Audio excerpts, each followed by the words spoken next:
Hello.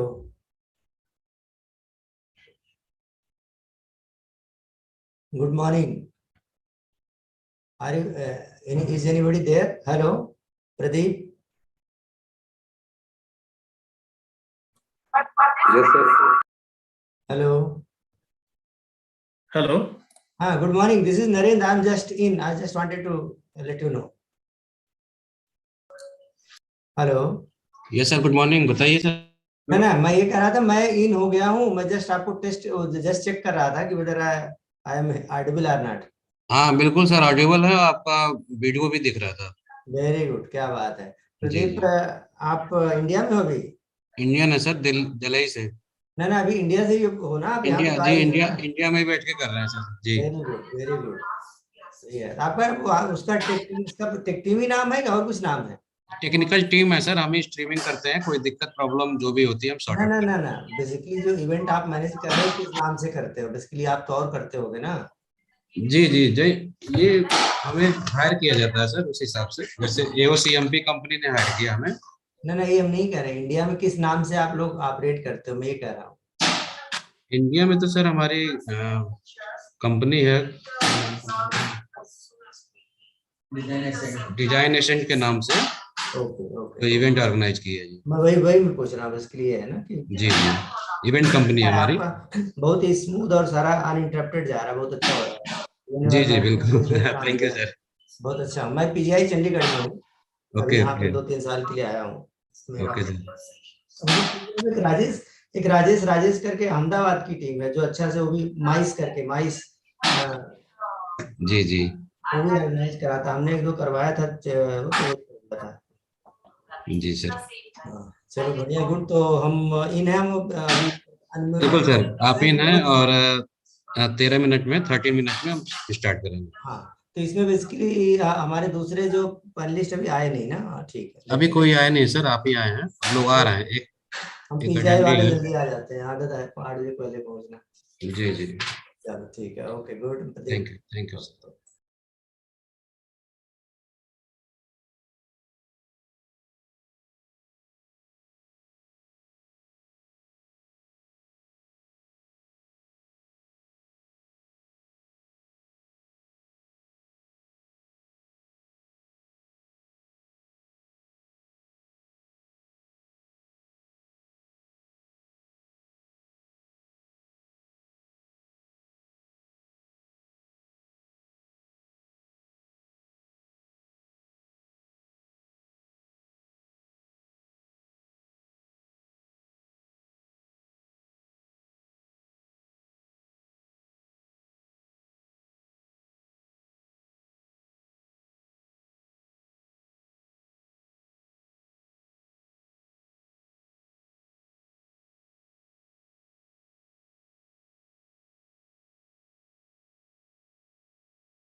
Pradeep, hello.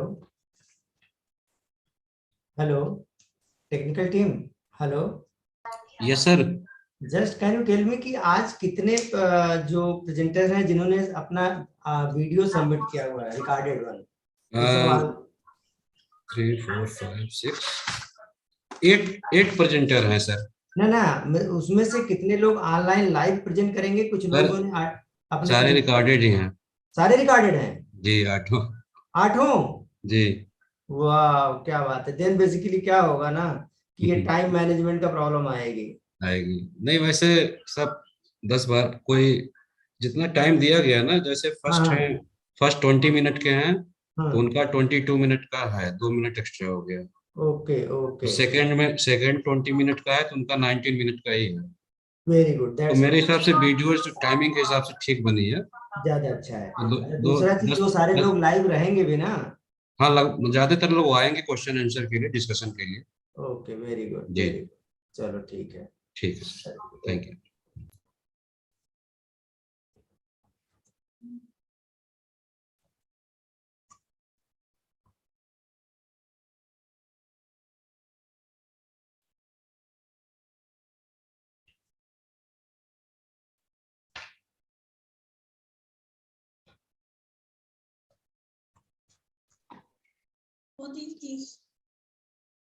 नंद जी good morning. Hello. हाँ जी नंद जी good morning. Kartik. Oh, good morning, Karthik. How are you? Yeah, good. Oh, can you switch on your video? Yeah, sure, sure.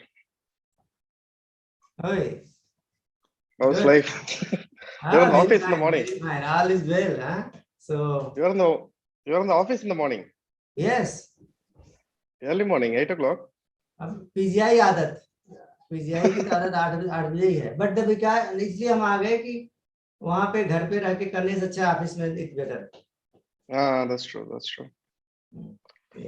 चलो good, so good to सी हाँ you. हाँ। ठीक ठीक है जी। और क्या चल रहा है, हाउ इज रमा? हाँ ठीक है, अभी इंडिया जाके आया था हाँ, 2-3 महीने।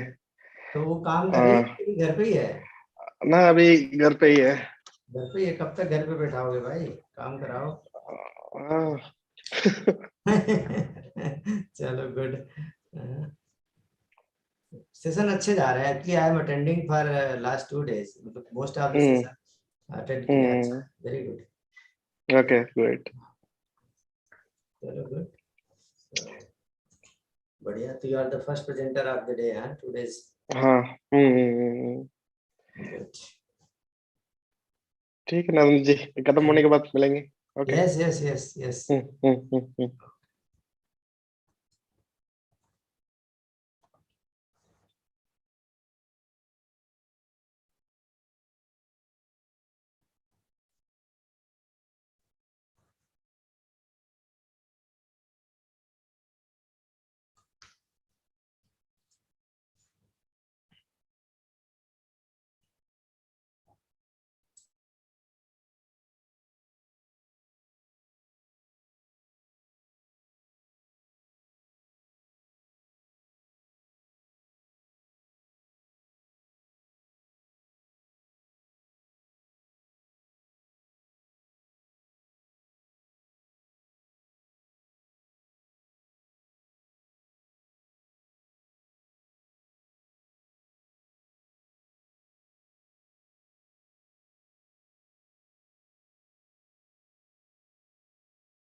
हम्म। Pradeep and Brijesh, we will go live in next 2 minutes. Okay ma'am. 7:26. Okay, we are already live. Okay.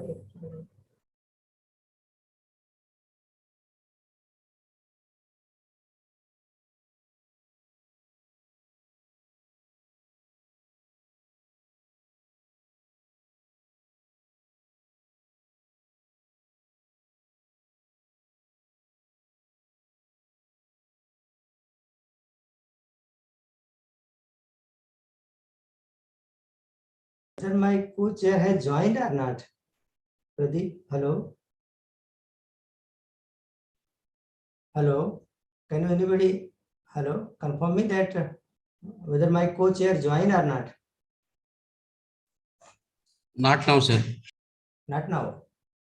Okay, can you give him, somebody can call him or just remind because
Hello, good morning. Good morning, sir. Hi, good morning. So we have 1 minute left to start. After 1 minute, I will introduce our honorable two judges, chair and co-chair. Thank you, sir.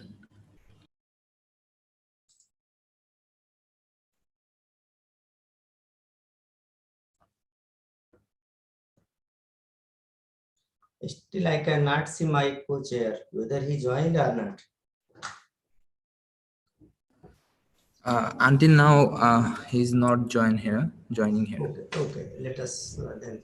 Our all participants are there. We have two invited lecture. One is Dr. Karthik Raj and other is Rajesh Srivastava. Whether Dr. Raju is there or not, I don't think. I cannot see No, sir, he's not here. Okay, okay. So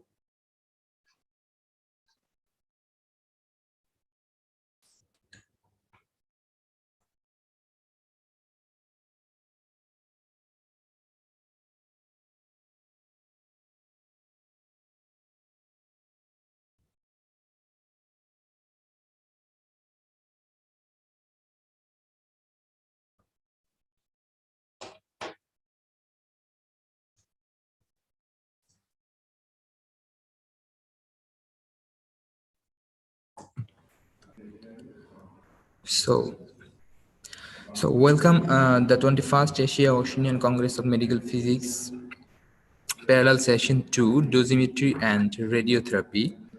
Today, our chair is Dr. Narendra Kumar, Senior Consultant and Head, Department of Radiation Oncology, Evercare Hospital, Dhaka, Bangladesh. Professor in Charge, Brain, Genitourinary Oncology and Radiosurgery, Department of Radiotherapy and Oncology, Regional Cancer Center, Postgraduation Institution of Medical Education and Research, Chandigarh, India. Did his MD Radiotherapy and Senior Residency from Sanjay Gandhi Postgraduate Institution of Medical Sciences, Lucknow, Uttar Pradesh. Joined PGIMER, Chandigarh, India as Associate Professor in Journey 2008. Start the strategic radiosurgery treatment faculty in Bangladesh with many publications to create learning research for young oncology of the country. 13 national and international award fellowship are in his credit. He has 125 paper review research publication to his credit. Book chapter 4.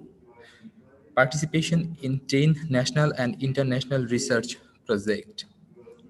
Our co-chair is Mr. Bhupati, Chief Medical Physics and Radiation Safety Officer, BSc in University of Madras, India, MSc in Annamalai University in Chennai, Dhaka, MSc Anna University, Chennai, India, life member of AMPIO, life member of AROI, life member of CMAL, chairman of AMPI Eastern Chapter 2017 to 2019, Chief Medical Physics and Radiation Safety Officer, Dr. Real Institute and Medication China, India, specialized in HDR brachytherapy with cobalt-60 and radium-192 sources, specialized in QA and dosimetry in radiation oncology physics, 13-year medical physics and biomedical engineering, include 10-year experience in abroad. Thank you, sir. I will request our technical team, please continue the session. hello. So should we start the session? Yes, sir, please. Myself, Dr. Narendra, joining with my co-chair, Dr. Bhupati, though he has not yet joined. So good morning, you all from Bangladesh. Good afternoon and good evening, depending on the time zone of from where you are participating. So first of all, I would like to thanks the organizer of 21st Asia Oceania Congress of Medical Physics for providing me this opportunity to chair this scientific session of this conference. So this is the first session of this morning, the third day of the conference. So here there are 8 presentation is there, out of which 2 are invited talk and 6 are the oral presentation. So as I came to know from the technical team that all are have given their presentation, recorded presentation. So perhaps we will not be able to do the question answer session immediately after the presentation. So we will, if they will join, Dr. Karthik is joined, already joined. Rest of the participants, I am not seeing anyone has joined. So whenever they will join, and at the end of the this session, question might be taken. If they are available, they will reply to that. Okay, so the first talk is by Dr. Karthik Rajmani, who is a consultant and chief medical physicist at Radiation Oncology Unit, United Hospital, Dhaka. Dr. Karthik is used to be my colleague in Sanjay Gandhi Post-Graduate Institute of Medical Science, Lucknow. We worked together for many years. So at present, he is working in Dhaka for last, I think, 8 to 10 years. So he has more than 16 years clinical experience in the radiation oncology medical physics. Dr. Raj did his PhD from the Bhartiyar University, Coimbatore, India. He has more than 21 peer-reviewed international publications and several conference presentations. He has a certification from the BARC and CMPI. He is actually to participate in many in the research and teaching training program. So without wasting time, let us go to the presentation of Dr. Karthik Raj.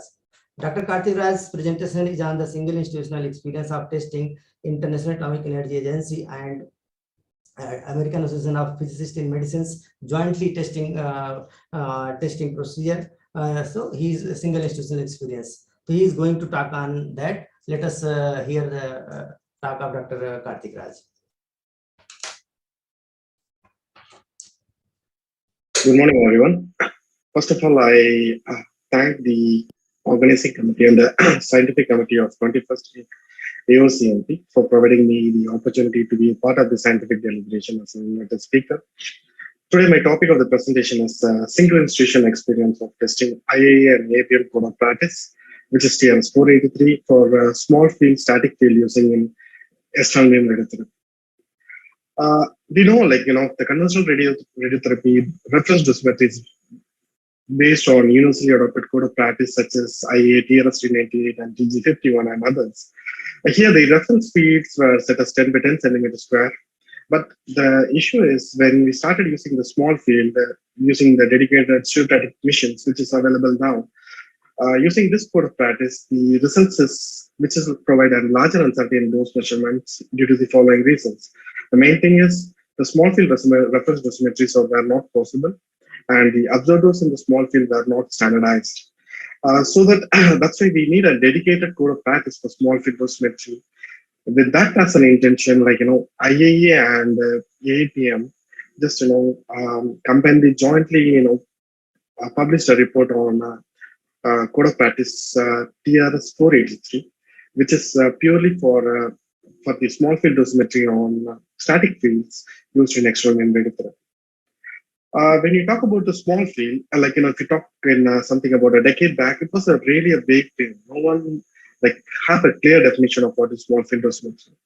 And if you see the evolution of radiotherapy, we have a highest degree of sophistication and complexity in the last 2 decades. We use in many occasions, small field has been a part of our clinic each and every day. Started using in IMR, TSR, SBRT, and SRTs. And it's too small to measure with conventional dosimeters. So that the conventional dosimeters, if you think about SC65, what we use as a conventional and a standard golden standard for a conventional reference dosimetry. And this dosimeter is too large for a small field. And misunderstanding of a small field will be very fatal to the patient. And we already have a history of using the small field, and a lot of accidents has been reported because of the small field has been calibrated wrongly. So that the main problem with small field is attaining an equilibrium. Just, I'll start with, we always remember using why we do a measurement at absolute reference dosimetry for a 6 MeV or a 10 MeV or a 15 MeV at certain depth is to obtain an equilibrium. Okay, the equilibrium is, if you see this a graph, the table which shows an dose curve and the collision curve, and the region in the build-up region, normally, we don't have an equilibrium between the dose and Karma curve. And the once during the equilibrium curve, the dose and Karma curve are really in an equilibrium. You can see that. So that, like, if in a medium, okay, in a homogeneous medium, like normally when we say as an equilibrium, it's the number of photon or number of secondary electron enter and exit in a particular volume is same. Then we tell that it's an equilibrium. Okay, so that this is the main reason we need to measure the dose and the collision dose at any point in an homogeneous medium where the equilibrium is attained. Okay, so that this is a simple example why we do a certain depth for different energies where the equilibrium is attained, so that we can directly correlate a dose from a collision curve what we measure. The problem with the small field is it's not only along the depth, and it has some problem with the lateral charge equilibrium. Actually, it's a very narrow field where if you talk about a broad field, like it's very easy to attain equilibrium at certain depth for different energies. But the problem with the narrow photon field is, it's very difficult to achieve a lateral charge equilibrium rather than the depth equilibrium is a different concept. But here, the main problem with the small field is lateral charge particle equilibrium works. So that in the code of practice, we need to understand what is a small field and where will be the lateral charge particle equilibrium for the different energies and how will it be calculated. So that the code of practice, TRS 483, has clearly given by the formula the RCLB, that's a lateral charge equilibrium, and can be calculated which is the beam quality, or it can be based on your percentage depth dose of a 10 by 10 field. So that for an example, these are the typical graph of the lateral charge equilibrium for the different energies. Okay, if you see an 600 beam, okay, so that the full width half maximum, the lateral charge equilibrium for a TPR 2010 of a beam quality of 0.676 is 1.28. So that the full width half maximum should be greater than 2 RGB plus the depth where the depth of measurement is happening. So that this is the formula to calculate whether what is the definition of if anything less than this, okay, there will be no lateral charge particle equilibrium we obtain. So that this formula, which will be published in the COP 483, will be exactly help us to understand, okay, where we will miss the lateral charge particle equilibrium and what are the things you need to be think about it. Okay, the main problem with the small field dosimetry is if you see a large field, normally, you don't have any issue. Like, you can easily see the beam. But the problem with when you started using a small field, there is an issue with a source occlusion with the penumbra, and there is an overlap of the field, and there is a drop in the output beam in the small field. Okay, so that's the main reason that the small field dosimetries are very challenging. Okay, so that in the code of practice, normally the field size are not defined with the jobs. Okay, normally the field size are defined with the full width and half maximum. So that if you see the large field, like, the lateral distance between the two 50% isotopes lines are being defined as your field width along the x-axis and y-axis has to be considered. Okay, whereas in the small field, you can see here, the full width and half maximum, the penumbra and the beam profile has been totally underestimated. And so that normally, like in the code of practice, which is defined, the lateral charge between the 50% isotopes between the field will be taken as a field width. Okay, previously with like for an example, there's a lot of variation has been reported. Okay, so that they use 600 cone with a different authors they publish. There will be a difference of 12% of a difference, like between the measurements for the same cone with the same machine on the same energy has been reported. So that the institution variation for smaller cones that can range up to 12%. And there is another component which comes as a detector variation, which can vary. For the same cones, we can see up to 14% difference in the detector variation. Code of practice is the main concept is here to reduce the variation and the uncertainties due to the detectors as well as the cone and make a common code of practice to attain a very good results. So that in a small field, in the past, we had an uncertainty of 14% among the institution and detectors. And the published data from the major institutes has been taken as a golden standard because we don't have any golden standard data. And the larger is we don't know the physics of small field.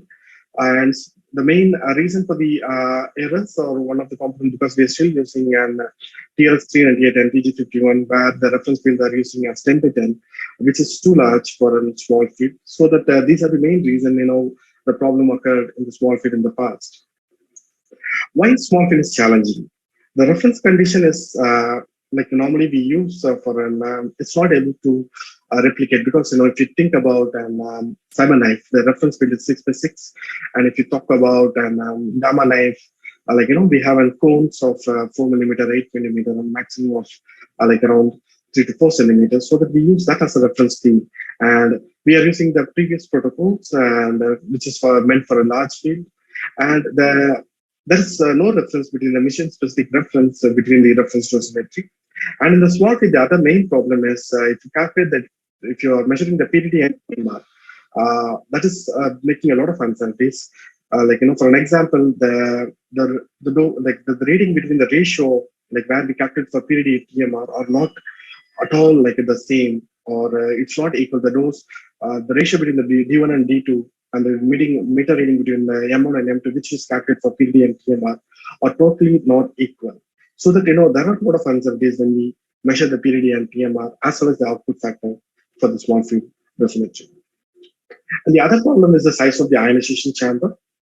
If you are using an ionization chamber of a cavity of 24 millimeters for a typical FC65, which can underestimate a 1.5% in a cyber knife for a 6 centimeter circular field. So that we need to understand, what kind of a chamber need to be used, and what for a small field. That is very important. Otherwise, you'll have a lot of uncertainties added up in your final answer of the dose measurements. Okay, the other important thing is the effect of the source size and the beam shaping. For an example, this is a 6 mm beam. We are measuring for a 6 by 6 field. And if you're by using an MLC field, your jaw is set as a 10 by 10, and this is how the beam profile will be. And if the jaw is set as a 12 by 12 millimeters, you will get like this. If your jaw is exactly set as 6 by 6, which is going to reduce your output throughout the profile. So that it's really need to understand what should be the ideal clinical situation, and how the TPS used to do. If I putting a 6 by 6 mm field, what will be the standard jaw size, or the TPS will be used for the calculation has to be to be incorporated for this field. And the same example for a 24 by 24 field, so that you can see that secondary jaw position using if you're measuring an MLC field by putting a secondary jaw position in a different position, you have a variation in your beam profiles as well as in output factors. This is another graph which shows the output correction factors for a 5 by 5 millimeter field for the 6 mm beam. And you can see when we started using an ionization chamber or a pinpoint chamber, the uncertainties are slightly more compared to the diode. So that, most of the times with our experience, the diode shows better results compared to the ionization chambers. And if you see a microdiamond, which has only an uncertainty of 0.2%, and whereas if you use an PSD, which has a 0% correction factors for a 5 by 5 millimeter field. And this is another important report, which is a multinational audit for an output factor calculation based on treatment planning system.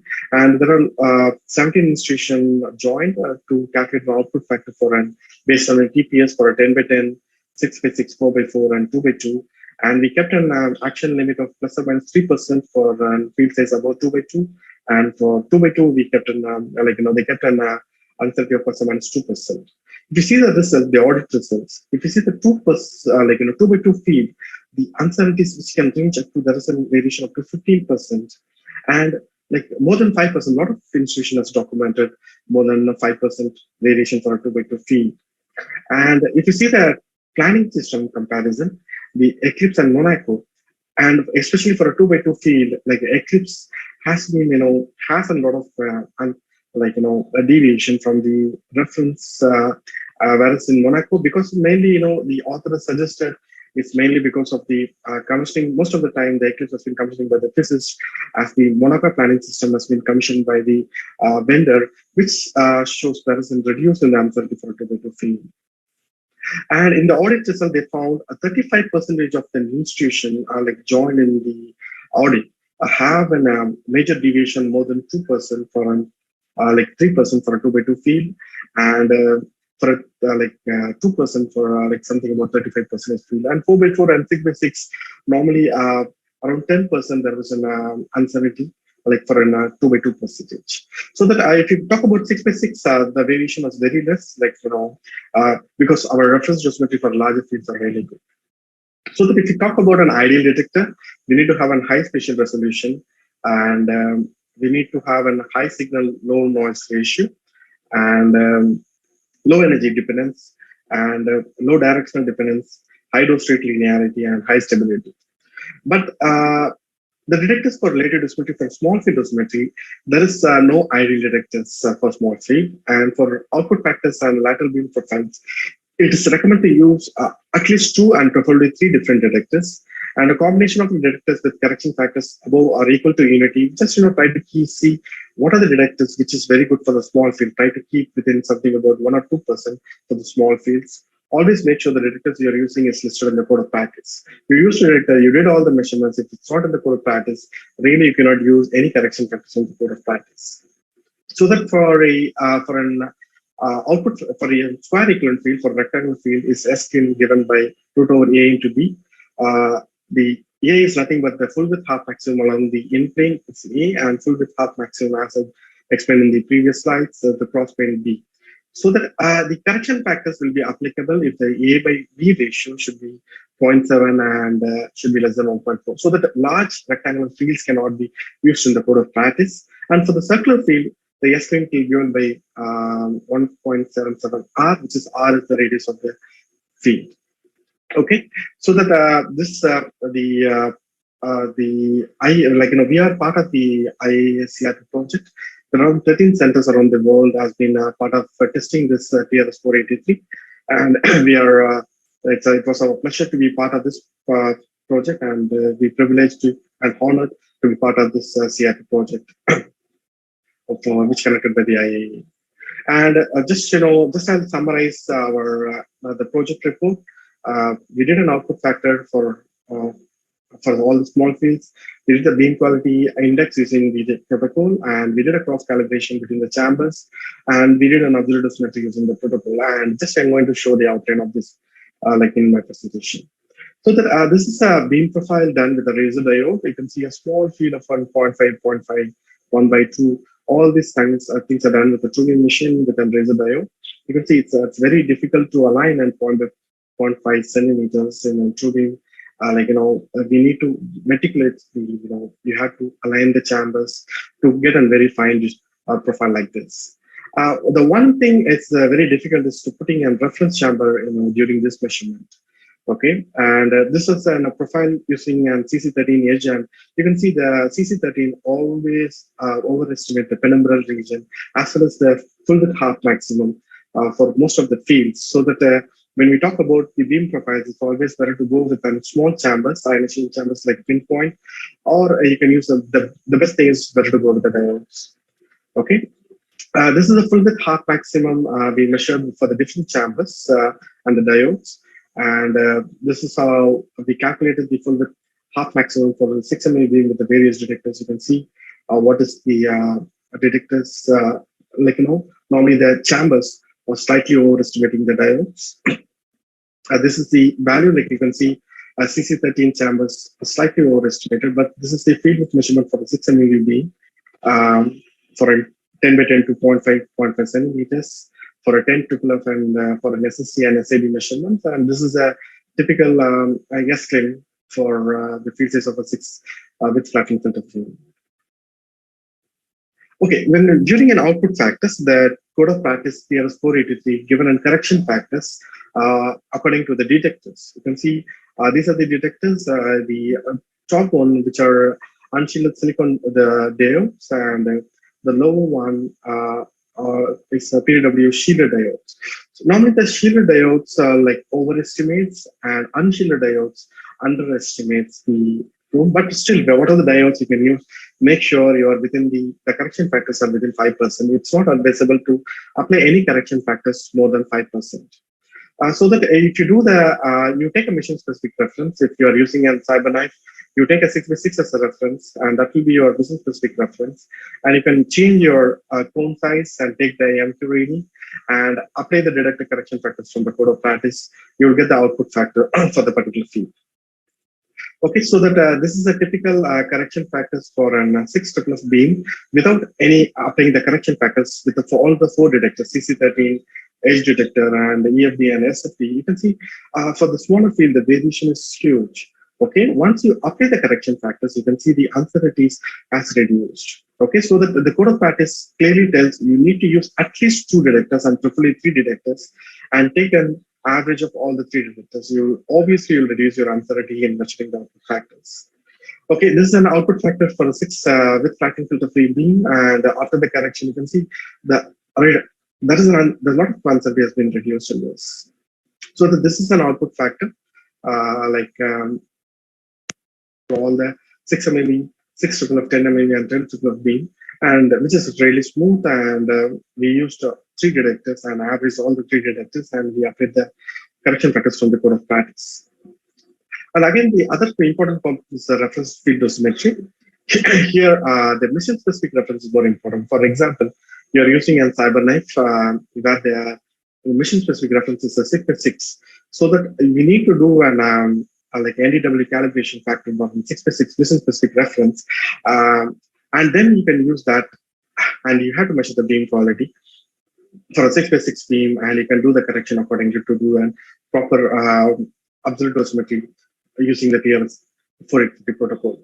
The important thing is to do a beam, you can do a small field dosimetry. For example, 6x6 your reference field, 6x6 circular field is your CyberKnife reference field, so that you can calculate your like TPR 2010 for a 10 by 10 fields from a smaller field using this equation using a TPR, or you can use it from a PDD. So that this is an Hubbard-Parmans equation which can be used in the code of practice for measuring the beam quality for a smaller field to the larger field. Okay, so that for a beam quality index for a 10 MeV with flattening filter for a 4x4 field, the TPR 2010 is 0.77.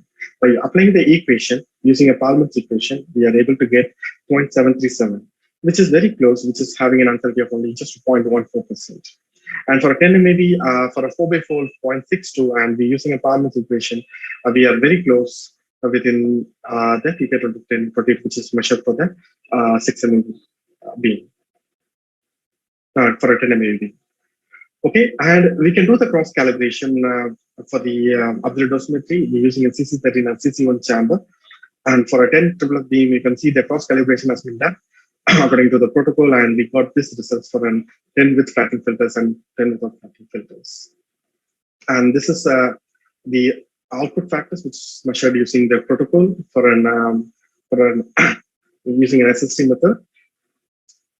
And this is the 10 MeV flattening filter beam absolute dosimetry using the protocol. And you can see their uncertainties are really less using this protocol. Okay, to conclude my presentation, the preliminary results of the code of practice were consistent and improve the variation between the detectors. And TRS 420 will solve major errors in the output factors and beam quality determination in small field dosimetry. And you need to have a clear understanding and the limitation of current dosimetry system for small field will avoid clinical treatment errors. And the code of practice is limited to 10 MeV photon beams, so that you cannot use any beam more than 10 MeV. So that be careful and read the code of practice clearly, so that you need to understand what kind of detectors need to be used, what are the energy, like for a triangle fields, if you have a ratio of 0.7 to 1.4. Which cannot be used, so that you need to clearly read the protocol. The code of practice has no issue in critical practice for the relative and reference dosimetry for static beams. Hello. Thank you, Dr. Karthik, for your nice presentation. And really it shows the importance of dosimetry, accurate dosimetry, because we are moving from larger field to smaller field in recent advance of technology. Okay. So now I welcome my co-chair Dr. Bhupati, who has joined me. So Dr. Bhupati, welcome. Hello. Dr. Bhupati, can you hear me? Hello. Hello. Okay, so let's move on our because as I told that we will take the questions in the end of session. So we are moving on our next topic that is stereotactic radiotherapy with rapid arc challenges and implementation into routine clinical work. This will be this is an invited talk by Dr. Raju Srivastav from Belgium. Dr. Raju Srivastav is a medical physicist in the Department of Radiation Therapy, Ghent University Hospital, Ghent, Belgium. And Dr. Srivastav did his MSc Medical Physics from Kathmandu, Nepal, and he did his diploma in radiation physics from BARC, India, and he did his PhD from the Ghent University Hospital, Belgium. So next talk is on by Dr. Raju Srivastav. Please start Dr. Raju Srivastav. Dr. Raju Srivastav, please. Good morning. I'm going to talk about stereotactic radiotherapy with rapid arc, challenges and implementation into routine clinical work. So this topic contains introduction of SRS, physics of SRS, clinical study of brain tumors, and conclusion. In 1951, Lexell, Swedish neurosurgeon, introduced the concept of radiosurgery, and in 1967, the first patient was treated by gamma knife near Stockholm.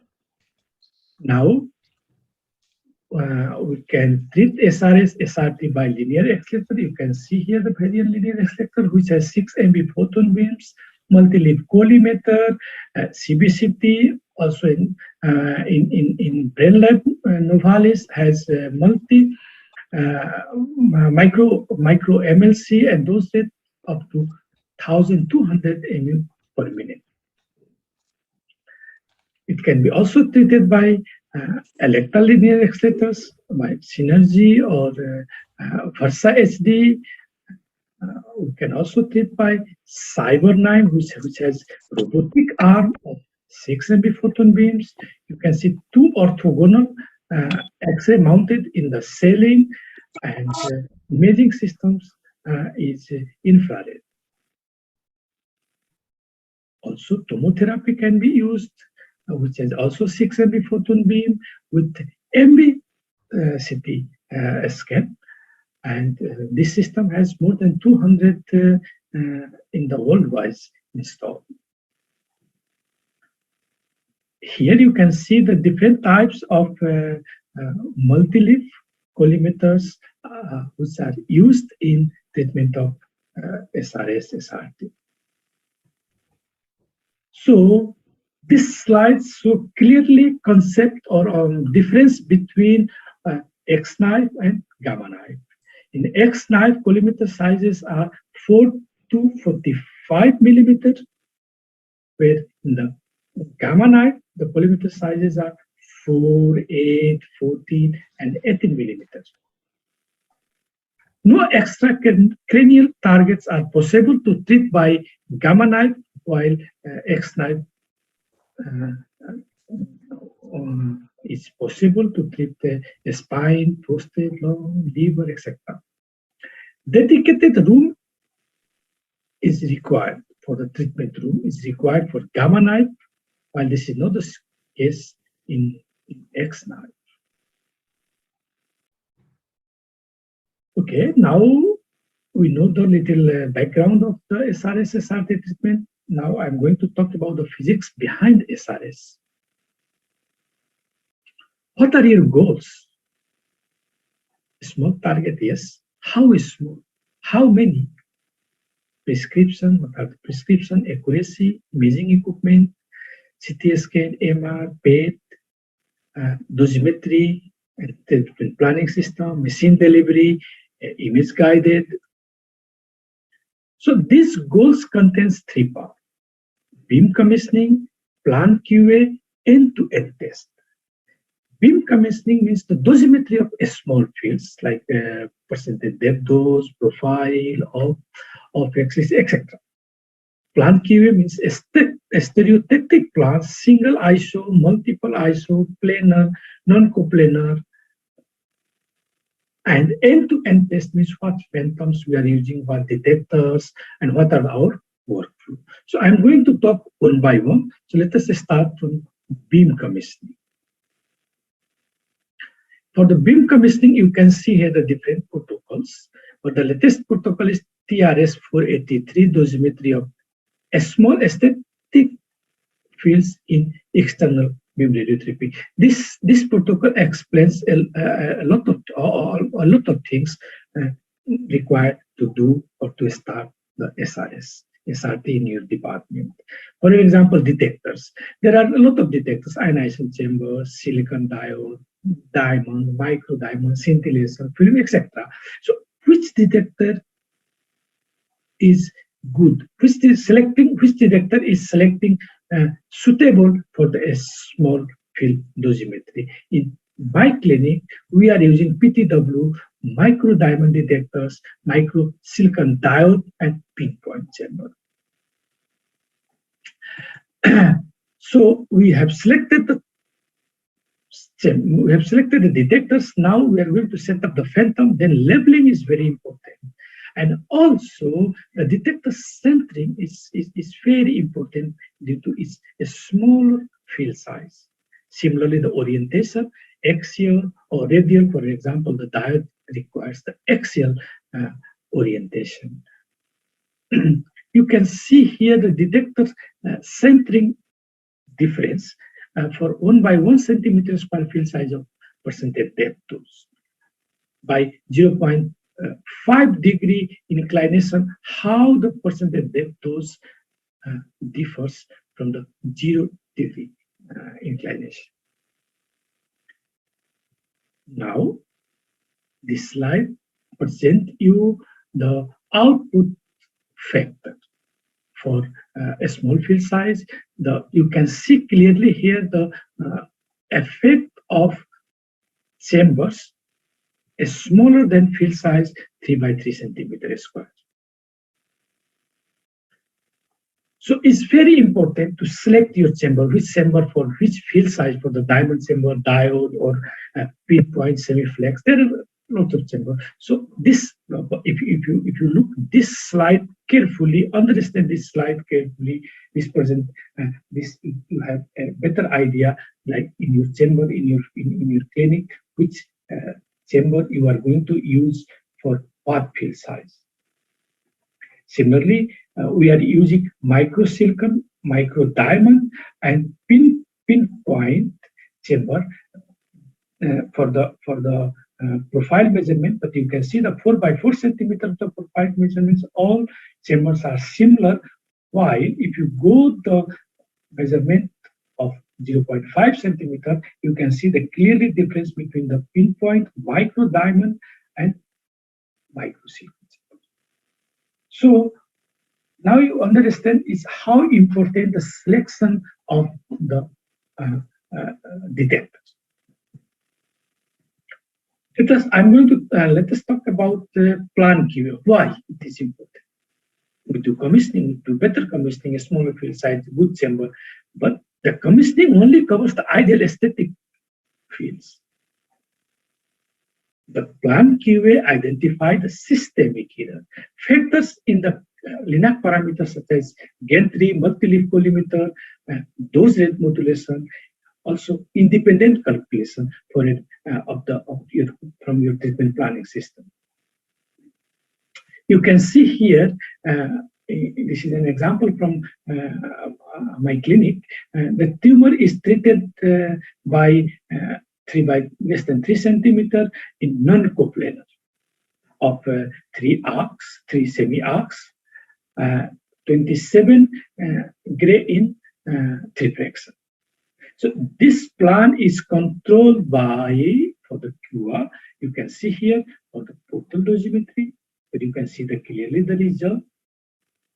Also, this plan is transferred to the Octavius and also controlled via the Octavius, where you can see the result in the 2-dimensional, 2D, and also here you can see the result in 3 dimensions, where the gamma factor is analyzed in 2% of 2 millimeter. The same plan is also calculated on ruby phantom, and we measured by the microdiamond detector, which is the central point dose measurement, and you can see our result is within 2% between measurement and treatment planning system. So in this way, you are controlling all your plan by Octavius, by Ruby Phantom, or by portal dosimetry. You are controlling. You can find any mirror, any error, any systemic error from your dosimetry or to your plan, or to deliver the delivery to control quarter PUA. Then after quarterly, we are also using this end-to-end test.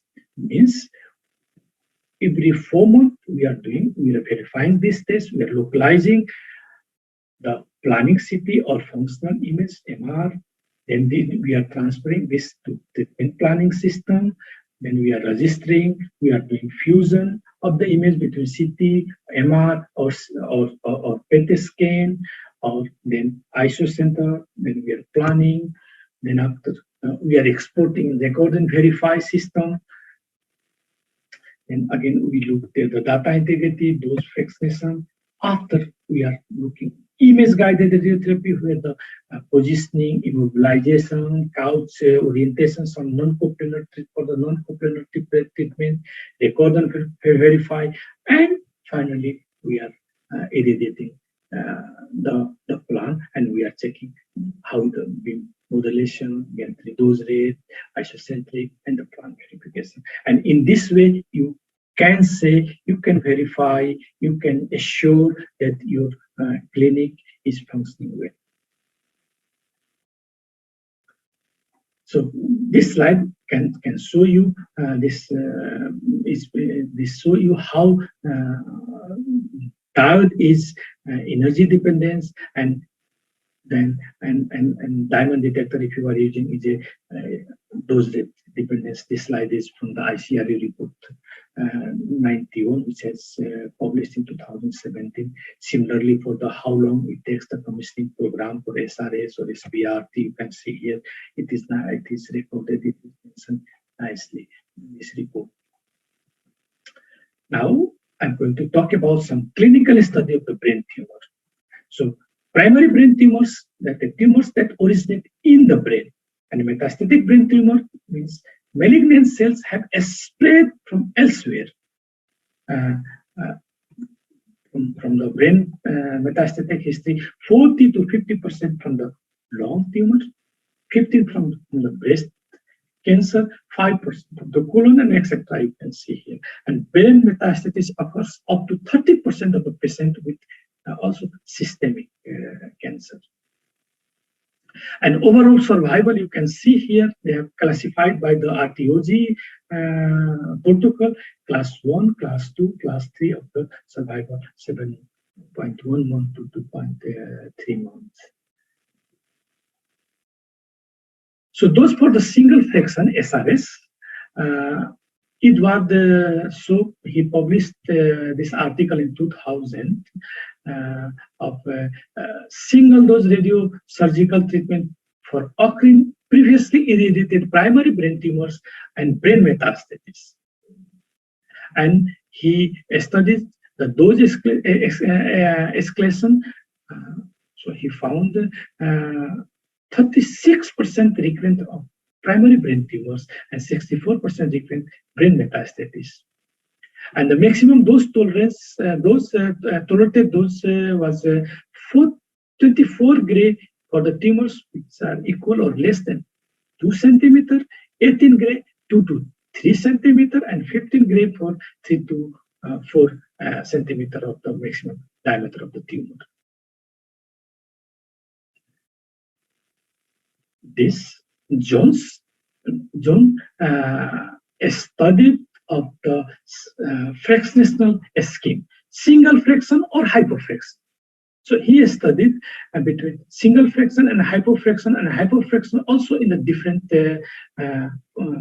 dose. For example, 8 to 10 gray per fraction, or 8 gray in 8 gray per 4 fraction, or 6 to 8 in 5 fraction. So his result you can see here in the right side, that BED means biological effective dose, calculated for the alpha beta ratio 2 and 10. So alpha beta 2 is associated with the response of the normal tissue to radiation, and increasing the BED 2 means more damage to the normal tissue, and higher BED 2 means better local control of the tumor. So if you can see here, 20 gray in 1 fraction means higher BED 2 also, and higher BED 10 also, means better control, but also the normal tissue damage is higher. But 12 gray in 1 fraction lower the BED 2 and also lower the BED 10, but the similar dose for the 5 fraction, 5 gray in 5 fraction, lower BED, but still lower the BED 10. And if you see in between, something like 9 gray in 3 fraction, compare, this has lower BED 2 and also little higher BED 10 compared to 5 gray in 5 fraction. So this is his result. So after that, you can see Minity Group has published in 2016 single fraction versus multiple fraction of 3 fraction, multiple fraction 3 into 9 gray. So they also studied, they have given single fraction for 18 gray for 2 to 3 centimeter of the tumor, and 15 to 16 gray for larger than 3 centimeter. And what they found, the results show that 77% of survival of local control for single fraction and 91% for multiple fraction. Recurrence occur in 25 patients for single fraction and 11 patients for multiple fraction. Brain necrosis, 18% for single fraction and 9%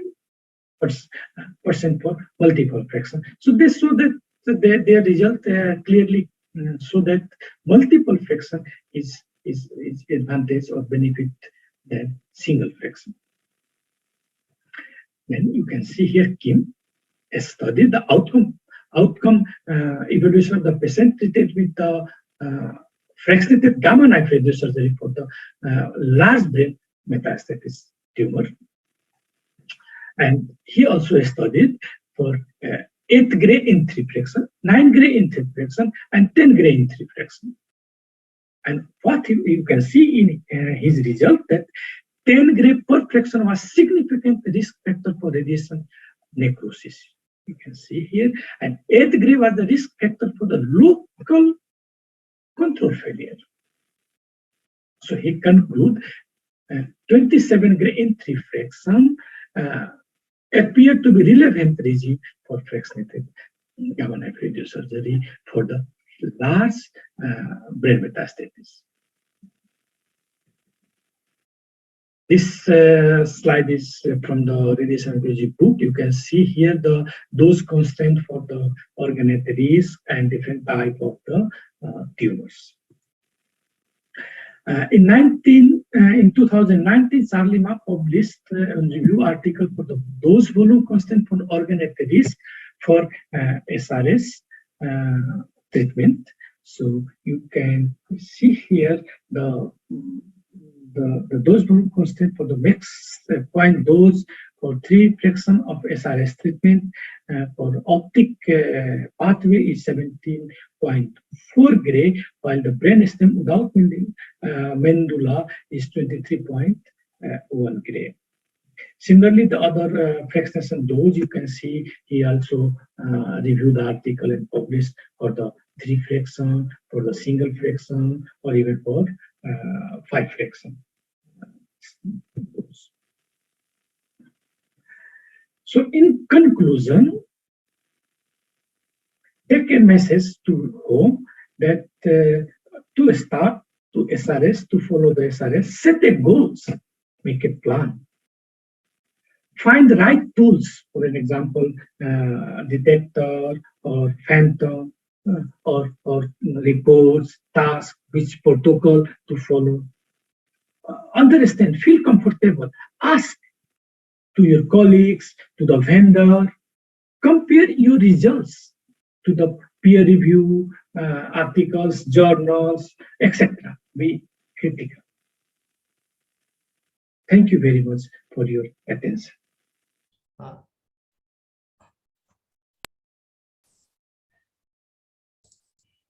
Hello, thank you, Dr. Srivastav. So now I would like to request my co-chair, Dr. Bhupati, to introduce our next topic.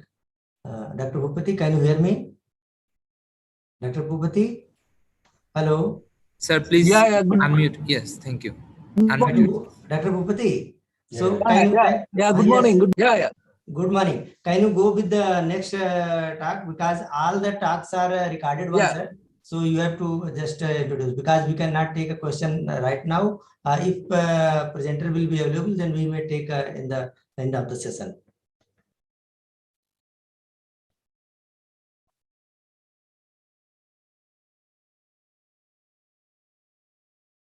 Yeah, exactly. Thank you very much. Thank you. This next paper, dosimetry comparison of double F and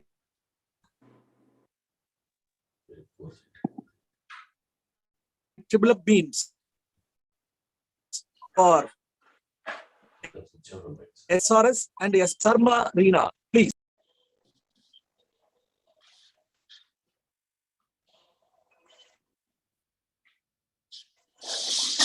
Everyone, this is Reena Sharma from Postgraduate Institute of Medical Education and Research, PGIMER, Chandigarh, India. Thank you for providing me an opportunity to present in AOCMP 2021. My topic of presentation is dosimetric comparison of double F and triple F beams for SRS and SBRT.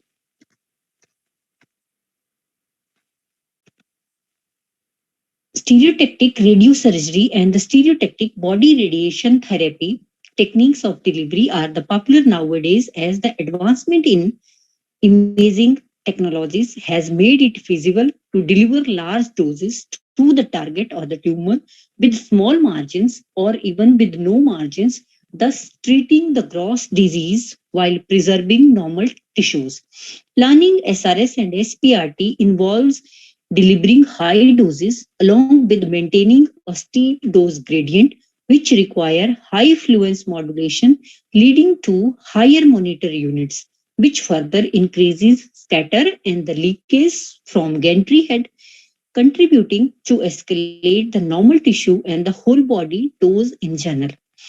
Removing flattening filter is a logical choice to reduce scatter and shrink the possibility and probability of secondary tumor induction due to lower doses.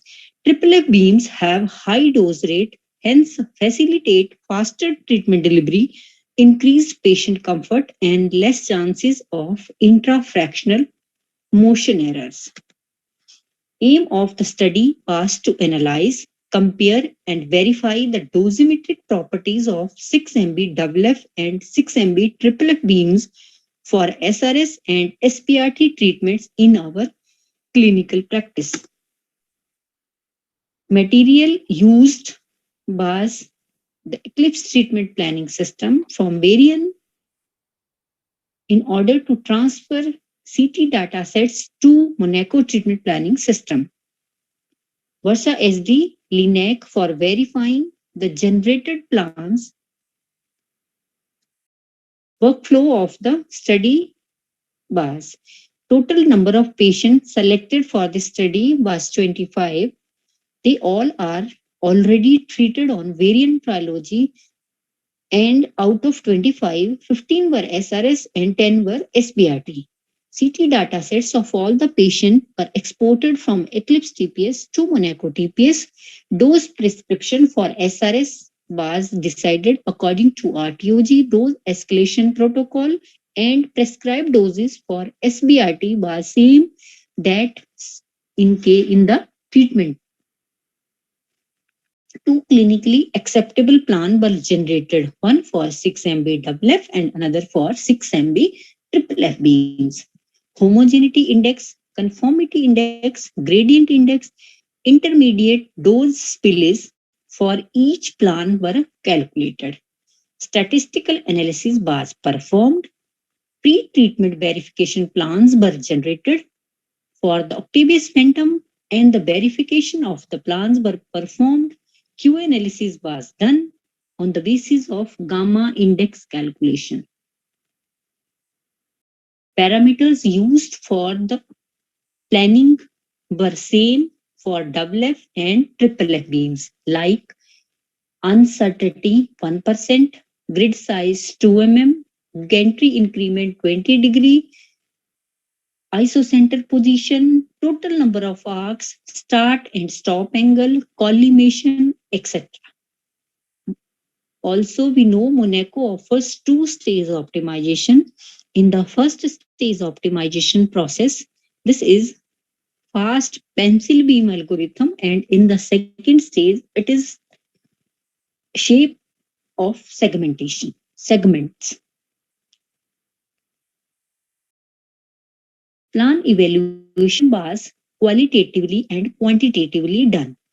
Quantitative is on the basis of devious parameters and the indices calculated. Qualitative means the virtual visual assessment of isodose curves.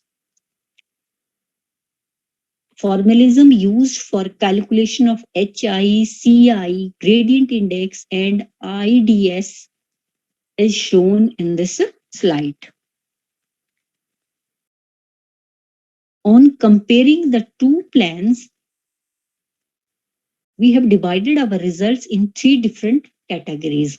One on the basis of index calculation, another on the basis of OR doses, and third one on the basis of low doses. So on the basis of index calculation, table is showing that D98% dose for the FF and the for FFF beam is approximately equal.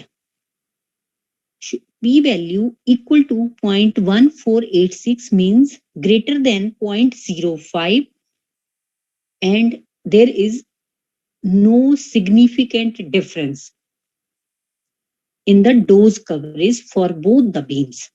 But GI, HI, CI, and IDS have P value less than 0.05 in case of FFF beams, hence showing better conformity and sharp dose follow-up in case of FFF beams, and is better served by the FFF beam for SRS and SBRT plans. OER doses received by the different organs in case of FFF beams are less as compared to FFF beam. Average decrease in mean dose to the normal brain was 5.3%. For the lens, it was average 10%, and further substantial decrease in point doses of other organs at risk was also observed. From the DVH of FF and FFF beams for both the cases, SRS and SPRT, we can see both the DVH are overlapping for PTB, but the dose volume lines for the OERs, they are towards the axis, means there is low doses received by FFF beams as compared to FF beams. On the basis of low doses, we have divided our low dose comparison in two parts. One on the basis of volume receiving 12.5% of the prescribed dose, and second on the basis of volume receiving 25% of the prescribed dose. And the curves showing that we have received less doses in case of triple F beams. And we can see that average low dose decrease in triple F beam is 3 to 5% in case of SRS and 3 to 3.5% in case of SBRT.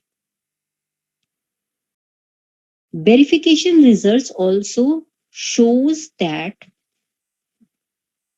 for 3% 3 mm criteria, for 2% 2 mm criteria, and for 3% 1 mm criteria, the percentage point passed are more than 95%. Hence, from the study, we can conclude that as better conformity and sharp dose follow-up are better achieved by triple F beams along with the similar target coverage, owing to the high dose rate of triple F beam, faster treatment delivery is ensured. As usually require long treatment delivery time, which may lead to intrafractional motion error and can affect treatment delivery efficiency. Results of pre-treatment verification for all the three chosen criteria in all BMET plans for SRS and SBRT are in good agreement. Therefore, present study suggests that use of triple F beam is feasible and efficient technique for SRS and SBRT for our clinical setup. Thank you for your patience and listening.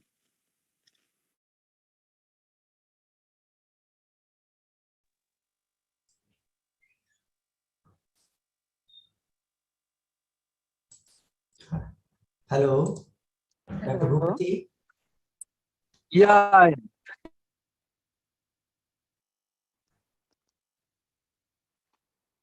It is a very nice presentation. Have some questions. There are some questions available. I think later on we can clarify that one. Right, sir? Yes, right. We can move on the next. Yeah, next. Next paper will be the current status of radiotherapy in developing countries by Ms. Vijita Ramanathan, Sri Lanka. I think she can start the presentation. Please start. Hello everyone. This is Vijita from General Sir John Katalava Defense University, Sri Lanka. In this talk, I'm going to talk about the current status of radiotherapy facilities in developing countries.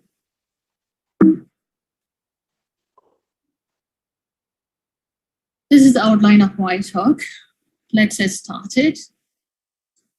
Cancer is a rapid creation of abnormal cells that grow beyond their usual boundaries. And cancer is one of the leading causes of death worldwide, accounting for nearly 10 million deaths in 2020. About 70% of cancer deaths happen in developing countries.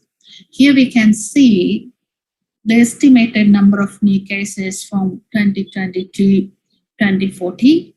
In 2020, it was 19.3 million new cases.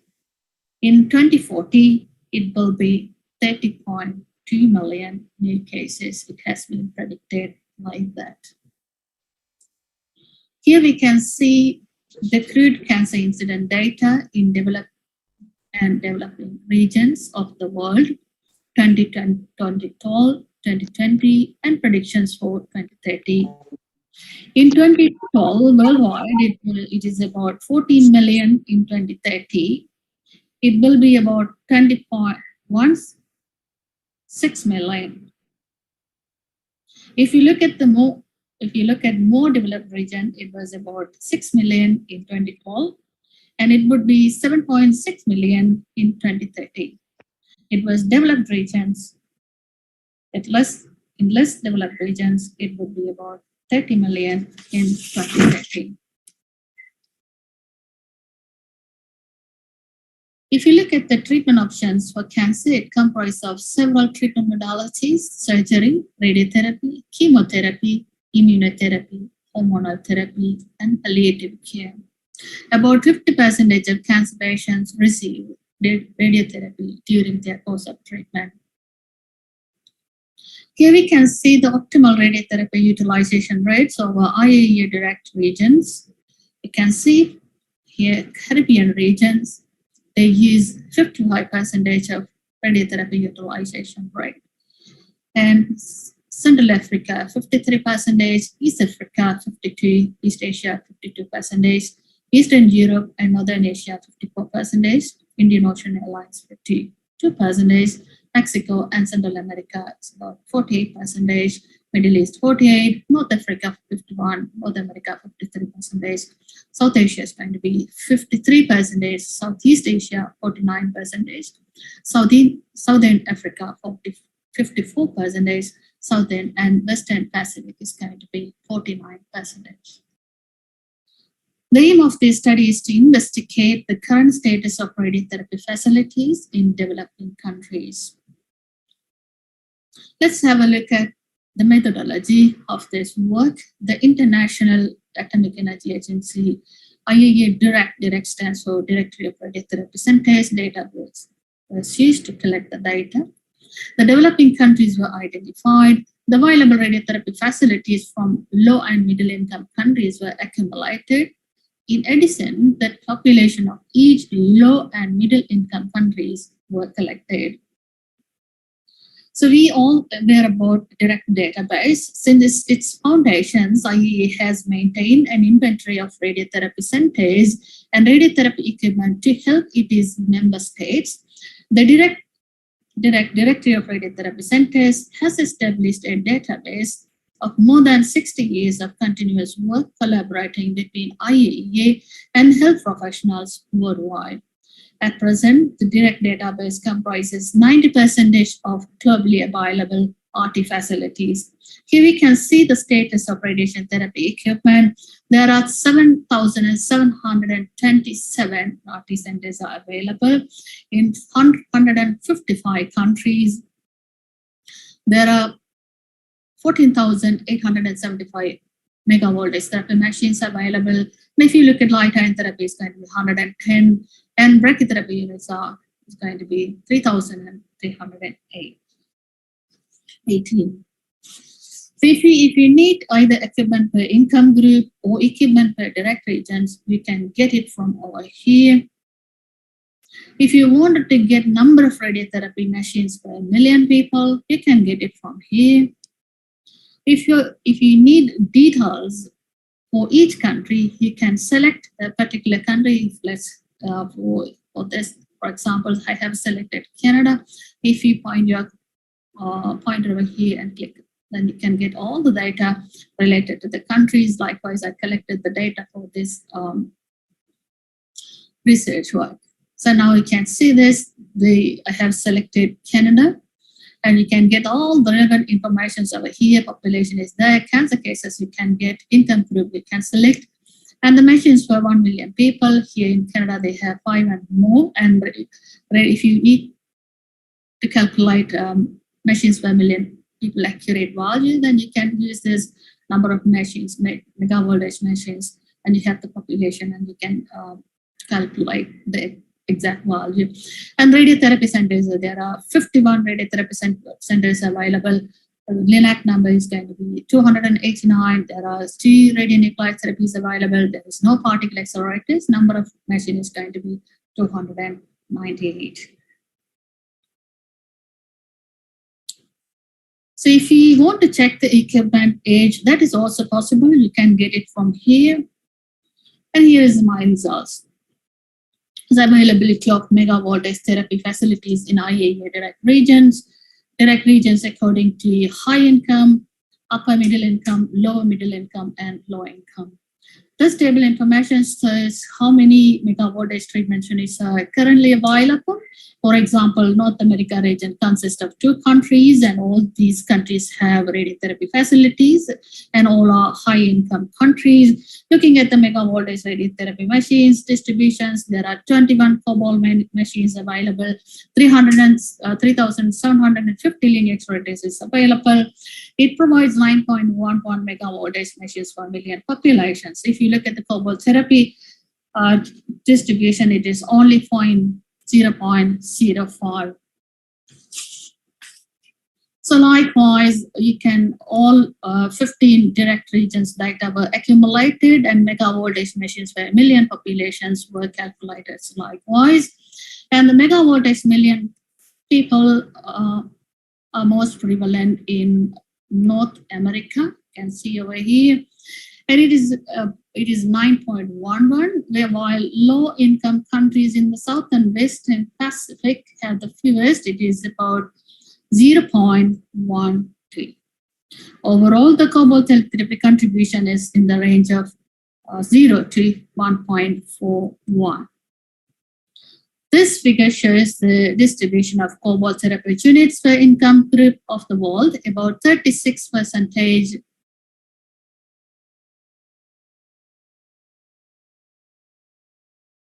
of total cobalt therapy units have been functioning in upper middle income countries, 29% of units located in the lower middle income countries, while 14.35% machines are in high income countries. And only 0.86% cobalt therapy units are in the lower income countries. This figure shows the disparities in the profile of existing linear accelerators and cobalt teletherapy machines in developed and developing countries in last 2 decades. Looking at the trend of Linux in last 2 decades, usage of Linux is gradually increasing, while usage of cobalt teletherapy decreasing even in developed and developing countries. In conclusion, totally 11 lifetime therapy, 2,377 linear accelerators, 1,708 cobalt 60 teletherapy machines, 907 high-dose rate brachytherapy, and 268 cesium-137 based low-dose brachytherapy units were identified in 3,073 radiotherapy treatment centers. The range of mega-voltage machines per million people in developing countries is in the range of 0.02 to 4.77. Most of the countries of low and middle income countries have very low value of mega-voltage machines per million people than IAEA recommended value of 1 mega-voltage machines per 250,000 people. There is no radiotherapy access in about 50 countries due to the very limited access to radiotherapy. It will lead to more waiting lists for cancer patients, and it will worsen the cancer patients' conditions. Therefore, it is essential to develop new radiotherapy facilities to the countries where there is no RT access, and to expand RT facilities where the countries have limited RT access. Thank you.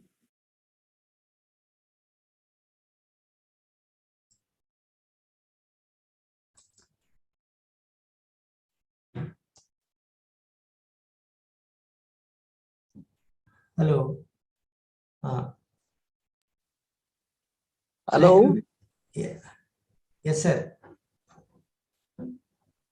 Yeah, it's a very good paper submitted by Ms. Sujita, and certainly we need more machines for our Southeast region also, and it will be very much useful information she has given by this paper. And please proceed, sir. So going to the next talk, sir.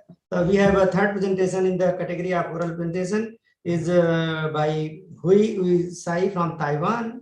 She is going to present on body mass index adjusted dose conversion factor of effective dose estimation for coronary computed tomography angiography patient study.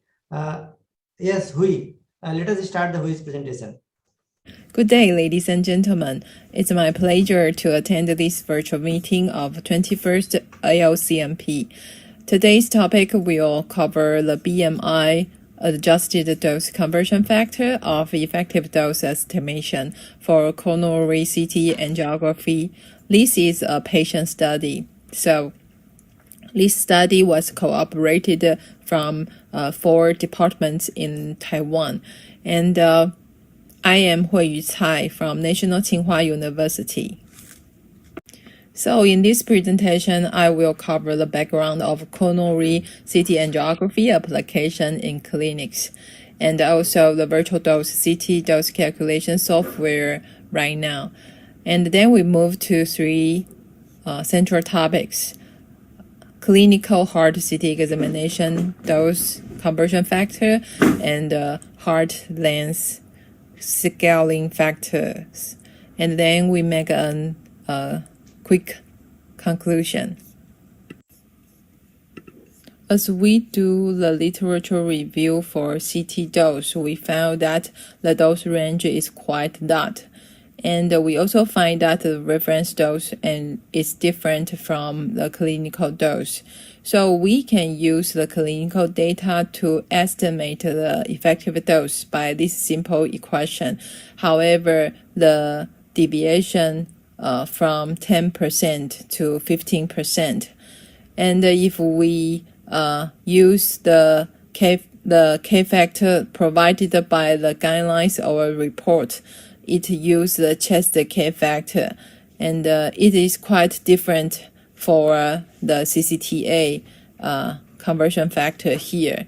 And all of previous study did not consider the obesity of patient. So in this study, we would like to estimate the specific K factor for coronary CTA and consider its body size. So we use the virtual dose CT software to calculate the effective dose for specific patients. And this software is a Monte Carlo code written down by AOCMP, and it constructed 2 CT scanner model, consider its tube voltage, Volta filter, and Bain collimations. And in this study, they found that organ dose normalized by the CTDI volume was independent of the scanner type. So it can use the data to apply it to all of the scanner. So you can see that at the same organ, the normalized dose will be closed when it normalized to the CTDI volume. The virtual dose CT software constructed the reference adult models by using hybrid phantoms, and the data inside the phantom was according to the ICRP reported number 89. And when it considered the BMI adjustable models, it was done by modifying reference adult models to keep the same message of one's internal organs, and then adjusted the subcutaneous and visceral fat to adjust its body mass index. And the CT software has 5 categories of body size of phantom, and in our study cohort, the patient can be fit in these 3 levels. So we collected the coronary CT angiography patient data in Chang'an Medical Hospital. The CT scanner is Toshiba Aquilion 1. We included 155 cases in the study cohort, and here is the data for male and female, and these three labels. Then we also collected the corresponding data in gender, age, scan range, tube voltage, tube current, and the beam width. And also the volumetric CTDI shows in the CT console, and we also recorded the dose length product. Before we conduct the dose conversion factor, we need to calculate the effective dose for each patient. So we simulated the effective dose, and we use the simulated dose length product to get the conversion factor. So what is the simulation situation? For male, we assume the coronary CT scan will cover the range by the phantom heart. So the length of the heart in phantom is 17.3 centimeters. So we use this value and times the CTDI volume shows by the console to be the simulated dose length product.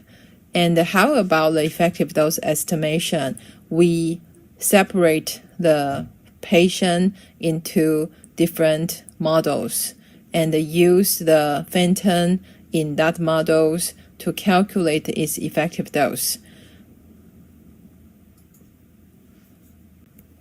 So here is the K factor for simulation.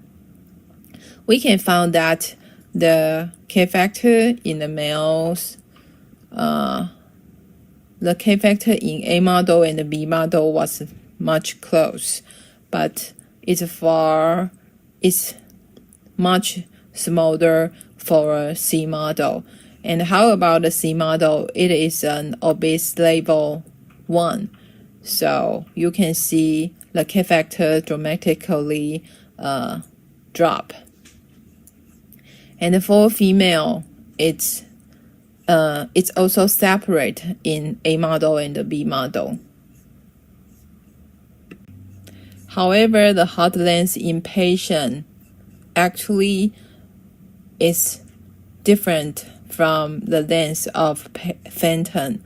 So in this case, we needed to do some modification of the previous equation.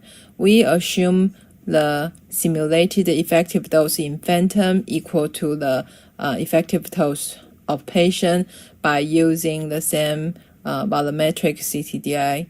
Then we write down, keep the same form for patient effective dose, but replace the dose length product by patient's dose length product, and times a scaling factor, consider the heart length differences. Then we conduct the value of this factor. Then we can get this factor can be write down by this one. So for dose length product and the CTDI volume, we can get the value from the console, and then we times the phantom's length. For male, we use 17.3 centimeter according to the phantom, and for female, we use phantom's length of 15 centimeter. So when this is the result of our study cohort. So you can see that when we cover the heart size, and we found that the scan length is different from this heart size, then according to the difference reach to 4 centimeters, then the dose deviation will reach around 26%. But however, when we consider the heart length scaling factor in this formula, then we can keep the difference within 3%. So consider the heart size of a patient that different from the phantom is needed. According to our study, we did not suggest to use chest K factor to estimate the dose for CCTA. You can see the K factor difference is reached to 40%, and you need to consider the CCTA K factor according to gender and the body size. So if we use appropriate K factor, then we can avoid the underestimated by using chest K factor. So in the end, the CCTA K factors for each BMI adjusted body model were estimated using virtual dose simulation software. And the CCTA K factor range from these values dependent on the BMI or body models. So if we would like to use this simple equation to estimate effective dose, we suggest that using CCTA K factor and collected patient data of CT console from CT's console to get the dose length product of patient and the volumetric CTDI volume, and then to estimate the scaling factor. So we place the scaling factor here, and then we can estimate the effective dose of patient. As taking account the patient specific length, it keeps the acidity within 4% of CCTA dose estimation. So thank you for your attention. Thank you for your nice presentation. Because nowadays, because of lifestyle, a lot of people are requiring angiography, CT angiography for the hearts. So this might be a good for the measurement of the radiation dose to the heart. Thank you. We will take the question at the end of session. So Dr. Bhupati, can you introduce the next?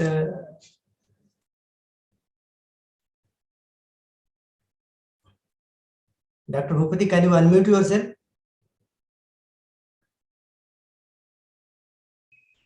Right, sir. Thank you. The next paper will be the comparing step-by-step IMRT with the dose painting using a histopathologically verified model based on ARCL clustering by clustering MP-MRI to treat prostate cancer by Bijan Ashmi from Iran. Please proceed.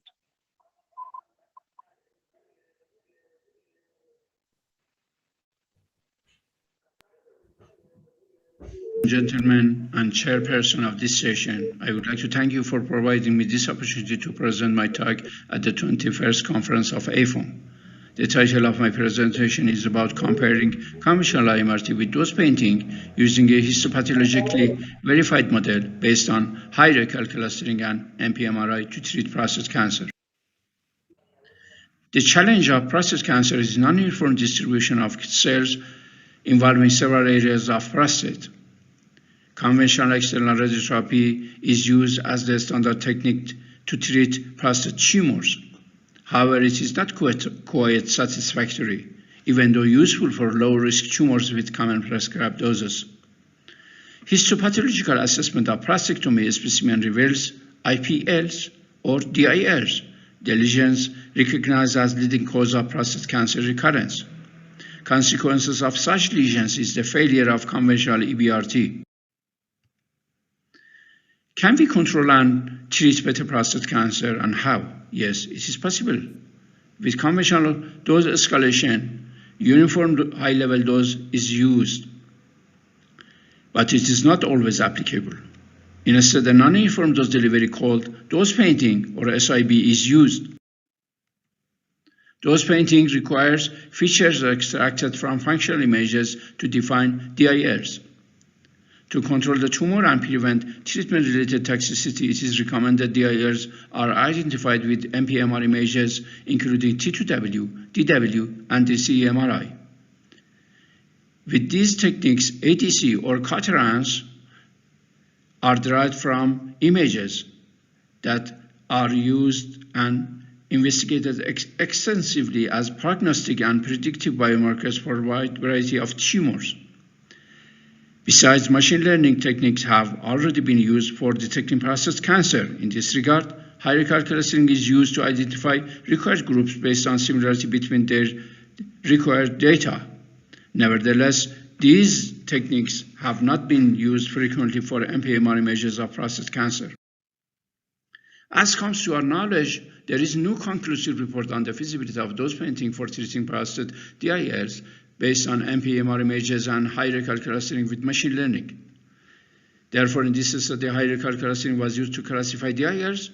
Then, dose painting procedure was used for prostate radiotherapy based on the DIRs of the patients to investigate the feasibility of dose painting. Relevant dosimetric and radiological parameters of patients treated with dose painting were calculated and compared with those of conventional IMRT. The overall flow chart of our methodology is shown in this slide, including imaging, image analysis, hierarchical clustering, drawing, dendrogram, and classification of DIRs. After that, we selected the patient and used MPMR and CT scan for their imaging and contouring prostate DIRs and organ at risk, then divided them into 3 levels of DIRs and compared the treatment plans involving dose painting and IMRT, conventional IMRT, using dosimetric and radiological evaluation. The characteristics of patient for designing hierarchical clustering included several inclusion and exclusion criteria. Inclusion criteria were biopsy-proven prostate cancer with localized intermediate or high-risk disease and no evidence of metastatic disease. The exclusion criteria were previous prostate radiotherapy, prostatectomy, and contraindication of MRI. Considering these criteria, MPMR images of 120 patients, namely ADC and Caterans, were used for hierarchical clustering. MPMR images were obtained with a 1.5 Tesla MR system, and the Fireworks software was used to display and analyze the images. Delineation of the DIRs was done from MR images. All the images were reviewed by a radiologist who manually segmented ROI along visible tumor margins of the ADC maps with a careful reference to biopsy-proven regions. Then ROI-based ADC was calculated by averaging ADC over the entire slices, and he drew ROI on the right external iliac artery of DCE images. After that, AIF was obtained from past averaging of ROI at each time point. Subsequently, DIRs were segmented manually based on ADC map by drawing ROI around the DIRs. Finally, a standard Taft model was applied to generate Caterans. Hierarchical clustering for MRI images was done in this way. After calculating ADC and Caterans, the DIRs were divided into different risk levels. Then, for categorizing DIRs, hierarchical clustering was used with horizontal cuts at different levels in dendrogram. It was concluded that 3 clusters are a good selection for clustering. The DIRs were partitioned into 3 groups, namely PTV1, 2, and 3, indicating low, intermediate, and high risk probabilities. In this figure, you see the dendrogram and the image by which the PTV1, PTV2, and PTV3 were identified based on the range of ADC and also COTRANS for these three PTVs with the relevant ranges of ADC and COTRANS. Treatment was carried out on 2 groups of patients, including 20 going under dose painting and 20 other going under commercial IMRT. In this figure, you see the NPMR images of a patient with a DIL in the right lobe with blue arrow, using all variety of NPMR imaging procedure. Patient contouring was done by imaging them with NPMR images and CT scans that were registered using a rigid registration. Then DILs, prostate, bladder, and rectum were contoured. According to hierarchical clustering, the DILs classification was performed by creating 3 levels of risk. In this figure, you see the distribution of prescribed dose for a patient treated with dose painting procedure. Treatment planning procedure for both of dose painting and IMRT procedures was done using a 7 radiation field with various gantry angles, as you see in this slide. The 3 PTVs created for dose painting were PTV 3, 2, and 1, with these levels of ADC and COTRANS, and a total dose of 80, 85, and 91 gray was given to PTV 1, 2, and 3. Dosimetric and radiological evaluations was done by evaluating dose volume histogram from isodose distribution using the mean dose. Then NTCP was estimated by using relative sterility model. NTCP was calculated for 3 PTVs using LQ Poisson TCP model. The dose painting plan were feasible for all the patients with all the identified DILs. The mean dose of dose painting versus IMRT were slightly higher for bladder and lower for rectum, even though it was not statistically significant. Comparing the mean TCP values of dose painting versus IMRT, on the other hand, indicated significant increase for 3 PTVs. Comparing the mean NTCP values for dose painting versus IMRT revealed slightly higher and lower values for bladder and rectum, even though it was not significant. In this table, you see the comparison of TCP and NTCP for dose painting versus IMRT. And as you see, all the TCP values of PTV1, PTV2, and PTV3 are statistically significant, even though the NTCP value for bladder and rectum are not statistically significant. In this figure, you also see the dose volume histogram of dose painting and IMRT, indicating a better outcome of dose painting compared to IMRT. However, there is no significant difference between the bladder and rectum regarding their dose volume histogram. This clinical trial was done to implement and assess the efficacy of dose painting procedure for prostate cancer patients.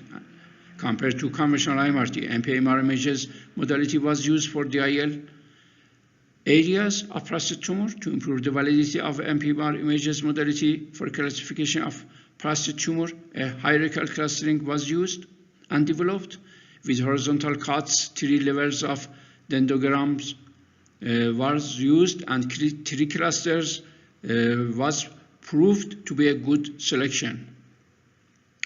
The most important findings of our study were implementation of dose painting procedure improved significantly the treatment efficacy of DILs and overall treatment outcome of prostate cancer compared to conventional IMRT. Significant potential of dose painting procedure was confirmed, enabling us to propose it as a more promising treatment for more effective and complication-free dose escalation for prostate cancer. Despite the implemented dose escalation of 3 PTVs, relevant organoid dose limits were not exceeded in dose painting procedure. In conclusion, this study confirms that the implementation of developed NPMR images and dose painting procedure improves significantly effective treatment of high-resistant DIAs, effective overall outcome, and long-term treatment, and also less complication and recurrence probability of prostate cancer compared to conventional IMRT.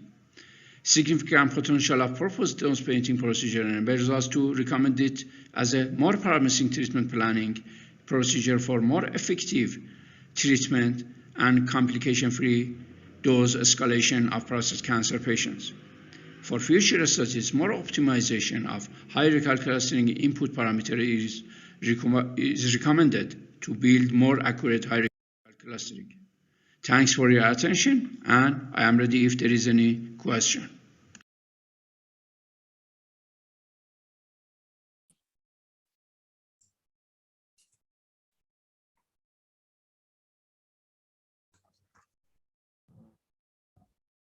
Thank you, Dr. Baijan. So we are moving on the next talk. So next talk will be by the Nazneen Akhtar Pina from Bangladesh. She is going to present on comparison of different radiotherapy planning techniques for carcinoma of breast conserving surgery. Nazneen, please. Hello everybody, good afternoon. Before we begin, let me introduce myself. I am Nazneen Akhtar Pina from Bangladesh. Now I am working as a trainee medical physicist at Ganashastha Cancer and Research Center. Today I would like to talk to you about dosimetric comparison of different radiotherapy techniques in treatment of carcinoma of breast. At present, cancer is the most common disease in the world. Breast cancer remains a leading terrible cancer in all over the world. This scenario is also same in Bangladesh. So it is very important to identify those interventions that might be most effective and feasible in reducing overall breast cancer. In this pie chart, we can see that about 32% of women are breast cancer in Bangladesh. 3D CRT, IMRT, and VMAT are very advanced treatment techniques in radiotherapy. This is my aim of the study. Because of time limitation, I want to skip this slide. This is my theoretical background part. In this slide, we can see a picture which contains increasing conformity to the target volume. Three-dimensional conformal radiotherapy in which multi-leaf collimator makes it easier to conform field to the outline of a target. Intensity modulated radiotherapy allows the intensity to verify at different points in the field. Volumetric modulated arc therapy is an advanced technology of intensity modulated radiotherapy. This delivers a radiation on a linear accelerator using a cone beam that continuously rotated 360 degrees around the patient. During its radiation, the cone beam is continuously shaped by the multi-leaf collimator. In this research, following materials have been used, such as linear accelerator, CT simulator, breastboard, index bar, knee and footrest, and headrest. 3D CRT, IMRT, VMAT, all plans are followed by ICRU 83, 50, 63, and RTOG protocol. For breast tumor planning, the planning target volume 50 gray, dose prescribed 50 gray, dose per fraction 2 gray, and the number of fraction 25. All patients were immobilized with breastbone, headrest, knee rest, and underwent computer tomography scan with slice thickness of 2.5 cm used the Easy Light Speed CT scanner. The planning target volume and organelle recs were contoured slice by slice on the treatment planning CT image. Dose volume histogram and isodose curve of the IMRT plan were compared with of the three VMAT plans.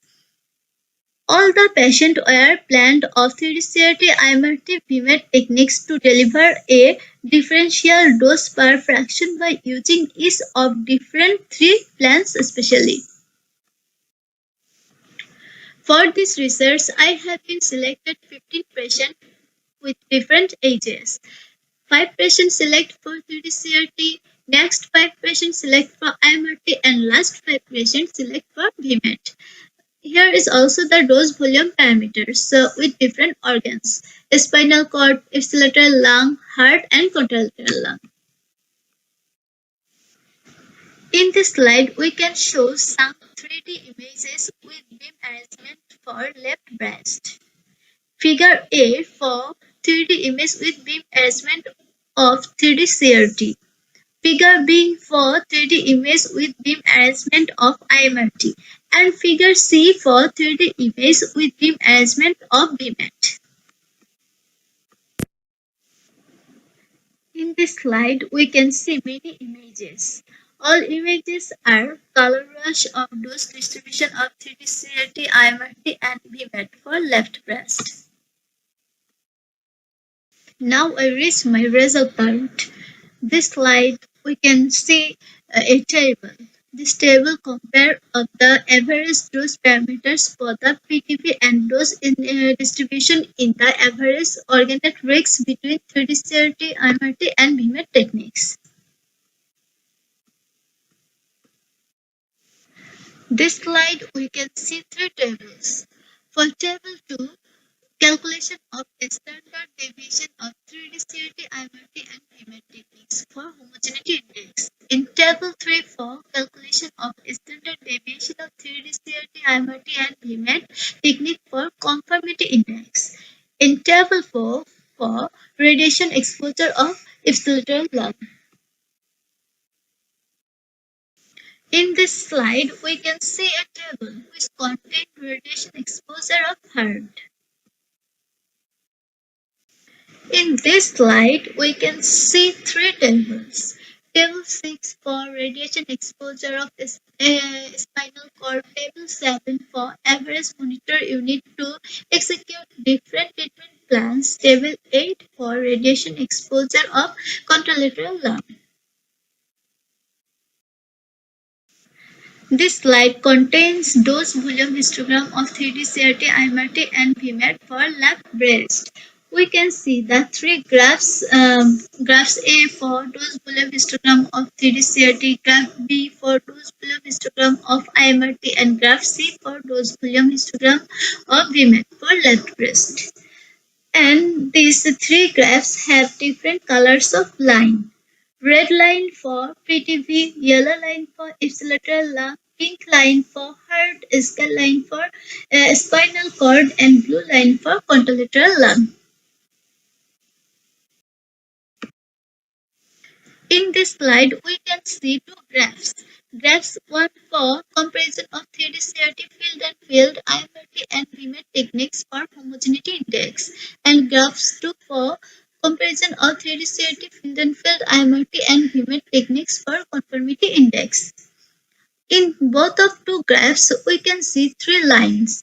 Blue lines for 3D CRT, red line for IMRT, and green line for VMAT. Now I reach my discussion part.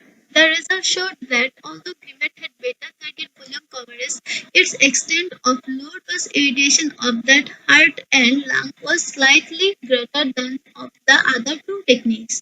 The treatment volume coverage of IMRT was slightly lower than that of VMAT, but it was superior to that of 3D CRT. The homogeneity index ideal value were 0, but we got the value is near to 0. The conformity index also slightly better in VMAT plan than other plans. The conformity index ideal value were 1, but we got the value is near to the ideal values.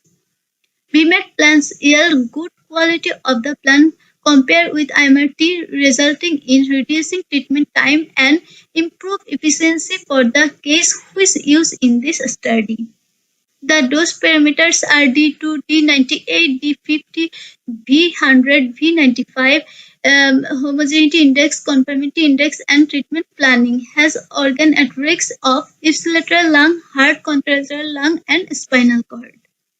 In overall analysis of this study, the VMAT, IMRT, and 3D CRT technique were clinically acceptable treatment plan for the breast cancer. This is my conclusion part. This study compared 3D CRT, IMRT and BMAT plans for breast cases with the different target volume and OARs. In this plan, we were able to achieve good target coverage. The main difference between BMAT, IMRT and 3D CRT was the delivery time per treatment session. Going to reduce delivery time and improve efficiency, the machine throughout may be increased. We conclude in this study that BMAT gives good quality of the plan as IMRT and 3D CRT with less delivery time and improved efficiency for base of breast cases. Thank you everybody for your kind attention. Thank you, Nazrin, for your presentation. So now moving on to our next presentation, that is the last presentation of the session, that will be done by Dr. Silpa Ajay Kumar from India. She is going to present on Mollier weighted multi-component analysis of flat top Gaussian radiotherapy beam for small fields. Silpa. I would like to present my topic on Mollier-weighted multi-component analysis of flat top Gaussian radiotherapy beam for small fields. So as all of you know that during radiotherapy treatment, unwanted radiation is delivered to untargeted areas, and this is often referred to as out-of-field dose. This out-of-field dose mainly arises from the scatter and leakage from LINAC machine and scatter from the patient. Even though a number of studies had conducted in different mediums with different detectors, till now the contribution from out-of-field dose is not properly accounted in radiotherapy planning and evaluation. So there is clear evidence from radiation exposure from accidents, occupation, war, etc. on the incidence of cancer even at a low dose of radiation. We know that modern treatment uses small fields and the dosimetry of which is fairly different from the larger field sizes. So it needs more precision. In linear accelerators, high energy charged particle passes through and interacts with the different thickness of the incident material. This led to multiple scattering by the atoms of the interacting medium. So in this study, Mollier approach of multiple scattering of electrons is adapted in addressing these out-of-field doses.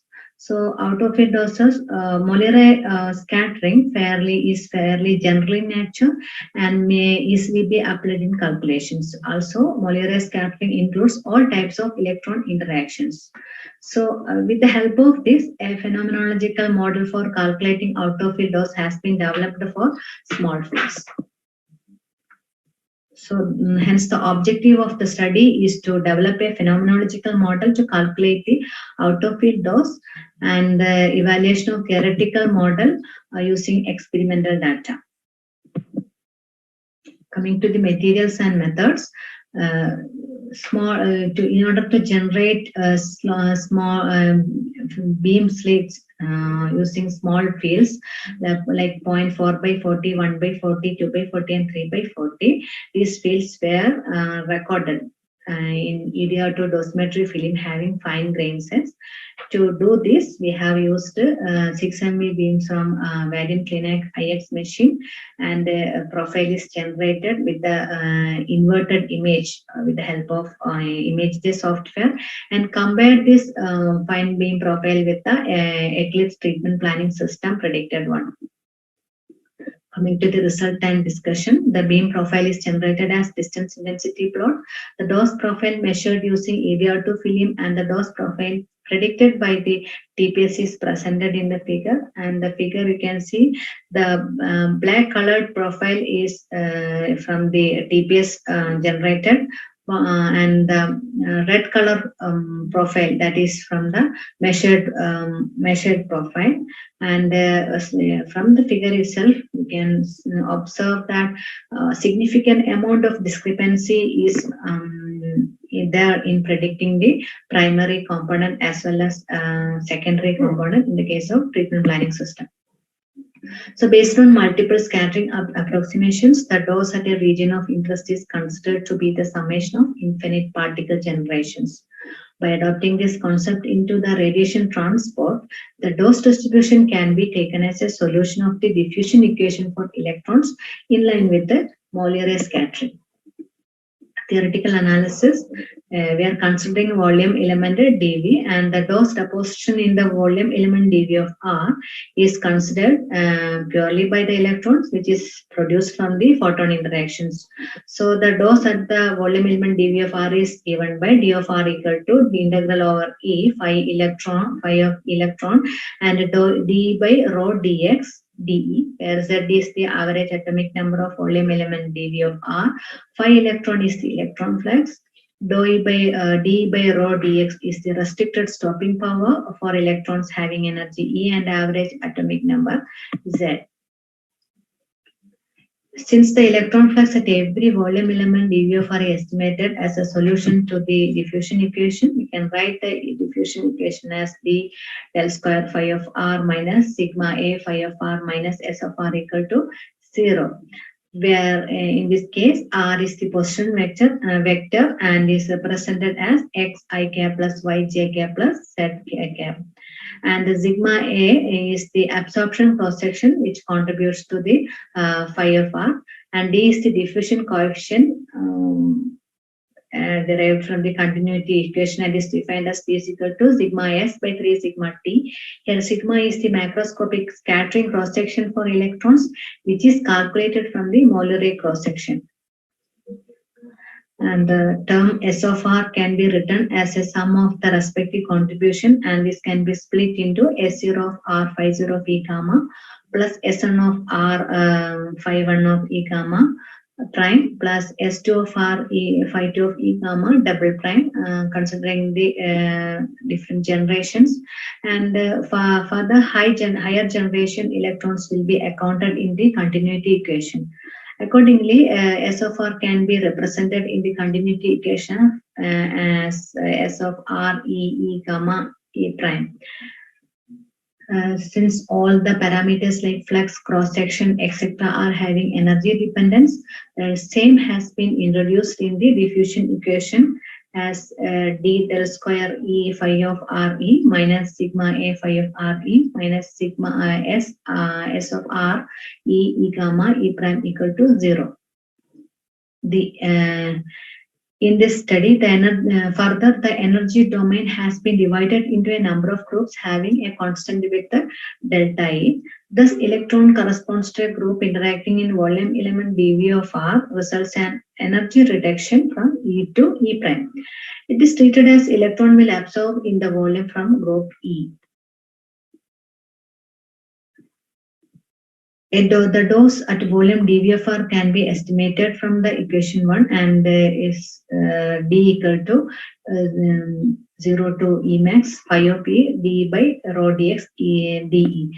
In this study, the primary source distribution function S0 of R is taken as 2D Lorentzian in x and y and exponentially falling in Z. S1 and phi 1 of E are generated using the Compton scattering and Klinischina formalism.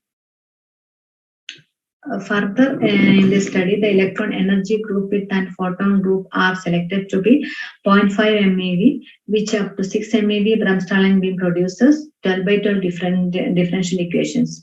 The group averaged cross sections for sigma x, sigma t has been taken from ENDF P8 evaluated nuclear data library based on EPICS 2017 report.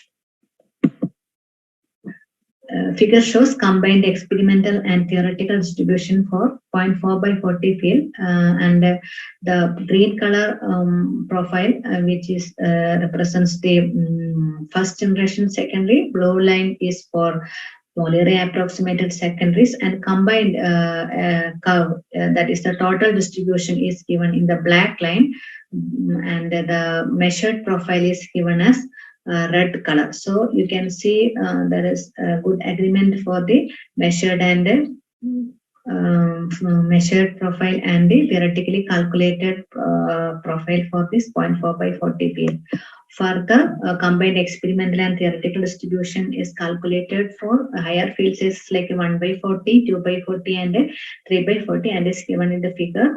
Also, here from the figure, it is also we can say that the theoretically calculated and the experimental one are in good agreement. Coming to the conclusion, the study found that it is the scattering of electron which contributes for the out-of-field toss observed in the small fields. Also, study gives a mathematical expression for the shape around the primary beam. Continuity equation-based neutron interaction estimation is already proved. Here, we have tested the possibility of that formalism in the electron and photon scattering successfully.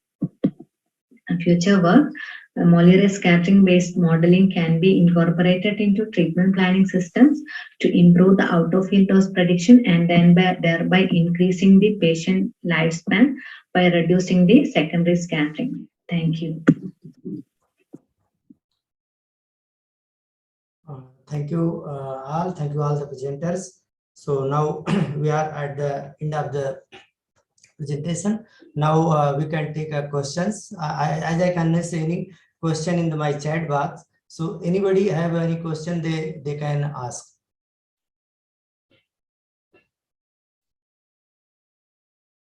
Okay, so let us start with me. So this question with the Reena. So as I know that you are practicing SRS both for gamma knife as well as Linux based. So do you think that Linux based SRS can take over for all indications for the radiosurgery? No, sir. Hello? Sir, hello. Yes. Yes, sir. Yeah. Sir, yeah. Linac-based radiosurgery cannot take basically, but for the very small tumors, we can use GKRS, but for the volumes more than 3 centimeter dia or more, or sometimes for the other lower neck regions and other body sites, we have to rely on the linear accelerators. But So for the very small tumors and single fraction, I think for the brain only gamma knife is the best option. What I think basically from the last 10, 12 years. Because you have already told that all the indices as well as the best advantage of triple F is that the very fast delivery. Yes, sir. And all the indications including functional and pathological are being treated by the Linux based SRS also. There are many papers. Then what are the things you are suggesting based on which you are saying that less than 3 centimeter size could not be fit for Linux based SRS? No, sir, they can be treated with the Linac waste, but we have just started SRS from in the I think last couple of 2-3 years. So I cannot give you the exact comparison. Basically, from the study, international study, it can be shown that it is basically there. But in our institution, we have just started 2 to 3 years back, so we do not have any exactly the clinical data of the patient. So we cannot, I cannot show. Maybe my clinician can show, but at present I am just a physicist, so only I'm from physics point of view. I'm asking in the planning purpose. Okay. Yeah. So for the planning purpose, we can use any of the machines, sir. Okay. Because both the machines are good enough to treat the such type of lesions. Thank you. So next, anybody, any questions from anybody's? Otherwise, I may ask another question to other participants. No one have any question? So my next question is, you are perhaps one of the youngest presenter in the who is a trainee from the Gono University, Najnin. So do you suggest BMAT for breast planning, breast radiotherapy? Recommend? Hello, is there? Najnin is there? Yes, sir. So can you do you recommend BMAT for breast radiotherapy? Yes, it's better planning for breast. So anybody else want to have a question? I cannot see even in a chat box anybody is asking any question. Yes, so sir. Dr. Bhupati, from your side, if you want to have any question.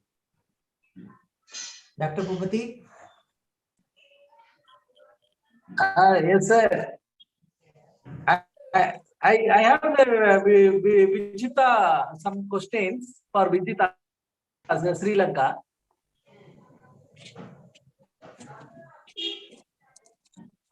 Can you hear me, sir? Vijita, are you there? Perhaps she was there, but I cannot see right now whether she is. No, I cannot see her. My question is, still we are using that Terry-Gopal machine, even though we have a very high-end linear accelerators for the modern radiation therapy. How long we can pull on with the telecopart machines? That's my question. She is not here. She is not in the group. What I can see, I cannot see. If Vijita, you are there, please respond to Dr. Bhupati's question. She is not there. Technical guys can tell us whether she is with us or not. Yeah. For my opinion, we need to pull on another 1 decade at least to cover the rural population, and even in the low income countries, we need to pull on with the telecopal machine another 1 decade. That's my personal opinion.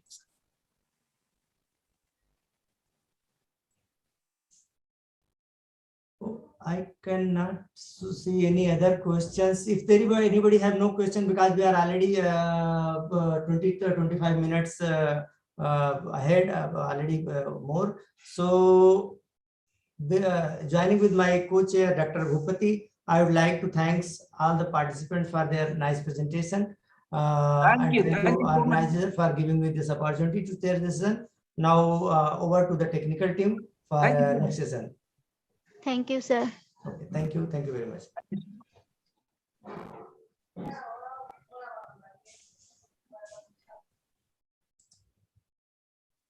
Thank you.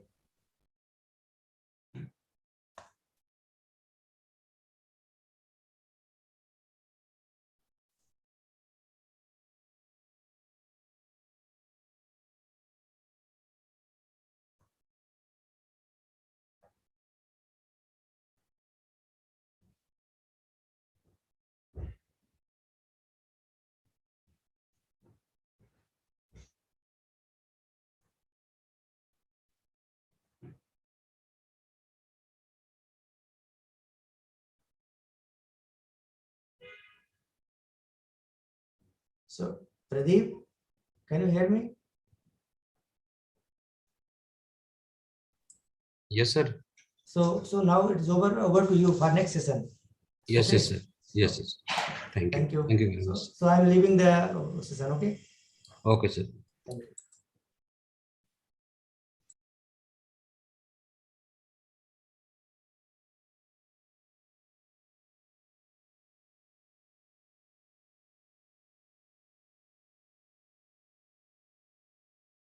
Cancer touches us all in one way or another. That's why we're dedicated to connecting all care to realize a world without fear of cancer. We're achieving that through intelligent cancer care.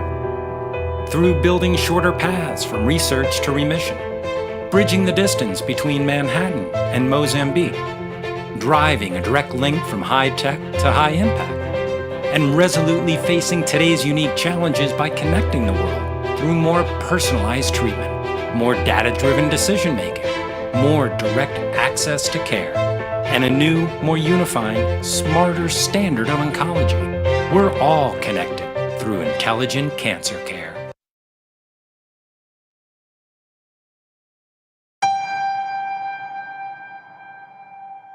We're not waiting for the future. We're creating it.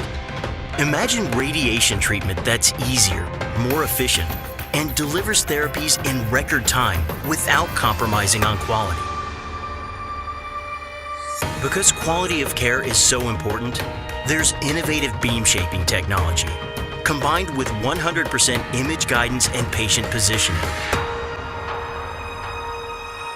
This is a new way of thinking, a transformation, designed to help more patients enhance their well-being and comfort in less time. Together with our customers, we've led radiotherapy innovation for years. Now we're creating its future.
Launching a new era.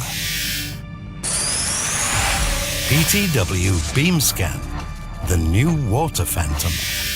Automated, wireless, fast.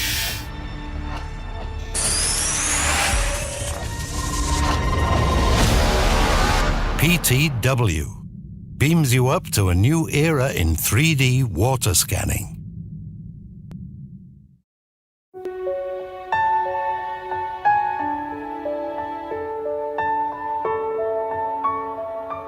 I still remember that morning, the day I first set foot on the campus as a student.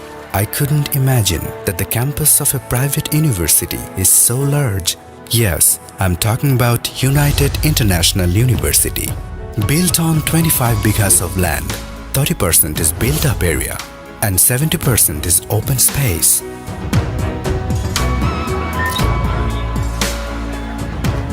There was a large corridor in front with a lot of students.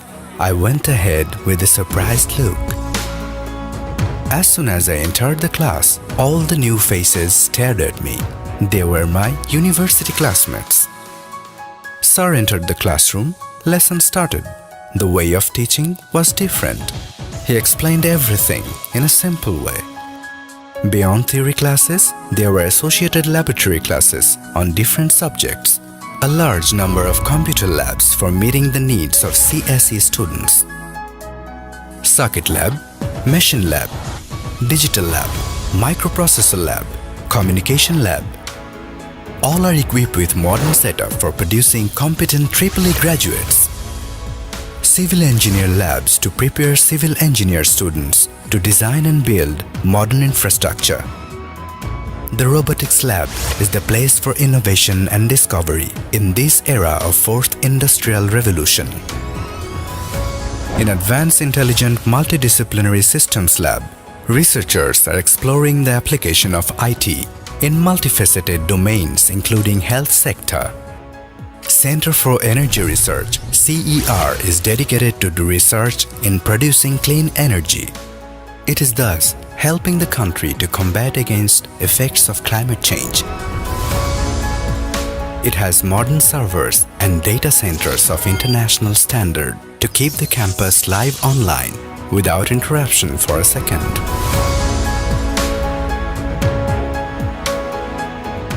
Proverb goes that the more you read, the more you learn.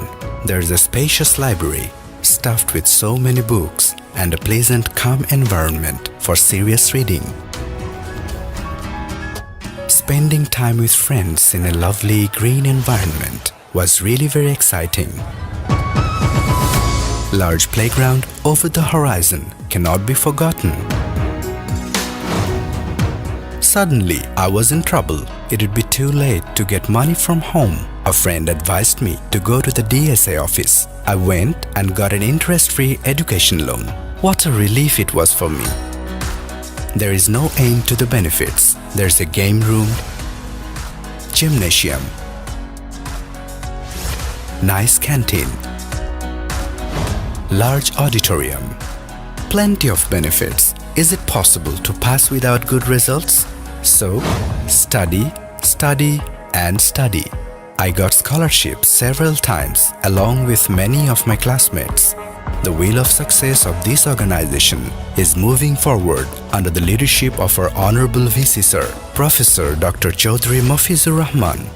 And that's why United International University has been accredited by ACBSP, IEB, SEMA, and has been ranked in Asia by QS. The main secret behind this is the quality of education and all the modern facilities. Time passes by. A special day comes. I got the certificate of graduation from the Chancellor. Today, during my busy schedules at work, even though I am far away, I still remember the key contributor of my success, the United International University. Today, graduates of United International University are working successfully in home and abroad, bearing the flag of this noble institution. United International University. Quest for excellence.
Cancer touches us all in one way or another. That's why we're dedicated to connecting all care to realize a world without fear of cancer. We're achieving that through intelligent cancer care. Through building shorter paths from research to remission, bridging the distance between Manhattan and Mozambique, driving a direct link from high tech to high impact, and resolutely facing today's unique challenges by connecting the world through more personalized treatment, more data-driven decision-making, more direct access to care, and a new, more unifying, smarter standard of oncology. We're all connected through intelligent cancer care.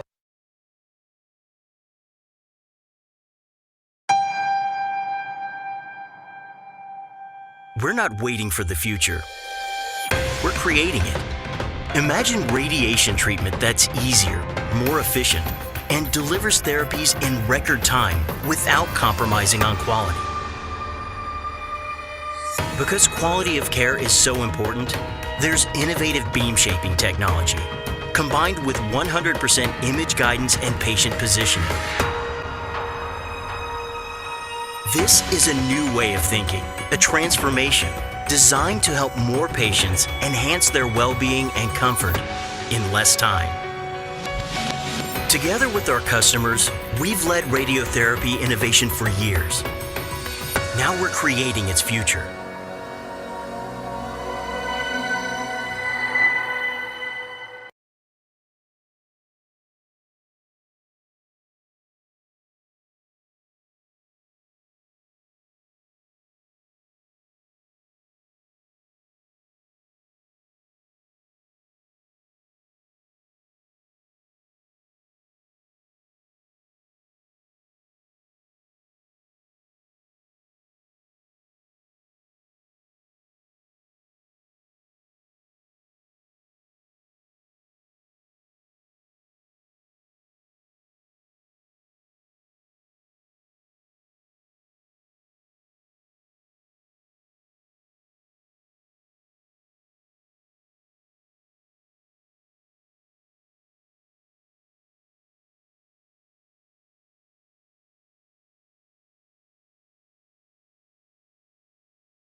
Launching a new era.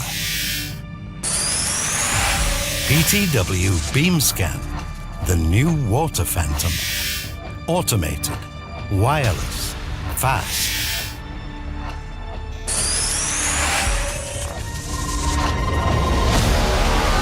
PTW beams you up to a new era in 3D water scanning.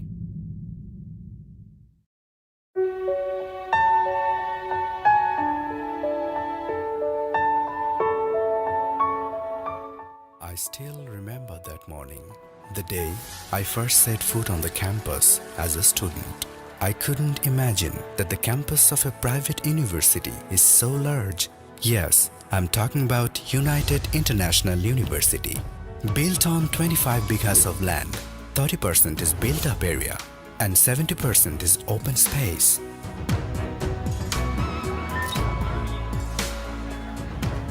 There was a large corridor in front with a lot of students.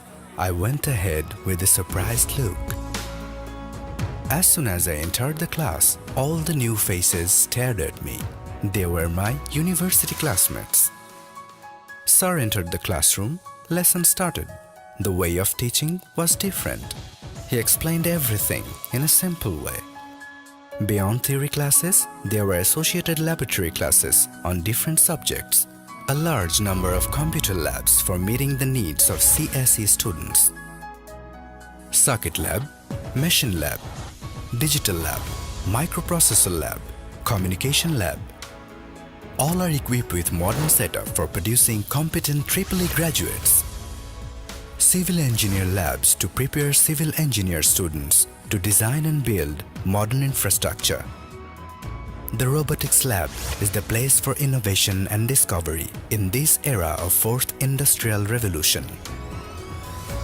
In Advanced Intelligent Multidisciplinary Systems Lab, researchers are exploring the application of IT in multifaceted domains including health sector. Center for Energy Research, CER, is dedicated to do research in producing clean energy. It is thus helping the country to combat against effects of climate change. It has modern servers and data centers of international standard to keep the campus live online without interruption for a second.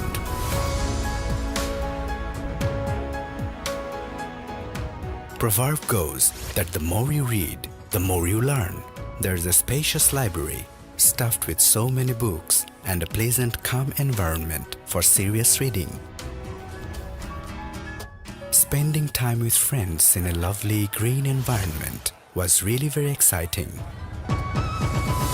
Large playground over the horizon cannot be forgotten. Suddenly, I was in trouble. It would be too late to get money from home. A friend advised me to go to the DSA office. I went and got an interest-free education loan. What a relief it was for me. There is no end to the benefits. There's a game room, gymnasium, nice canteen, large auditorium, plenty of benefits. Is it possible to pass without good results? So, study, study and study. I got scholarships several times along with many of my classmates. The wheel of success of this organization is moving forward under the leadership of our Honorable VC Sir, Professor Dr. Chaudhry Mafizur Rahman. And that's why United International University has been accredited by ACBSP, IEB, SEMA, and has been ranked in Asia by QS. The main secret behind this is the quality of education and all the modern facilities. Time passes by. A special day comes. I got the certificate of graduation from the Chancellor. Today, during my busy schedules at work, even though I'm far away, I still remember the key contributor of my success, the United International University.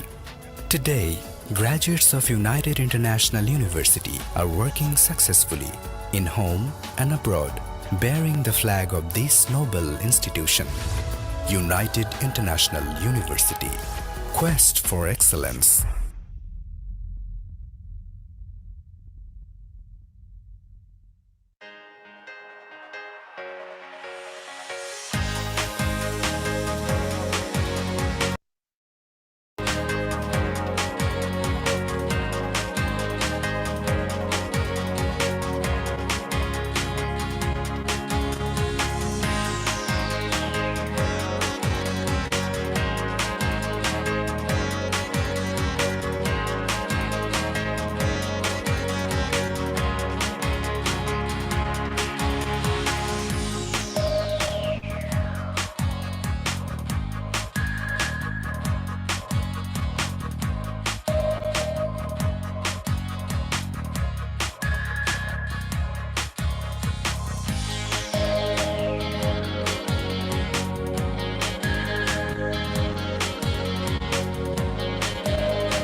Cancer touches us all in one way or another.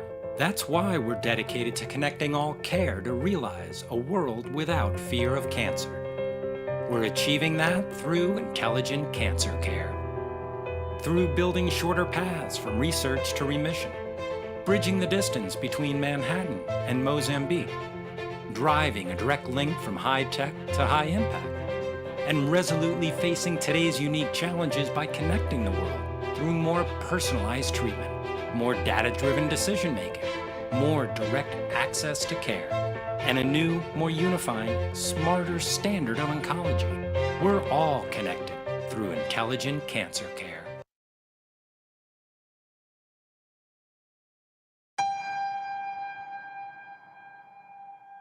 We're not waiting for the future. We're creating it. Imagine radiation treatment that's easier, more efficient, and delivers therapies in record time without compromising on quality. Because quality of care is so important, there's innovative beam shaping technology, combined with 100% image guidance and patient positioning.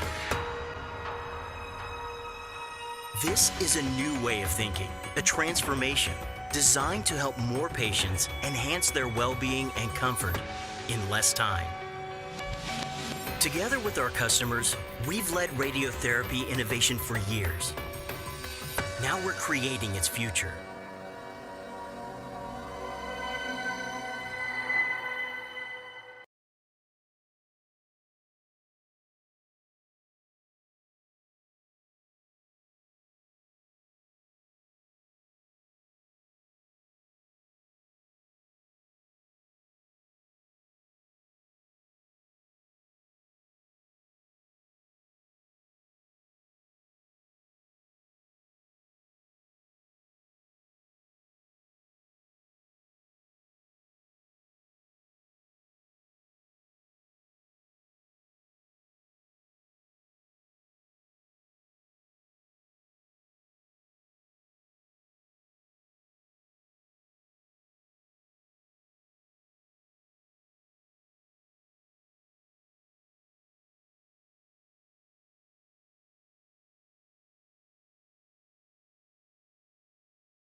Launching a new era. PTW BeamScan, the new water phantom. Automated, wireless, fast.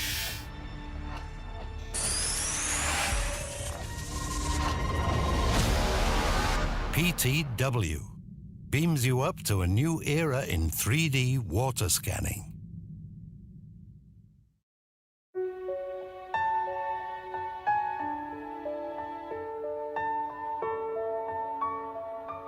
I still remember that morning, the day I first set foot on the campus as a student. I couldn't imagine that the campus of a private university is so large. Yes, I'm talking about United International University. Built on 25 bighas of land, 30% is built-up area and 70% is open space.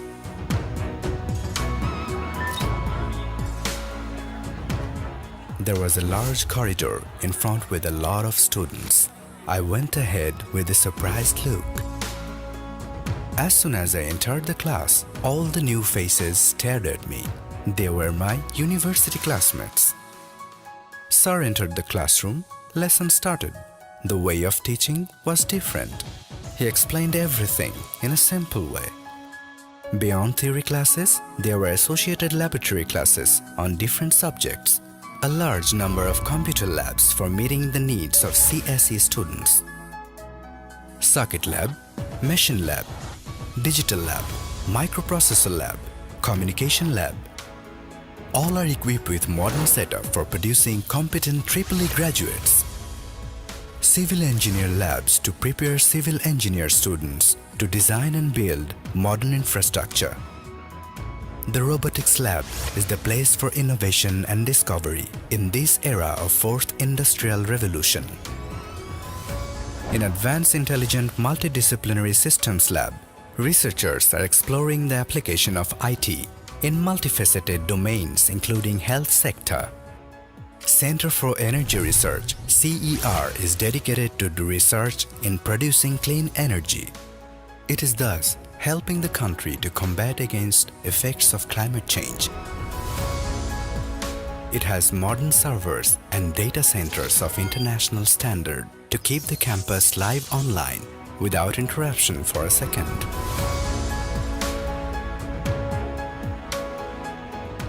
Proverb goes that the more you read, the more you learn.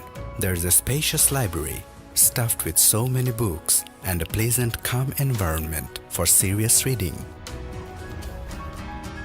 Spending time with friends in a lovely green environment was really very exciting. Large playground over the forgotten. Suddenly, I was in trouble. It would be too late to get money from home. A friend advised me to go to the DSA office. I went and got an interest-free education loan. What a relief it was for me. There is no end to the benefits. There's a game room, gymnasium, nice canteen, large auditorium, plenty of benefits. Is it possible to pass without good results? So, study, study and study. I got scholarships several times along with many of my classmates. The wheel of success of this organization is moving forward under the leadership of our Honorable VC Sir, Professor Dr. Chaudhry Mafizur Rahman. And that's why United International University has been accredited by ACBSP, IEB, SEMA, and has been ranked in Asia by QS. The main secret behind this is the quality of education and all the modern facilities. Time passes by. A special day comes. I got the certificate of graduation from the Chancellor. Today, during my busy schedules at work, even though I'm far away, I still remember the key contributor of my success, the United International University. Today, graduates of United International University are working successfully in home and abroad, bearing the flag of this noble institution. United International University. Quest for excellence.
Cancer touches us all in one way or another.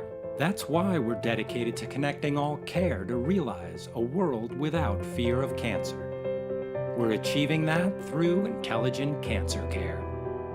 Through building shorter paths from research to remission, bridging the distance between Manhattan and Mozambique, driving a direct link from high tech to high impact, and resolutely facing today's unique challenges by connecting the world through more personalized treatment, more data-driven decision-making, more direct access to care, and a new, more unifying, smarter standard of oncology. We're all connected through intelligent cancer care.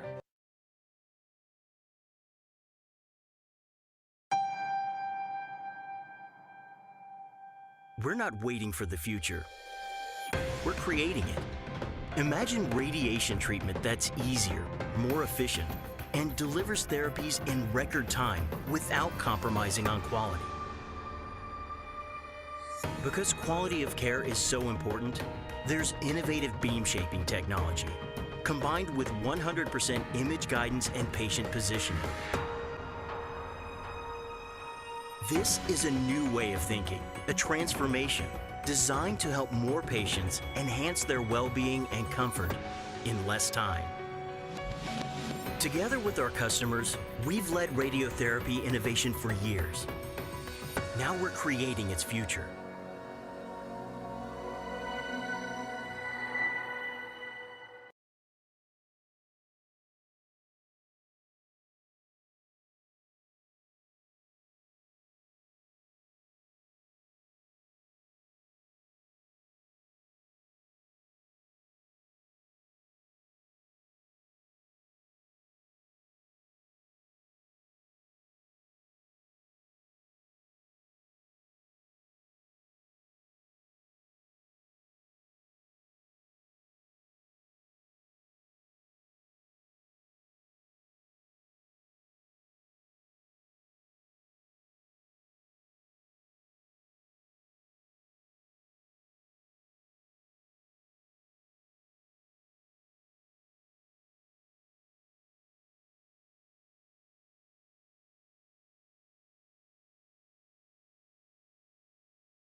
Launching a new era. PTW BeamScan, the new water phantom. Automated, wireless, fast.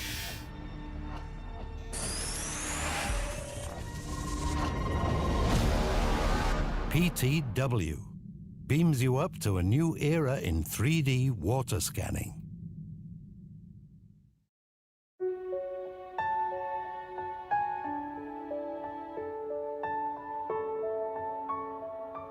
I still remember that morning, the day I first set foot on the campus as a student. I couldn't imagine that the campus of a private university is so large. Yes, I'm talking about United International University. Built on 25 bighas of land, 30% is built-up area and 70% is open space.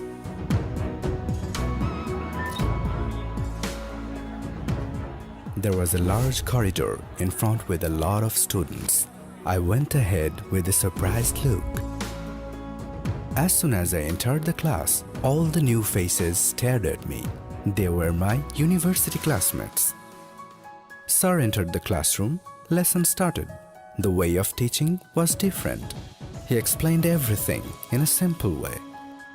Beyond theory classes, there were associated laboratory classes on different subjects. A large number of computer labs for meeting the needs of CSE students. Circuit lab, machine lab, digital lab, microprocessor lab, communication lab. All are equipped with modern setup for producing competent EEE graduates. Civil engineer labs to prepare civil engineer students to design and build modern infrastructure. The robotics lab is the place for innovation and discovery in this era of fourth industrial revolution. In Advanced Intelligent Multidisciplinary Systems Lab, researchers are exploring the application of IT in multifaceted domains including health sector. Center for Energy Research, CER, is dedicated to do research in producing clean energy. It is thus helping the country to combat against effects of climate change. It has modern servers and data centers of international standard to keep the campus live online without interruption for a second.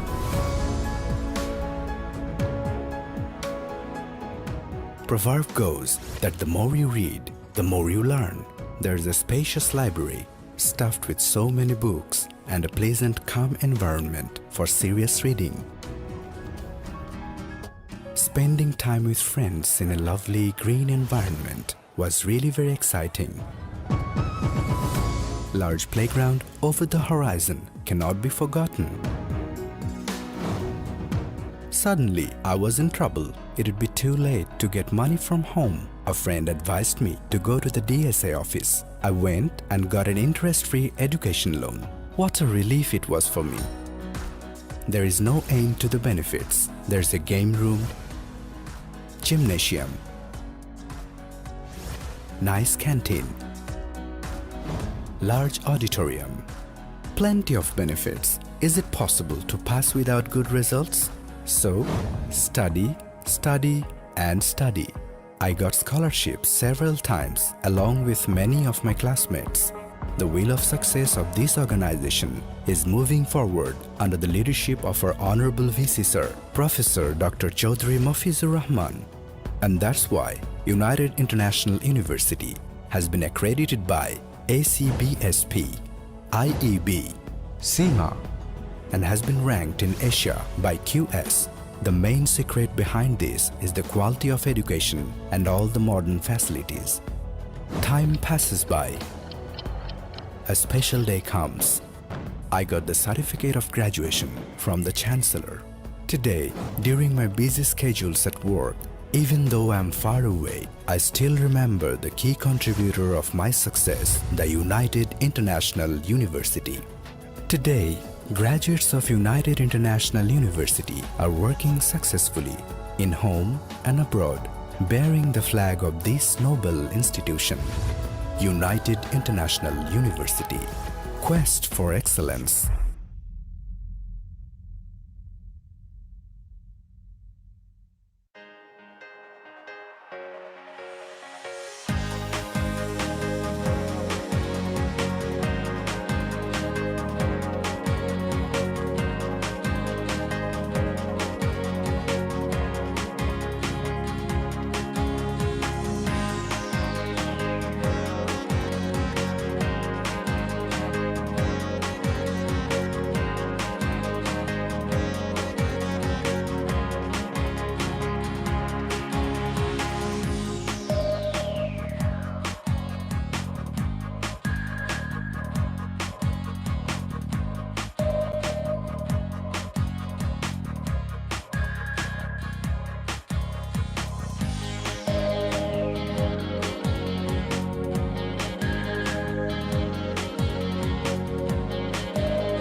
Cancer touches us all in one way or another. That's why we're dedicated to connecting all care to realize a world without fear of cancer. We're achieving that through intelligent cancer care. Through building shorter paths from research to remission, bridging the distance between Manhattan and Mozambique, driving a direct link from high tech to high impact, and resolutely facing today's unique challenges by connecting the world through more personalized treatment, more data-driven decision-making, more direct access to care, and a new, more unifying, smarter standard of oncology. We're all connected through intelligent cancer care.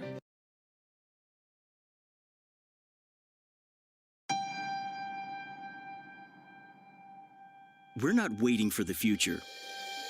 We're creating it. Imagine radiation treatment that's easier, more efficient, and delivers therapies in record time without compromising on quality. Because quality of care is so important, there's innovative beam shaping technology, combined with 100% image guidance and patient positioning.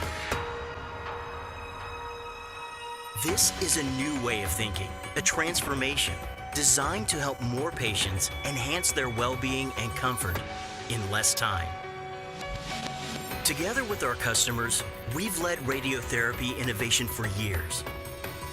Now we're creating its future.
Launching a new era. PTW BeamScan, the new water phantom. Automated, wireless, fast.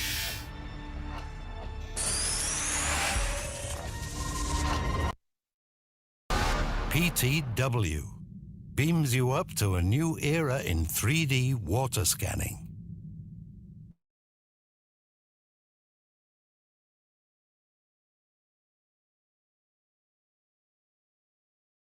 Cancer touches us all in one way or another. That's why we're dedicated to connecting all care to realize a world without fear of cancer. We're achieving that through intelligent cancer care. Through building shorter paths from research to remission, bridging the distance between Manhattan and Mozambique, driving a direct link from high tech to high impact, and resolutely facing today's unique challenges by connecting the world through more personalized treatment, more data-driven decision-making, more direct access to care, and a new, more unifying, smarter standard of oncology. We're all connected through intelligent cancer care.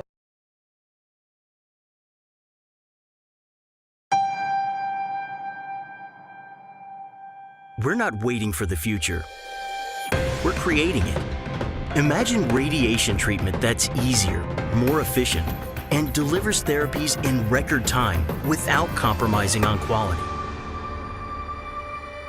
Because quality of care is so important, there's innovative beam shaping technology, combined with 100% image guidance and patient positioning.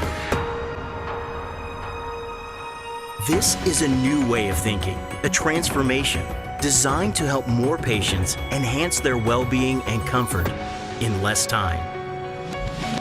Together with our customers, we've led radiotherapy innovation for years. Now we're creating its future.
Launching a new era. PTW BeamScan, the new water phantom. Automated, wireless, fast.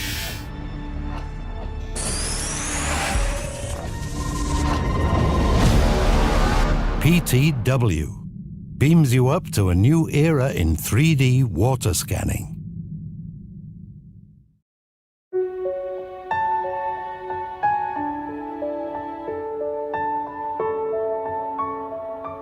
I still remember that morning, the day I first set foot on the campus as a student. I couldn't imagine that the campus of a private university is so large. Yes, I'm talking about United International University. Built on 25 bighas of land, 30% is built-up area and 70% is open space.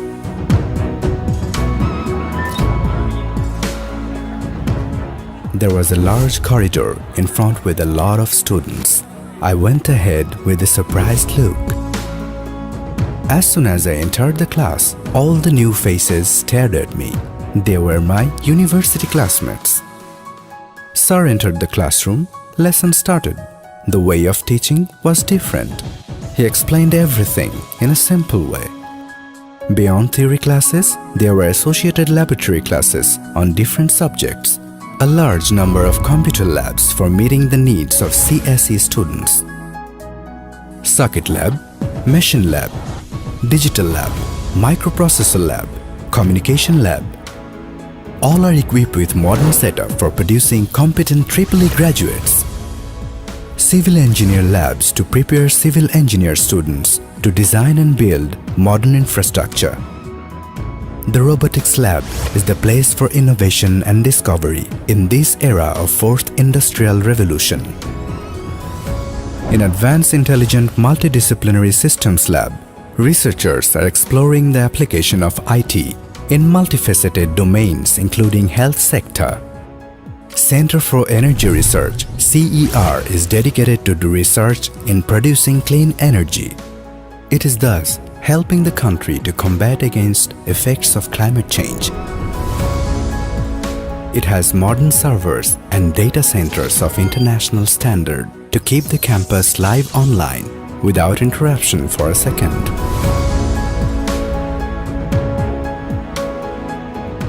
Proverb goes that the more you read, the more you learn. There is a spacious library stuffed with so many books and a pleasant, calm environment for serious reading. Spending time with friends in a lovely green environment was really very exciting. Large playground over the horizon cannot be forgotten. Suddenly, I was in trouble. It would be too late to get money from home. A friend advised me to go to the DSA office. I went and got an interest-free education loan. What a relief it was for me. There is no end to the benefits. There's a game room, gymnasium, nice canteen, large auditorium, plenty of benefits. Is it possible to pass without good results? So, study, study and study. I got scholarships several times along with many of my classmates. The wheel of success of this organization is moving forward under the leadership of our Honorable VC Sir, Professor Dr. Chaudhry Mafizur Rahman. And that's why United International University has been accredited by ACBSP, IEB, SEMA, and has been ranked in Asia by QS. The main secret behind this is the quality of education and all the modern facilities. Time passes by. A special day comes.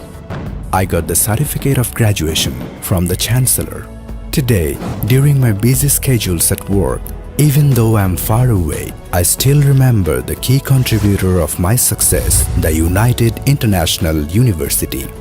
Today, graduates of United International University are working successfully in home and abroad, bearing the flag of this noble institution.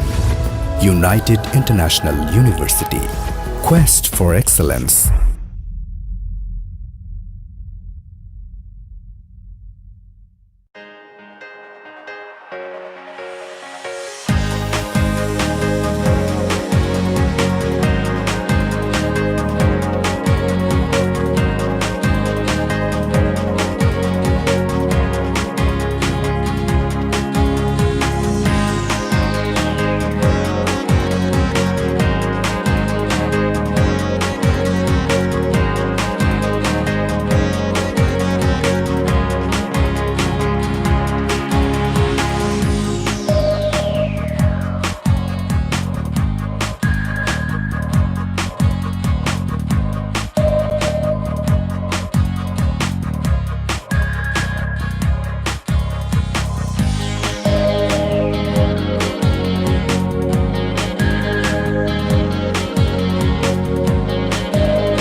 Cancer touches us all in one way or another. That's why we're dedicated to connecting all care to realize a world without fear of cancer.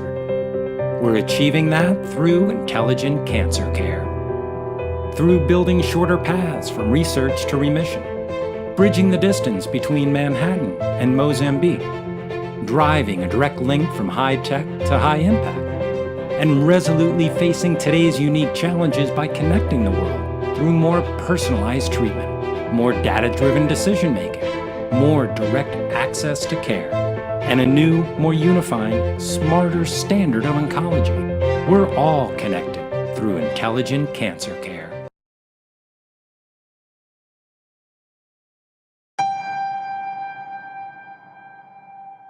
We're not waiting for the future. We're creating it. Imagine radiation treatment that's easier, more efficient, and delivers therapies in record time without compromising on quality. Because quality of care is so important, there's innovative beam shaping technology, combined with 100% image guidance and patient positioning. This is a new way of thinking, a transformation designed to help more patients enhance their well-being and comfort in less time. Together with our customers, we've led radiotherapy innovation for years. Now we're creating its future.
Launching a new era. PTW BeamScan, the new water phantom. Automated, wireless, fast.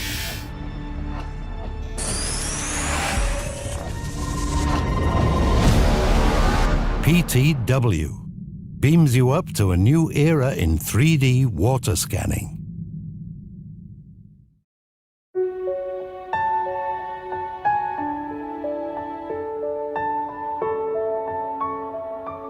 I still remember that morning, the day I first set foot on the campus as a student. I couldn't imagine that the campus of a private university is so large. Yes, I'm talking about United International University. Built on 25 bighas of land, 30% is built-up area and 70% is open space.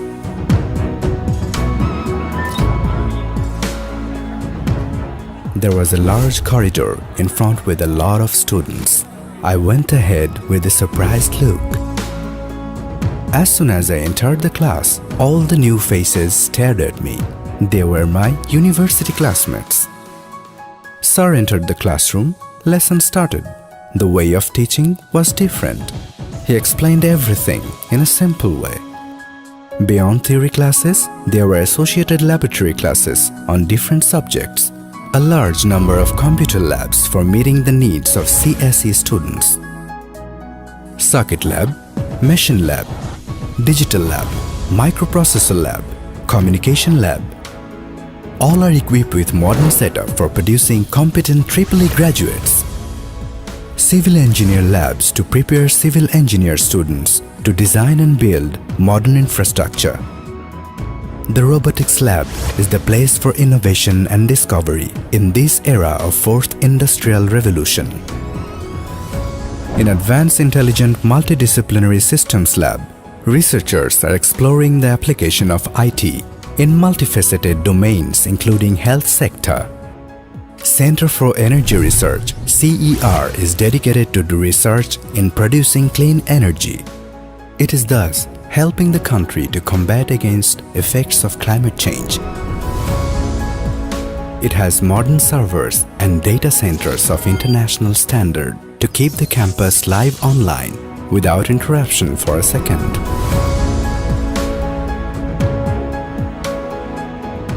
Proverb goes that the more you read, the more you learn. There is a spacious library stuffed with so many books and a pleasant, calm environment for serious reading. Spending time with friends in a lovely green environment was really very exciting. Large playground over the horizon cannot be forgotten. Suddenly, I was in trouble. It would be too late to get money from home. A friend advised me to go to the DSA office. I went and got an interest-free education loan. What a relief it was for me. There is no end to the benefits. There's a game room, gymnasium, nice canteen, large auditorium, plenty of benefits. Is it possible to pass without good results? So, study, study and study. I got scholarships several times along with many of my classmates. The wheel of success of this organization is moving forward under the leadership of our Honorable VC Sir, Professor Dr. Chaudhry Mafizur Rahman. And that's why United International University has been accredited by ACBSP, IEB, SEMA, and has been ranked in Asia by QS. The main secret behind this is the quality of education and all the modern facilities. Time passes by. A special day comes.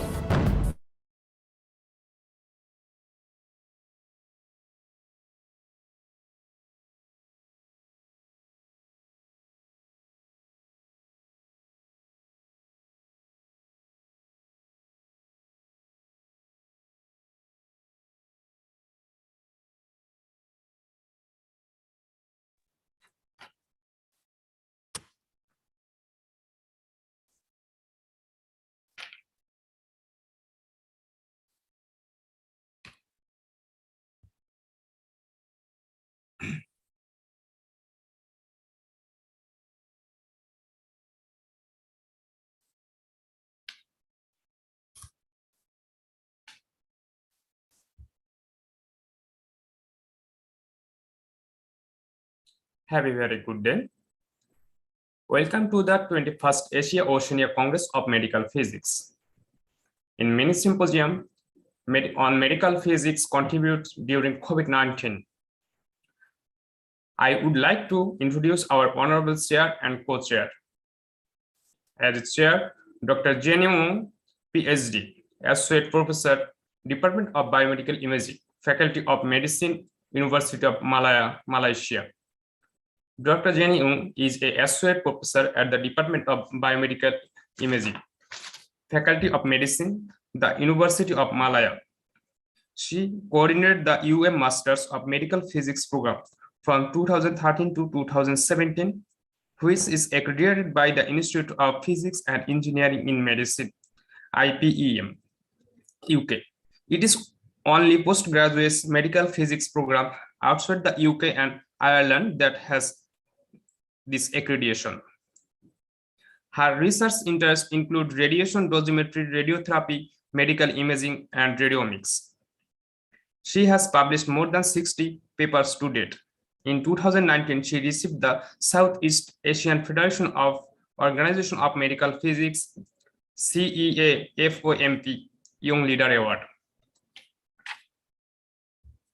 And now I'd like to introduce our co-chair, Professor Dr. Kwan Wong, Department of Biomedical Imaging, Medical Faculty of Medicine, University of Malaya, Kuala Lumpur, Malaysia. Dr. Kwan is a professor at the Department of Biomedical Imaging, University of Malaya, Kuala Lumpur, Malaysia. He is certified by the American Board of Medical Physics, a fellow of the Institute of Physics, UK, the International Organization for Medical Physics, AOCMP, and the Academy of Science, Malaysia. He is also a member of the Academy of Medicine, Malaysia. Professor Kwan Wong is widely regarded as the pioneer of medical physics in the country, having served at the University Malaya Faculty of Medicine for more than 30 years. He published and presented scientific papers prolifically, being cited by more than 6,000 academics and having an index of 39. He also founded a number of the academic program and regional medical physics organization. He mentored young and upcoming scientists both locally and abroad. In 2013, Professor Kwan was named as one of the top 50 medical physicists in the world. And in 2018, he became the only Malaysian in history to receive the prestigious Mary Slodowska-Curie Award in 2018, given by the UK-based International Organization for Medical Physics, IOMP, which represents 25,000 medical physicists worldwide. And in 2020, Professor Kwan Wong was awarded the highest accolade for the scientist in the country, the Mercada Award, for his lifelong contribution to the country and beyond. Now, I would like to request our honorable chair and co-chair to conduct this session. Thank you, sir. Thank you. Thank you, Jubairu. Thank you for the nice introduction. So,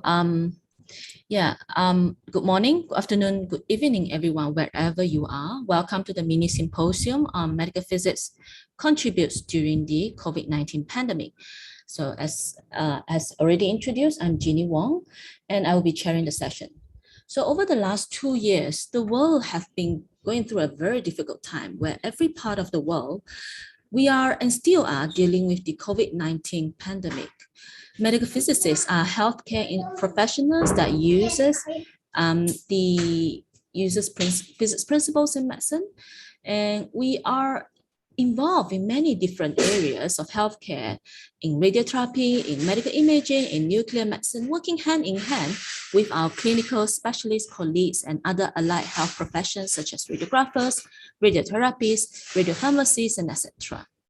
So medical physicists has contributed in many ways towards the better patient care and safety of our fellow medical colleagues, as will be shared by our eminent speakers today. So today we have 4 distinguished speakers here to share with us their experience. We have Dr. Thomas Krong, Dr.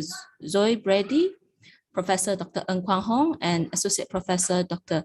Yong Chai Hong. First off, I would like to introduce our first speaker, Professor Dr. Thomas Krong, who was born and educated in Germany. And after his PhD, he migrated to Australia in 1989, where he started his career in radiotherapy physics. From 2001 to 2005, he moved to Canada and worked at the London Regional Cancer Centre and commissioned one of the first thermotherapy units there. In 2005, Thomas became the principal research physicist at the Peter MacCallum Centre in Melbourne, Australia, and subsequently the Director of Physical Sciences. He is certified to work as radiation oncology medical physicist in Australasia, North America, and Europe. He holds honorary appointment on a professorial level at Monash, RMIT, and Wollongong universities. His interest is in dosimetry of ionizing radiation, image-guided radiotherapy, clinical trials, and education of medical physicists. He has published more than 300 papers in refereed journals. In 2013, he was awarded the Distinguished Service Award of the Australasian College of Physical Scientists and Engineers in Medicine, ACPSEM, and nominated as one of the top 50 medical physicists featured in the International Conference of Medical Physics in Brighton, UK, to celebrate the 50th anniversary of the International Organization of Medical Physics, IOMP. In 2014, he was awarded as well as an Order of Australia Medal for service to medicine, research, and education. So Dr. Thomas Krong will speak to us today on COVID-19 pandemic planning, consideration for radiation oncology, medical physics. Dr. Thomas Krong, over to you. Thank you so much, Jenny, and my sincere thanks also to the organizers. I hope you can hear me. I will share now my screen, and I hope you can see that as well. But so far, everything has gone really well here at this conference, so I'm confident that we are also will be able to see my screen as well. I don't want to talk about COVID. I don't think everyone would prefer not to have COVID there, but it is a part of our life now. And what I'd like to share with you are some consideration in the context of radiation oncology. Before I get started, though, I would quickly like to give you a bit of my physical background so you appreciate the environment I'm coming from. I'm the Director of Physical Sciences, which is basically biomedical engineering and medical physics at Peter MacCallum Cancer Centre, which is shown here on the right, a rather large cancer hospital, which has 5 campuses. We have 16 linear accelerators and offer more or less all radiotherapy services which are available. It is interesting that we have. Yes? Dr. Thomas, could you put it on presentation mode? I think that introduces another risk. Okay. All right. So I've maximized my screen to all do right. that. Go ahead. I hope you can still see that I've tried to make everything else as small as possible, but my Zoom is known for having now and then all right, I issues. understand. Let's continue. It's a typical COVID. COVID hazard. All right, please continue. Sorry for interrupting. No, not a problem, because I think that actually really highlights one of the things which I would like to get across, which is the improvisation, which we all need to engage with in the context of COVID. More of that a bit later. I don't need to tell you anything about COVID. We are all embedded in it, and you can see here from the Johns Hopkins University webpage just the picture of Australia and the COVID numbers. We know all about it, but it is still changing every day. The numbers we are now looking for is not anymore the infections as much, but we are looking now at hospitalizations, cases in ICU, and cases on ventilator, because they really make a direct impact on our hospital, clinical, and professional life. We are also looking at the vaccination rates, and I'm really pleased that in Australia we have now about 90% of adults fully vaccinated. We are also, at least from the Greek alphabet, about halfway through the pandemic, because we have now arrived at Omicron, starting with Alpha and so on. So I very much hope that I can see all of you in person in the next year or so. There's also a huge amount of information now on even specific things like radiotherapy and COVID. There are now 820 papers in PubMed, so much information, it is really difficult to keep up. So what I'd like to do in the next 10, 15 minutes is discuss our system, how we actually analyzed our radiotherapy services in medical physics due to the pandemic, and consider how these responses are also useful in the context of other disasters and help us preparing for what will be the new normal. This is a central slide for all of us. And I think it is important to note that cancer is more deadly than COVID. Radiotherapy is an essential service to cancer patients, and about 50% of cancer patients should have radiotherapy. And without medical physicists, the services of radiotherapy cannot be delivered.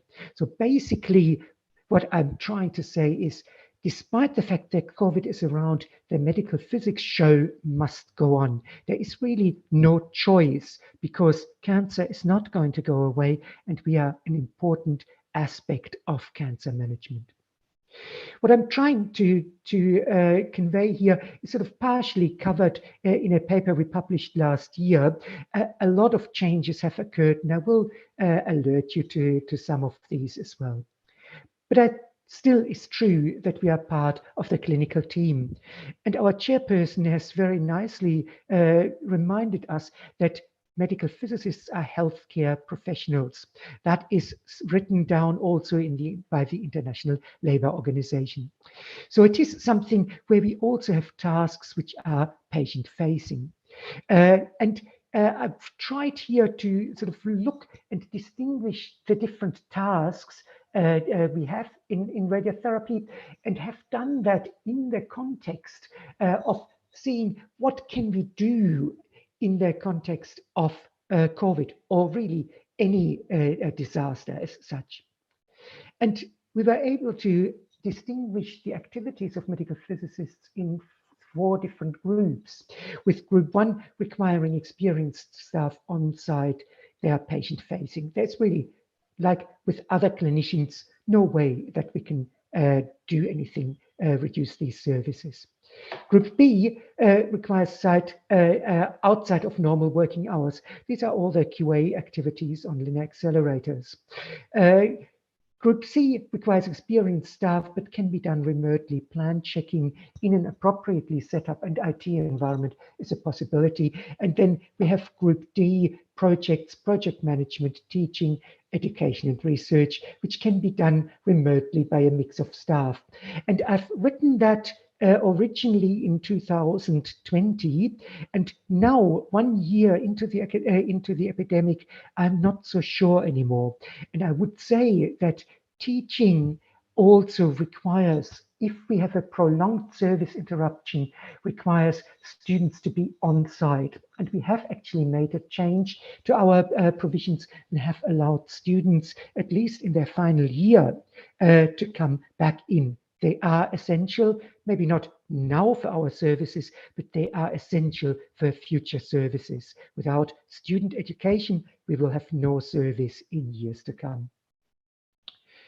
There's obviously a problem that we need to convince others, hospital administrators, infection control, IT, that medical physicists are essential, and not only essential for machines, but essential for patients. And there are just a couple of points here listed, where in special procedures, brachytherapy, in vivo dosimetry, motion management, it's rather obvious that medical physicists need to be present.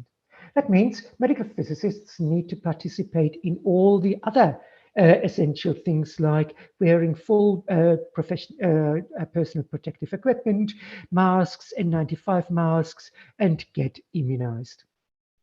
In our institution, we have about 50% of staff, engineers and physicists who can be off-site for a few days. But that reduces very quickly to less than 1/3 if the time extends overall. We then also looked at different categories of work and distinguished that a bit further. the main categories we could identify were equipment, IT, staff and visitors, training, research, and so on. Let me just highlight a couple of important points. IT is obviously absolutely essential, and the medical physicists should be part of that, these considerations, because they have usually a very important IT role, for example, in administration of treatment planning, in the record and verify system, and so on.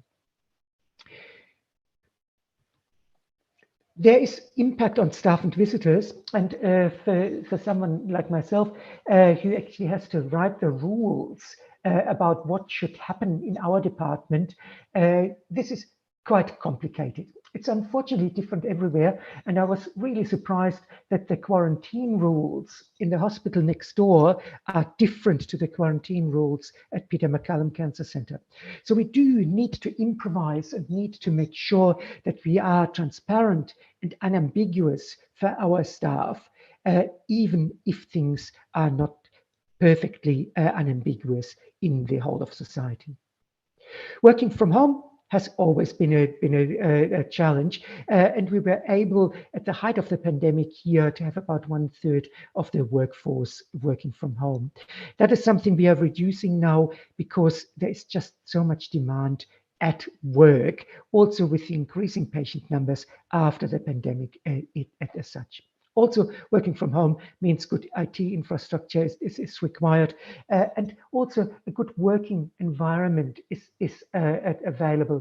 Not everyone had set up a work room suitable for that. Not everyone had the luxury of having childcare and so on.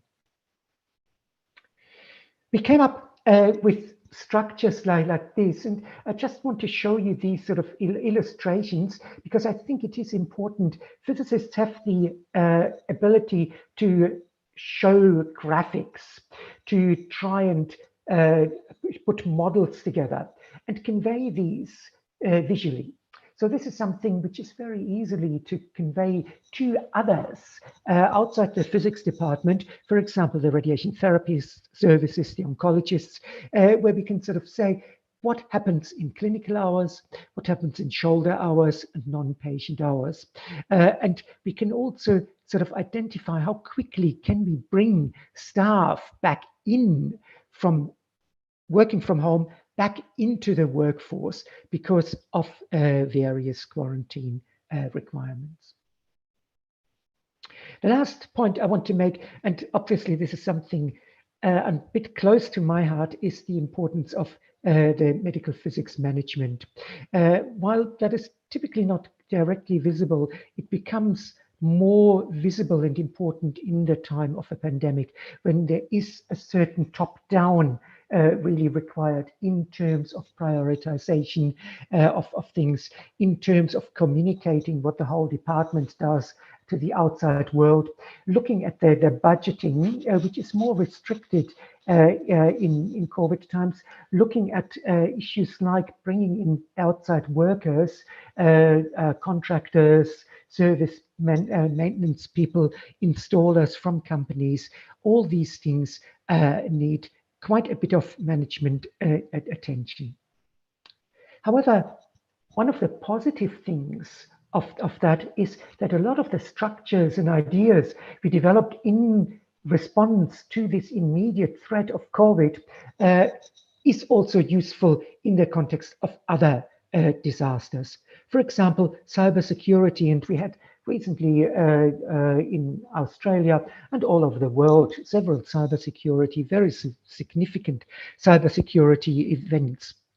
I was quite interested to learn that our hospital cybersecurity response program has a lot of elements of the response to the COVID pandemic. In particular, clearer communication pathways and a business continuation plan, or just some active planning for what happens, are shared really amongst that.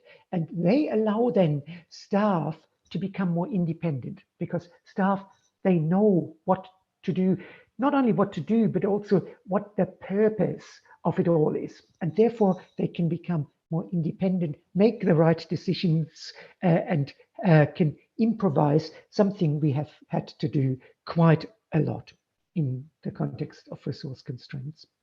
Our hospital tried to use previous experience, and there are some beautiful papers from the Singapore group, from the SARS experience in Singapore from 2003, where we basically tried emulated some of that. There is not necessarily a need to reinvent the wheel entirely.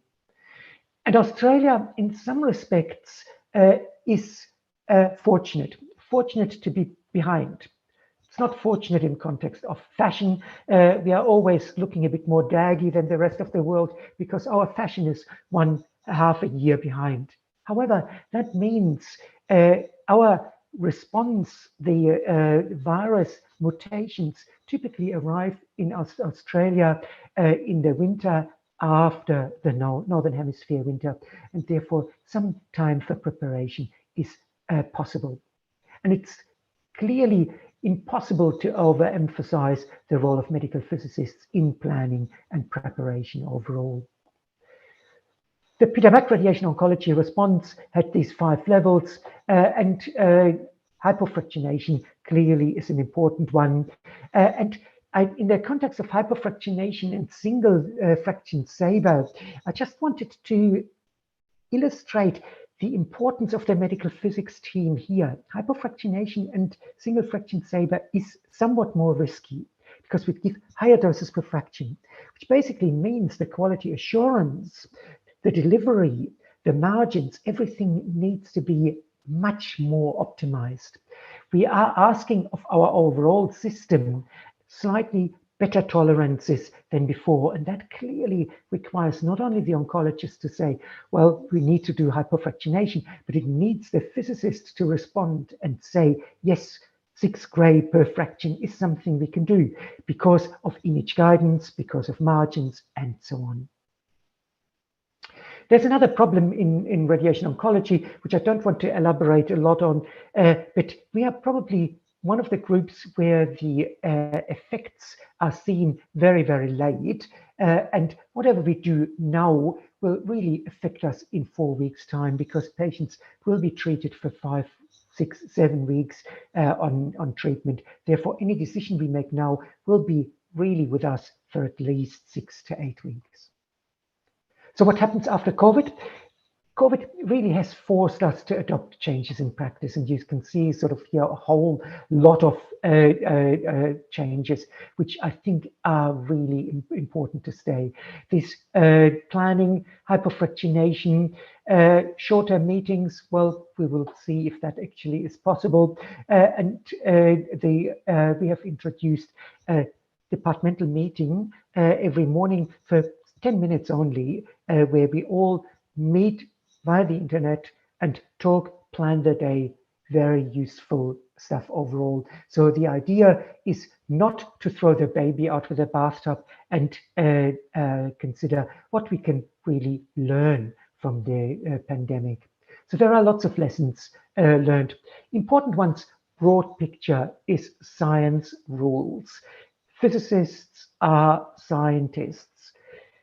Doesn't mean physicists rule, and I don't think we are born or we want to rule as such, but the messages we have, the information we bring to the table is essential.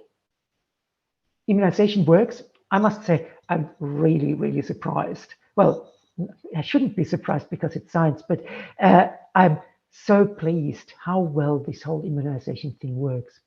Exponential growth is real, and we have seen that, and the physicists can deal with exponentials. Physicists are needed, therefore, in a pandemic to managing equipment, patients, and there are opportunities which are extending beyond COVID overall. So thank you very much. It is a pity that I cannot be in Dhaka this time, but COVID will have an end, and I think the science, the modeling shows us that this is indeed hopefully happening. I hope to see you in the future. And there are lots of other people who have contributed to this work. This is a picture from a previous visit to Dhaka, which I enjoyed a lot. And the hospitality is really fantastic. Thank you very much for your attention. Thank you. Thank you, Dr. Thomas, of that very interesting talk.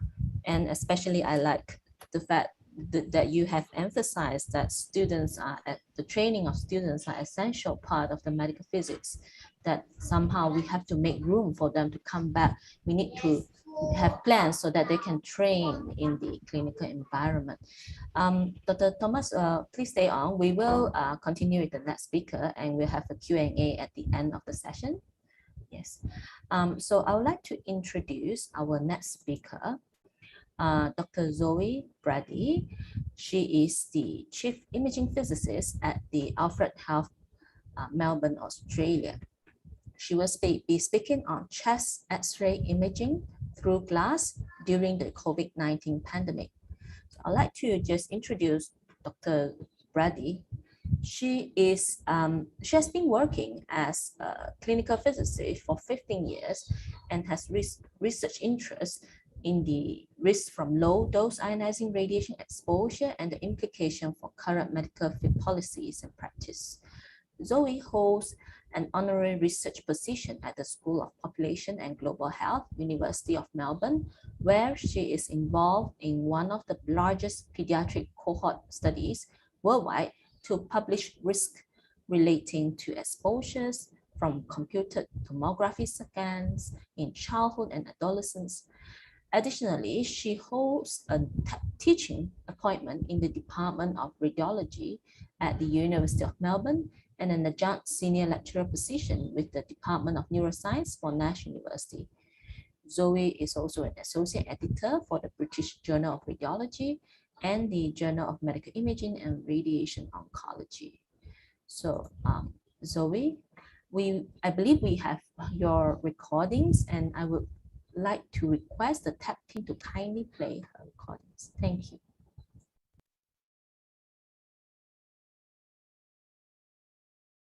Thank you for that introduction, and thank you to the AOCMP organisers for the generous invitation to this mini symposium.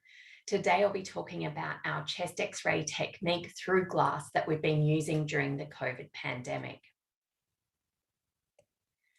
First, I would like to acknowledge the many people who are involved in this work. We had a multidisciplinary research team of physicists, radiographers, radiologists, and research staff. There's also the radiographers who continue to perform the task, who we owe a deep gratitude to, and the nursing staff who assist them in doing the technique in the ICU and ED as we still deal with a COVID surge in our community. And thanks also to the Ethics Committee and Office of the Alfred Hospital, who fast-tracked the ethics approval for this research work that we completed last year. So where did this all start? Well, in late March 2020, we became aware that another hospital locally were performing mobile chest X-rays through the window of their ED isolation room. In fact, this technique was first developed during the Ebola virus outbreak.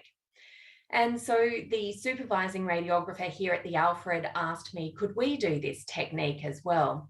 And I'd just seen some discussion on it on some international medical physics forums, as well as a post on Twitter. And this is the image from Twitter back in March last year that made us feel like this technique was possible to do. So we devised an experimental plan where we had to work out, well, do the different types of glass matter?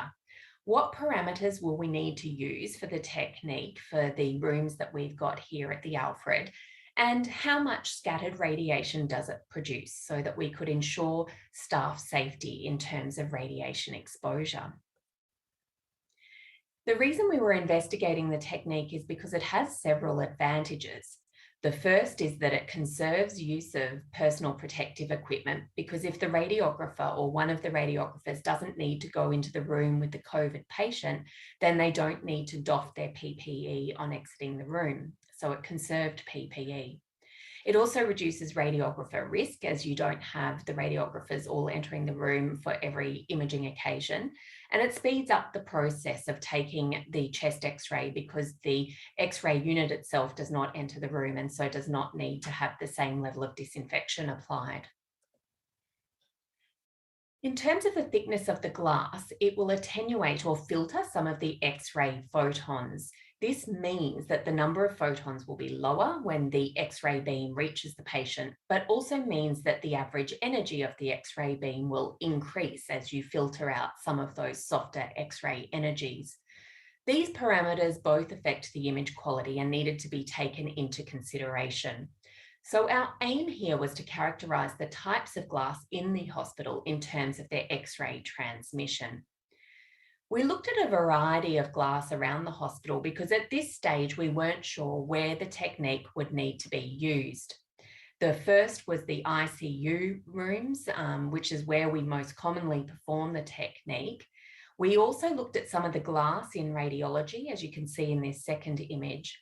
And then I looked at some more interesting types of glass just to see the effect that it might have on the X-ray transmission. So we looked at fire glass in a fire door, that's number 3. The fourth one there is just the cheapest, thinnest pane of glass we could find, which was in the radiology tea room. Obviously, we would never clinically take an X-ray here, but we were trying to characterize the different types of glass that might be found in the hospital. The fifth type of glass is what we call the magic glass in ICU, and with electrical switching, it changes the opacity of the glass. We weren't planning to take it through these glass opaque walls, but we weren't sure what we would need to do in the future, so we assessed these as well.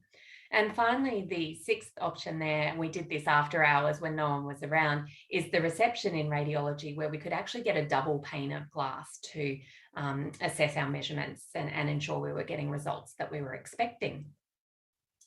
We also had to take into account the additional distance between the X-ray tube and the patient with this technique.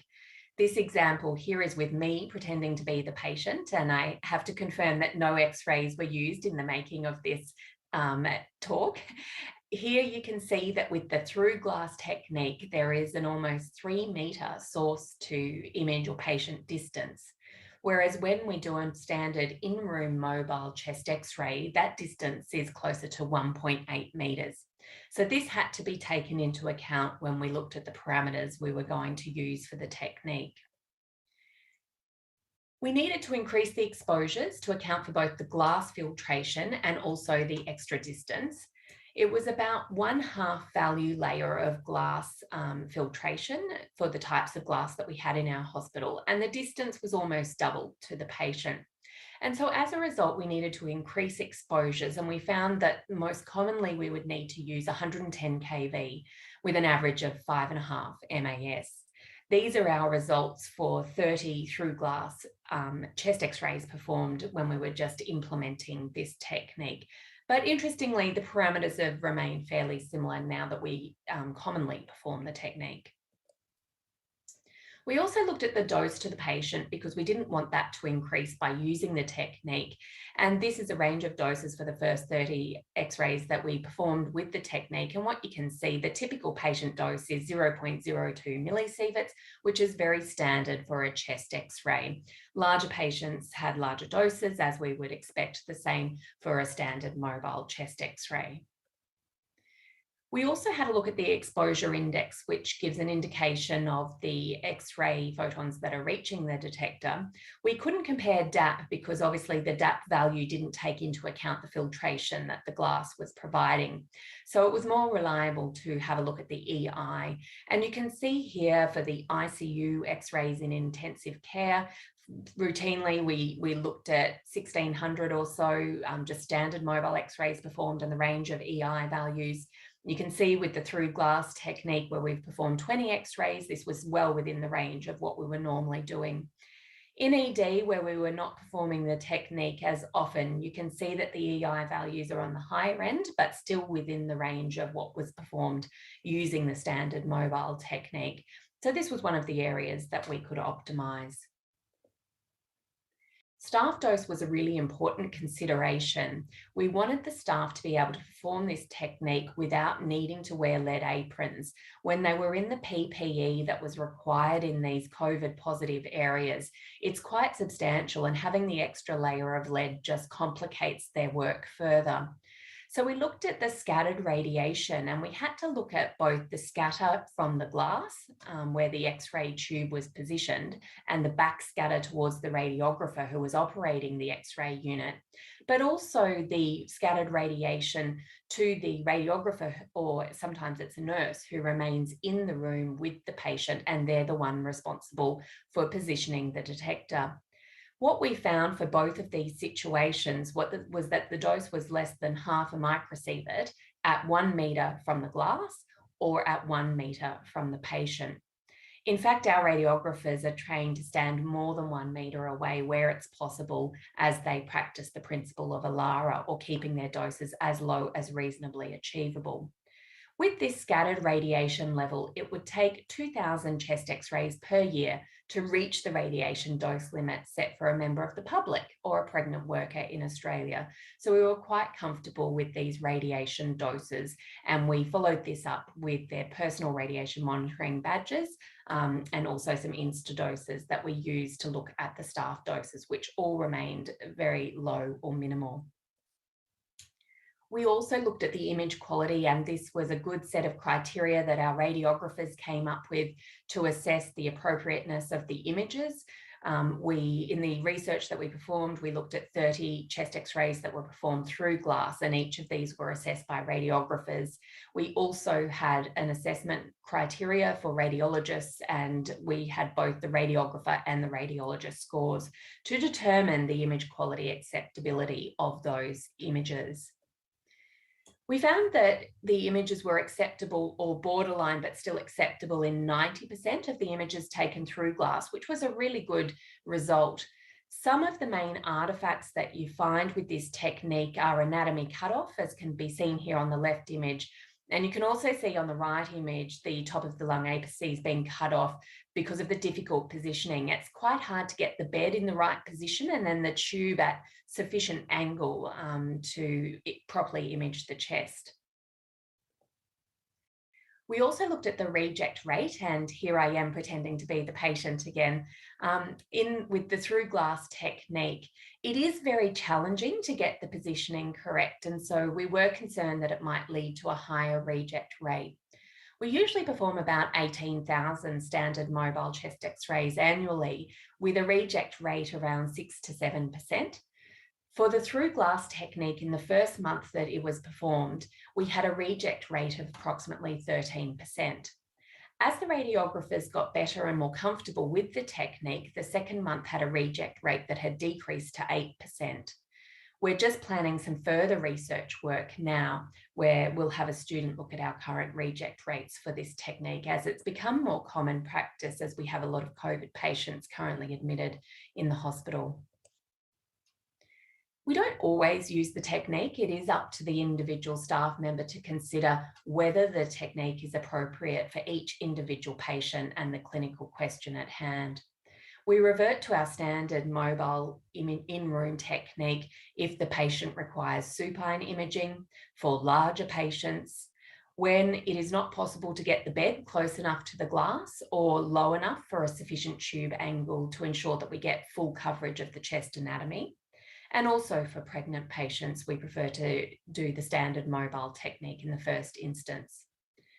A supine in-room technique will answer the clinical question more quickly and with less chance of needing to repeat the X-ray in some of these cases.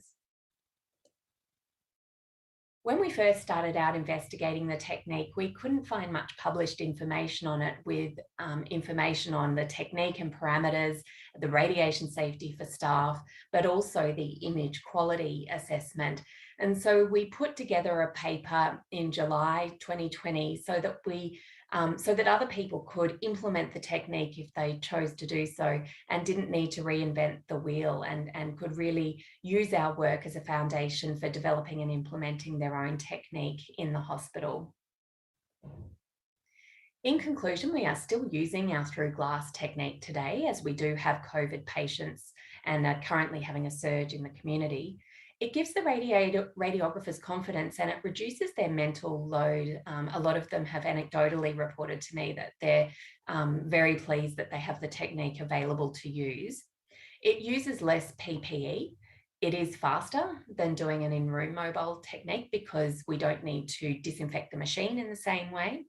And overall, one of the really pleasing outcomes is that it lowers the infection risk for staff who don't need to enter the room with a COVID patient. Thank you very much for giving me the opportunity to present this work, and I leave you with a very nice example of the through glass technique.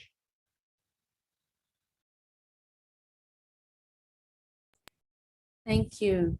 Thank you, Zoe, for that very interesting talk and on showing us how that is possible where medical physicists improvise and provide a new solution for a problem that is occurring, like the COVID pandemic, giving a lot of issues in the normal practice. So we'll keep the question for later. So we will move on to the next speaker, which is Professor Ng Quang Hong.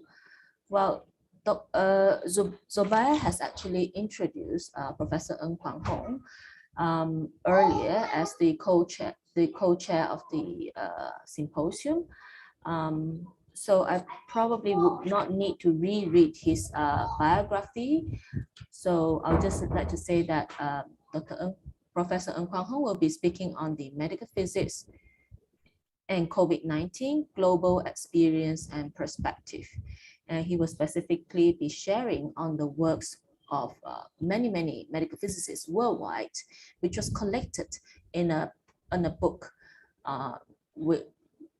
to show that medical physicists worldwide are contributing in many different ways. So I believe his recordings are available, and perhaps we can request the tech team to play the recordings. Thank you. Medical physics and COVID-19, global experiences and perspective.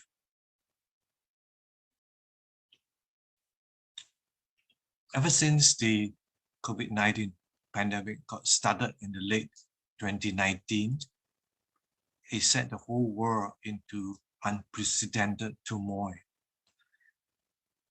Medical physicists are without exception too. So Magdalena Stova and I conceived the idea of documenting, chronicling medical physics during the COVID-19 pandemic, global perspective in clinical practice, education, and research. And this book was published by the CRC Press, the CRC Focus series. It was launched on March the 18th, 2021. Here are our frontliners. We salute them. Many of them have sacrificed even their life in combating the COVID-19 pandemic, and they work tirelessly with other healthcare workers, with doctors, nurses, paramedics, and many volunteers as well. So we set out with 3 key questions, laying down the framework of this book. How did medical physicists first respond to the situation? What innovative strategies were taken and how effective were they? How are medical physicists preparing for the future? So both of us work remotely, lots of discussions, online meeting, email exchanges, and also contacting various contributors throughout the world. And here are our lead contributors. We thank them along with their co-authors for all the 17 chapters. You can see that is very well represented and also quite balanced in terms of gender equality. In the foreword or preface of the book, we stated that we eagerly look forward to the end of this pandemic era. We sincerely hope that humanity will learn to be responsible and caring stewards of the planet Earth. Hard times will give rise to opportunities, and let the difficulties that we all pass through today become the basis for better development and recognition of our profession. Here are the key statistics. There are 91 contributors from 39 countries, very well represented from North America to Latin America, Caribbean, the African continent, Europe, Middle East and Asia and Oceania, from the advanced, developed to the least developed countries in the world. The key statistics show that we care about reaching the right balance, the gender equality. So we have one male and one female co-editors, and also look at the leading contributors. They are quite comparable with the number of female lead contributors. Highlights: return to normality, the good, the bad, and the ugly. Specific international experiences, mental health and well-being, practical research experiences during the COVID-19 pandemic, maintain services that cannot be postponed, voices of other young professionals and students around the world, leadership strategies in challenging times. So we try to highlight these few points in an attempt to round up the various contributors. And here are some pictures taken during the pandemic, different parts of the world, showing the clinical practice despite the difficult, uncertain, rather risky hospital environment that our colleagues have to work with. And education, we also carry on teaching, switch on to virtual learning. And the paper was published, Teaching and Learning of Postgraduate Medical Physics using internet-based e-learning during the COVID-19 pandemic, a case study from Malaysia. So we have explored various innovative way of teaching and learning. Then we also have developed various virtual practical sessions, a lot of effort by Dr. Jenny Wong on this.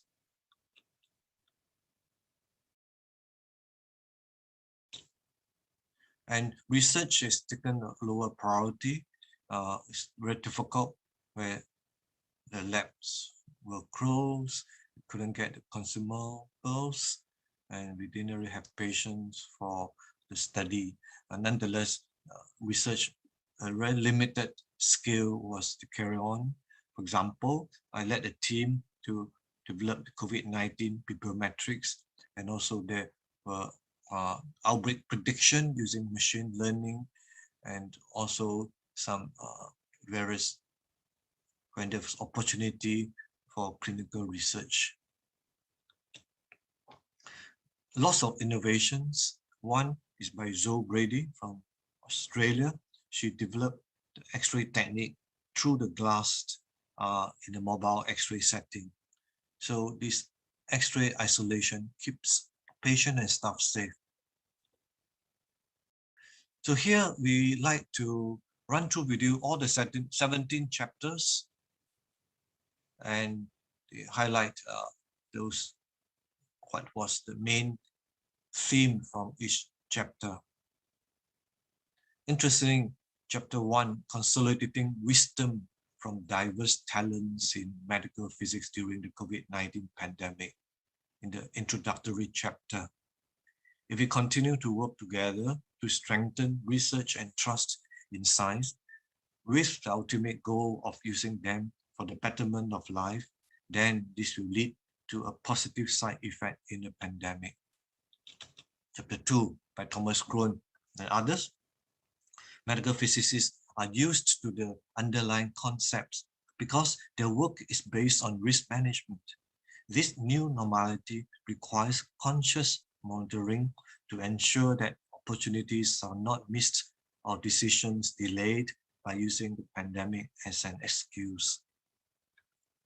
Chapter 3, Jim O'Doherty. Despite professional guidelines on adapting nuclear medicine services during and after the pandemic, local decisions on best practices continue to override this due to more local concerns, leading to differences in responses among nuclear medicine sites worldwide. Chapter 4 by Zoe Brady.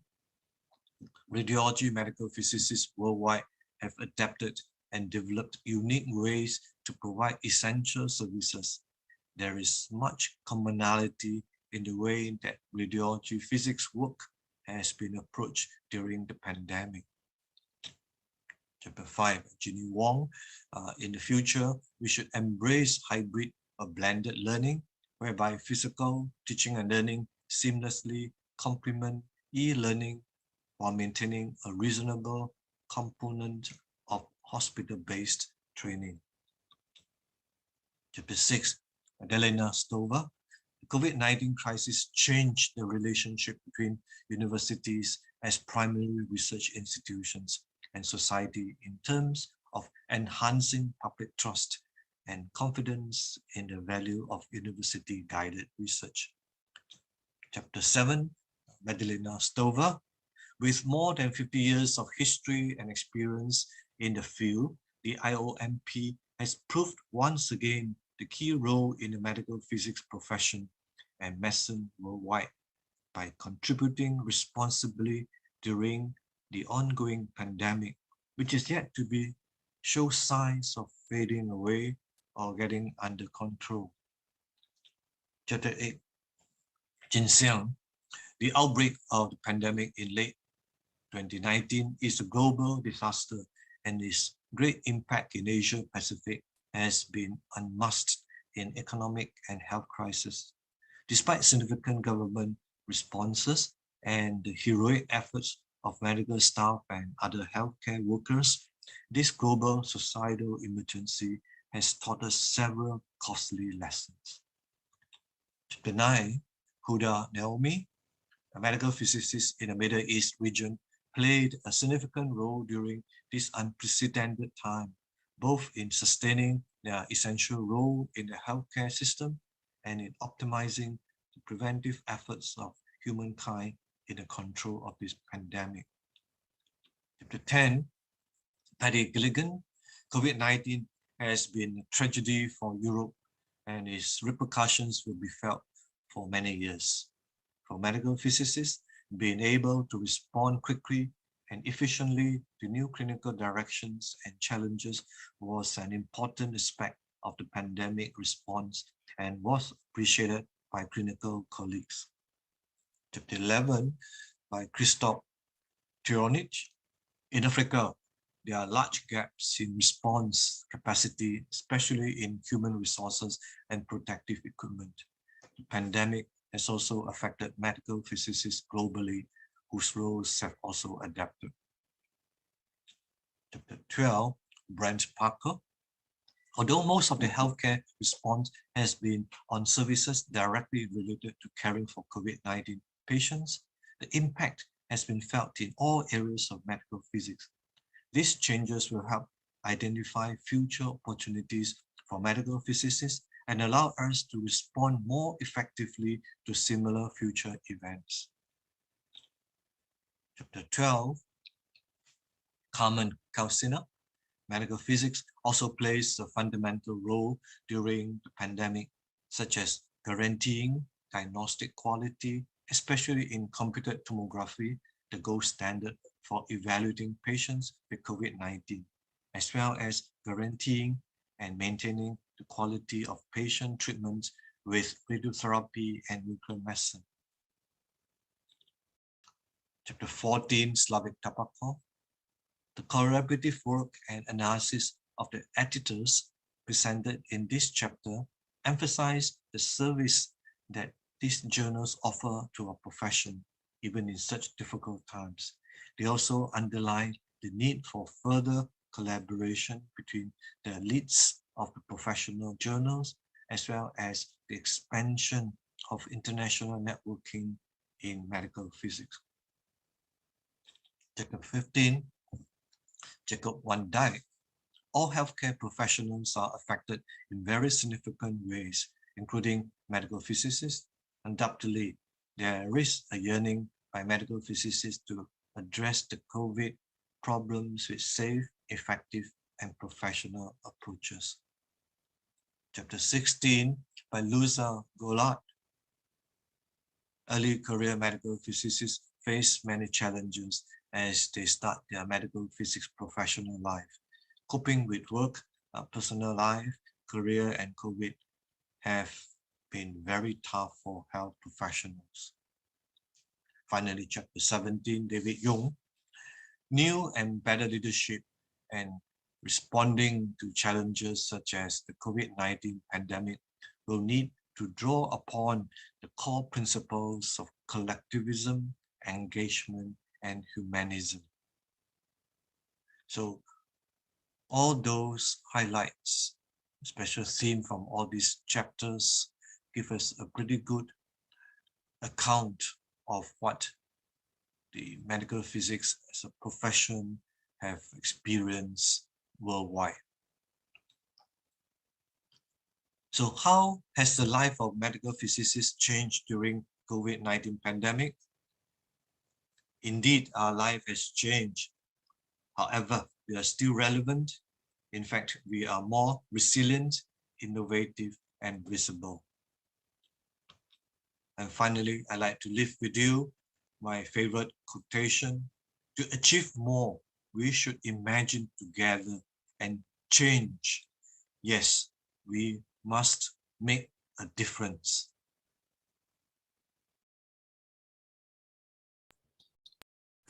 Thank you, Professor Ng, for his very insightful quote and the demonstration of all the contribution of medical physicists worldwide in the book that he has explained to us.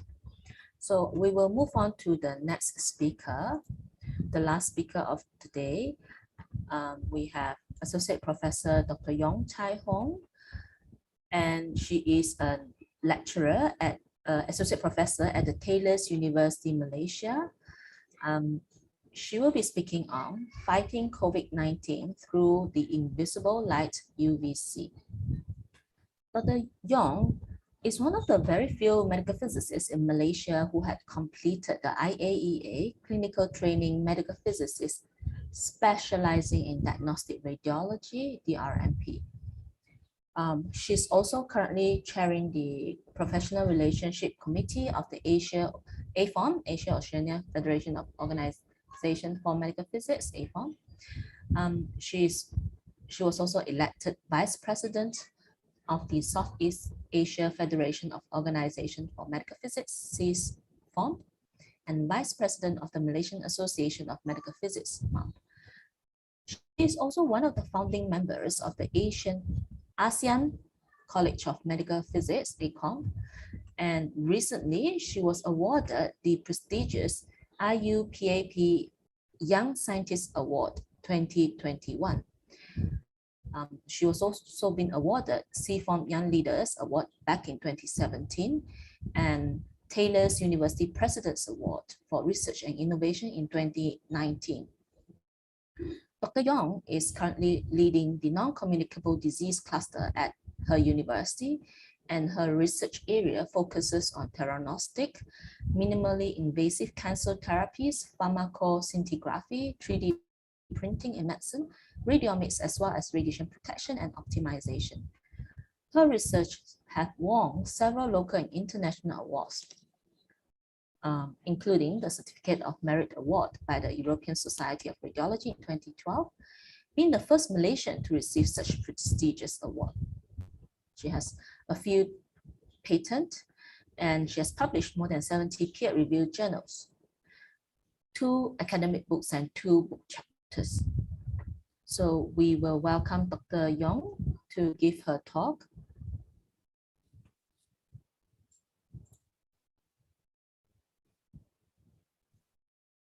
Thank you, Dr. Ginny, for the introductions. I have sent my recording. Can the technical team please help to project my video? Please.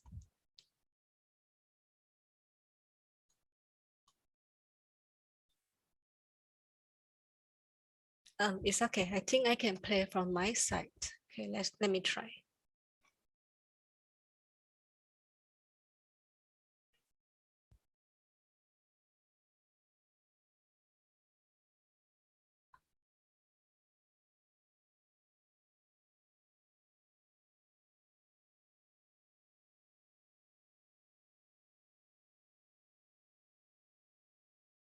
Nothing pop up. No, not yet. Okay. Yep, sorry about that. I think my computer is a bit hang.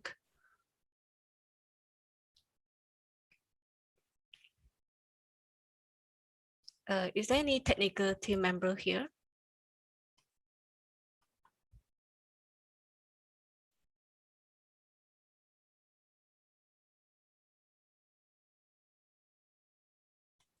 Could the technical team help Dr. Yong? Do you have the recording for Dr. Yong? All right. But we're still not seeing it. You haven't seen it, is it, Ginny? No, we cannot. Okay, let me try again.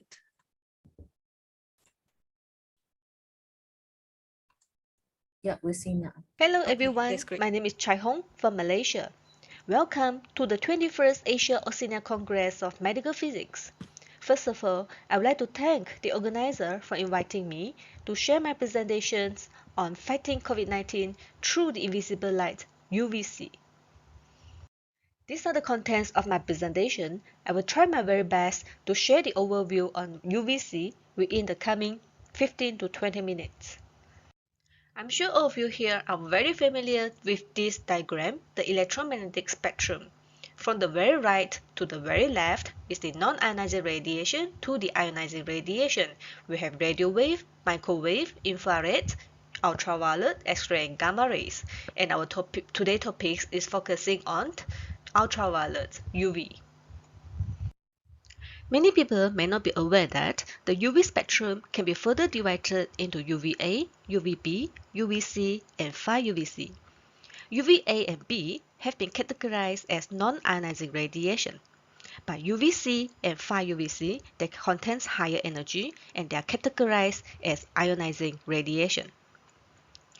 And the naturally occurring UV is originated from the sunlight. UVA and B will reach the Earth, while UVC will be completely filtered out by the ozone layer. Let us now focus on UVC. UVC has a very important function. Scientists have found out that UVC has strong germicidal effect, meaning that it can kill germs effectively, and the maximum bactericidal effect occur at 240 to 280 nanometers. If you look at the dose response curve inside the spectrum here, the maximum germicidal effects happens at 264 nanometers, which is the wavelength of the UVC. So how UVC actually kills microorganisms? When microorganisms exposed to UVC in the range of 240 to 280 nanometer, it will be absorbed by the DNA, RNA, and the proteins. There might be two possibilities. Absorption by proteins will lead to rupture of cell walls and death of the organism. And if the UVC can go further into the DNA or the RNA of the microorganism, it will disrupt the replication process via a mechanism known as pyrimidine dimers, and the microorganisms are unable to reproduce themselves anymore. According to the FDA guidelines published just last year, the sensitivity of different types of microorganisms range from the bottom here, which is the least resistant to UVC, include lipids or medium-sized viruses, followed by vegetative bacteria, fungi, non-lipid or small viruses, mycobacterial, and finally bacterial spores. And the popular coronavirus COVID-19 belongs to the lipid group. Now let's look at how UVC is produced. As I mentioned earlier, the naturally occurring UVC will be filtered out by the ozone layer even before they enter the Earth. Therefore, all commercially available UVC are actually man-made source. There are several methods in producing UVC. I will mention the three popular methods here. The first method is known as low pressure, low intensity UVC lamps. Using this method, the UVC is produced by mercury at low vapor pressure inside a quartz tube. And this will produce essentially monochromatic UVC at 254.7 nanometers. Second method, using low pressure, high intensity UVC lamps. And mercury indium amalgam is used. This will allow 2 to 4 times greater UVC output and 25% greater lamp life. And the last method, using medium pressure, high intensity UVC lamps. And mercury vapor emission is carried out at higher lamp pressures and temperature. This will produce polychromatic UVC light. This graph shows the power distribution of the two different methods. The green spectrum shows the medium pressure lamp power distributions, and you can see they are polychromatic spectrums, so they have different wavelengths. Whereas the red narrow curve here showing the power distribution for the low pressure lamp. And comparing the two methods, the low pressure lamp is preferred because it produces a very unique wavelengths and very close to the germicidal peak. Okay, let me explain it in more details. This diagram shows the low pressure lamp. The lamp contains mercury, which will vaporize when the lamp is lighted up. And the mercury atom will accelerate because of the electrical field in the discharge. And they will collide with the noble gas inside the tube and reaching an excited state. The excited mercury atoms emit almost 85% of their energy at 253.7 nanometer. And the remaining energy results in various other wavelengths, but mainly 185 nanometer. However, most UVC lamps used for disinfection applications are treated with an interior coating that prevents any vacuum UV, which is 200 nanometers and below, from being emitted from the lamp. And this is to prevent the production of ozone. Now let's look at the application of UVC. UVC has a long history of proven defense against diseases. The history can be traced back to 1878, when there was the first publications of effectiveness of UVC against TB, and this discovery has won a Nobel Prize. Later on, it was used in water and wastewater treatment and is approved by FDA and EPA. In 2020, the comprehensive IES reports UVC found to kill COVID-19. And last year as well, the Central Diseases Control in the USA recommends UVC as an effective method against COVID-19 mitigation. These are some examples of UVC applications. On the very left is the film hook, which is very commonly used in a microbiology lab. UVC has been used to kill the bacteria or viruses inside the film hook after experiments. And in food industry, UVC is used to kill the pathogens on the surface of the fruit to prolong its shelf life. UVC is also very popular in water industry, where UVC is used inside a water purifier to kill the bacteria and some pathogens. And most popularly used in aquarium, UVC is used to kill the bacteria in water and also to prevent the growth of fungus in the aquarium. Therefore, the UVC application can be categorized into 4 industries: food and liquids industry, water, air, and surfaces disinfections. Here are some examples of surface disinfection in rooms. This is our very own CT scanner room at the UMC. And this is a portable UVC lamp specially designed to disinfect the CT scanner, the CT gantry. And this low pressure, high output mercury lamp can be installed for a large space area such as office, operating theaters, even in the cinema or schools. And this is examples of air disinfection system where the UVC lamp can be installed on the wall, upper wall, or in the HVAC control room. And the air will passing through the UVC source constantly to disinfect the pathogens in the air. And lastly, we have UVC robots. It's so-called robots because it is portable, and some systems have the navigation system where the UVC robots can move around in the large space automatically. And what about the new norm after COVID-19 pandemic?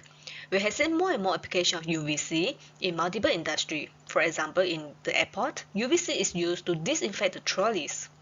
And this is another example of the creative use of UVC to disinfect the handrail of the escalator. And in aeroplane, UVC is used to disinfect the interior of the plane before and after takeoff. And in China and Japan, this is a big room installed with UVC to disinfect public transport such as buses after their shift. And closer to us, in the healthcare industry, healthcare-associated infections, HAI, is not new. It remains as an important source of morbidity and mortality. It leads to 1.7 million infections and 0.1 million deaths annually. The major source of nosocomial pathogens is thought to be patient's endogenous flora, meaning inside the patient's body. By an estimated 20 to 40% of HAI have been attributed to cross-infection via the hands of the healthcare personnel, either from patient contact or indirectly from touching the contaminated surfaces. Hence, hospitals required constant disinfections by multiple methods. Now we have covered most of the basics of UVC. Now let's talk about the advantages and disadvantages. The advantages of UVC disinfection include they are more effective than conventional methods in activating most viruses, spores, and cysts. There is no residual toxicity, no chemical addition required, no formations of disinfection byproducts, and therefore it is environmental friendly. No consumables needed, minimal operating costs, and minimal maintenance. The UVC lamps have a long lifespan of 8,000 hours. And even after 8,000 hours, the efficiency will drop by 20 to 25%. And in addition, at a higher dosage than required, the UVC can be used to reduce the concentration of trace organic constituents of concern, such as NDMA. NDMA is a highly hepatotoxic and carcinogen in laboratory animals. And the disadvantages include no immediate measure of whether disinfection is successful. We cannot see by eyes, and there is no instant measurement method. The UVC is harmful to the eyes and skin if exposed directly. And there is currently no standardizations in terms of disinfection protocol worldwide. Therefore, the effectiveness varies by systems or operating protocols. And the UVC beam has limited penetration, so it can only disinfect the surface which is in contact with the radiation. We need professional knowledge in the applications, and we need to provide training to the users. In addition, we need to apply additional safety control, such as the motion sensor, auto turn function when motion is detected, or the interlock system. And in comparison, it is relatively a higher setup cost, but in long run, it is more cost saving. Next, I would like to focus more on UVC dosimetry, which is a very important topic, and we need to. There are a lot of technical information that we need to be aware of if we want to apply UVC effectively. So the first equation here is irradiance multiplied time will give us the UVC dose.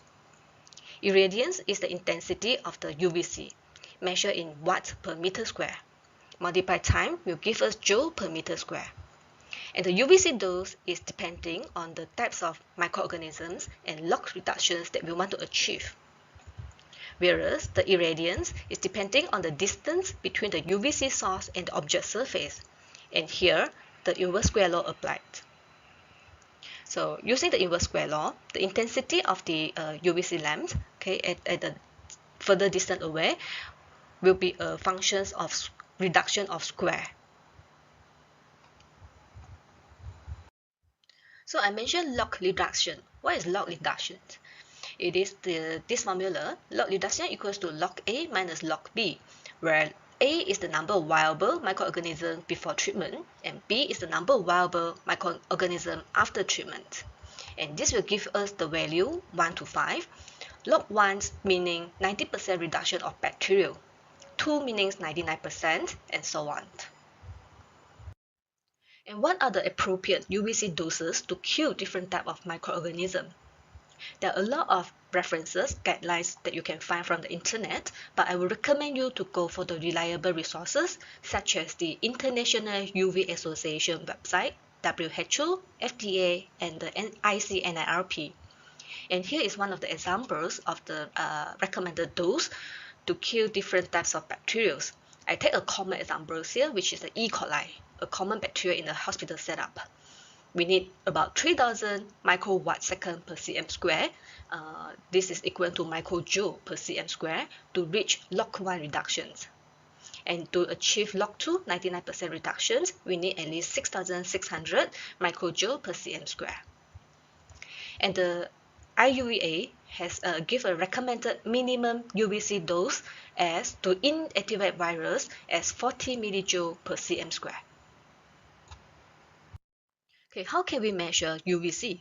Of course, there is a sensor and meter, okay, that we can commercially available, and also there is a instant UVC dose indicator. But this is a very subjective indicator of the UVC doses, and they are not calibrated. Talking about the effectiveness of UVC, there are easily more than 10,000 papers available that documented the effectiveness of UVC in the inactivation of multiple types of microorganisms. Here I selected a few papers which are related to SARS-CoV virus. This is a review paper saying at 360 millijoule per cm square, the SARS-CoV-1 had the highest UV lethal dose among 130 viruses from hundreds of published studies summarized by Kowalski. And this is one of the early published data on COVID-19 viruses, which was published in IEEE Spectrum last year. The top images here shows the COVID-19 viruses in the petri dish, and the lower picture shows more than 99.9% of the COVID-19 virus killed after about 10 minutes of UVC exposure.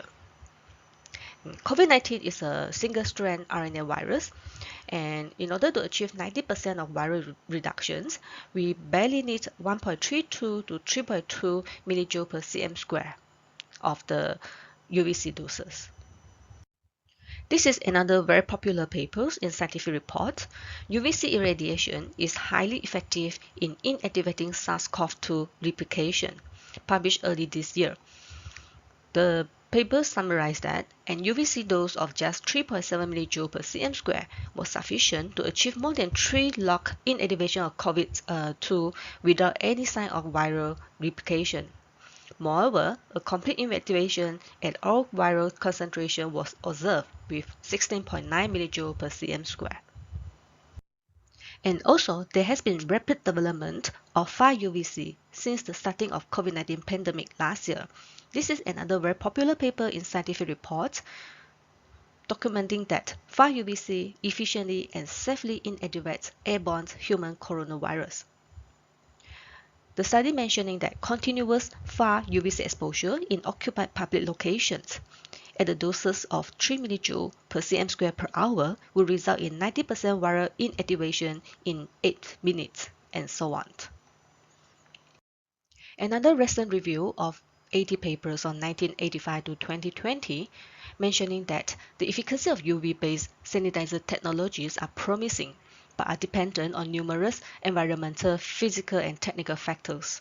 And the authors made a conclusion that the UV technology should not be utilized in isolation and should be considered as an adjunct to protocol-driven SOP. And there are various factors that can affect the effectiveness of UVC disinfection. Briefly, include wavelength of the UVC light, humidity of the environment, the surface materials, types of microorganisms involved, and UVC intensity, which can be affected by distance, tube cleanliness, and life hour, as well as the microshadowing issues. Okay, lastly, I will talk quickly about the biological effects of UVC. The absorption length of UVC in human skin is extremely short. Almost no UVC can reach the living cells in the skin, and all the absorption occurs only in the dead cell layers. Therefore, it is unlikely that UVC presents an acute or long-term hazard to human skin. However, UVC is likely to cause acute photokeratitis for short-sighted exposure to the naked eyes. An exposure limit has been set, which is 3 millijoule per cm square by the European Health Agency safety guidelines. And for personal protective equipment, UV goggles or a full face shield is recommended. In addition, we should cover any exposed skin using lab coat, nitrile glove, or other lab attire. And this is the maximum permissible time for UVC exposure.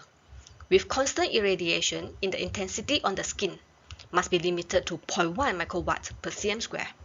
And with an irradiation time of 8 hours a day, the maximum intensity must be limited to 0.5 microwatt per cm square.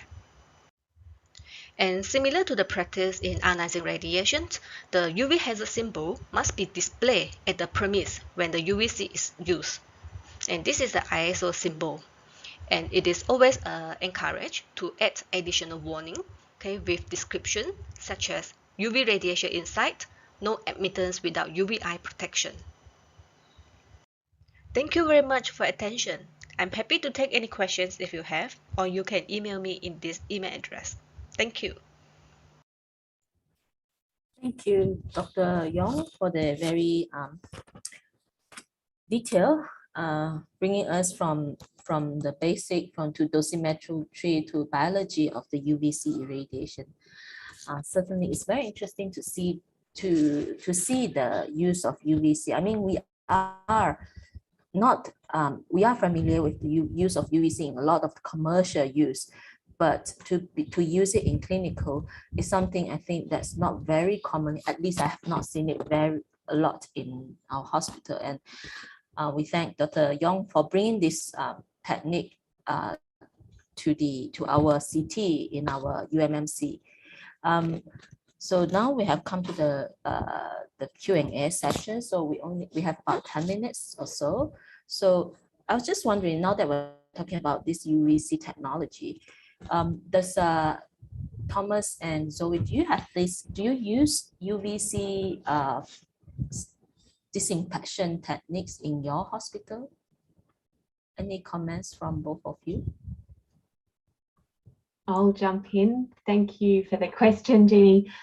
Yes, we've actually implemented a UVC, one of the in-room robots that we use predominantly in our burns ward. So it's not specifically aimed at disinfecting for COVID, but keeping the burns ward cleaner. So we use it in addition to a standard clean. But certainly last year when there were the PPE shortages, it was one of the areas that I was diverted to. And I had to look at setting up a laundry for disinfecting N95 masks. And that was at a period of time where Australia was looking at having to reuse masks because there just weren't enough. So that was in March and April last year. So we did a lot of work on constructing and working out what dose, exactly as Chai Hong has explained, what dose to irradiate the masks with, and all the workflow that would be associated with that. But in the end, it was never implemented as we had enough supply, which was good. Yeah. Oh, that's very interesting to see that. Thomas, do you have anything to? No, that this has not been used in our environment for large area sterilization. It is something which has been talked about, but probably more talked about in the OH&S committee than in the more relevant infection control committees.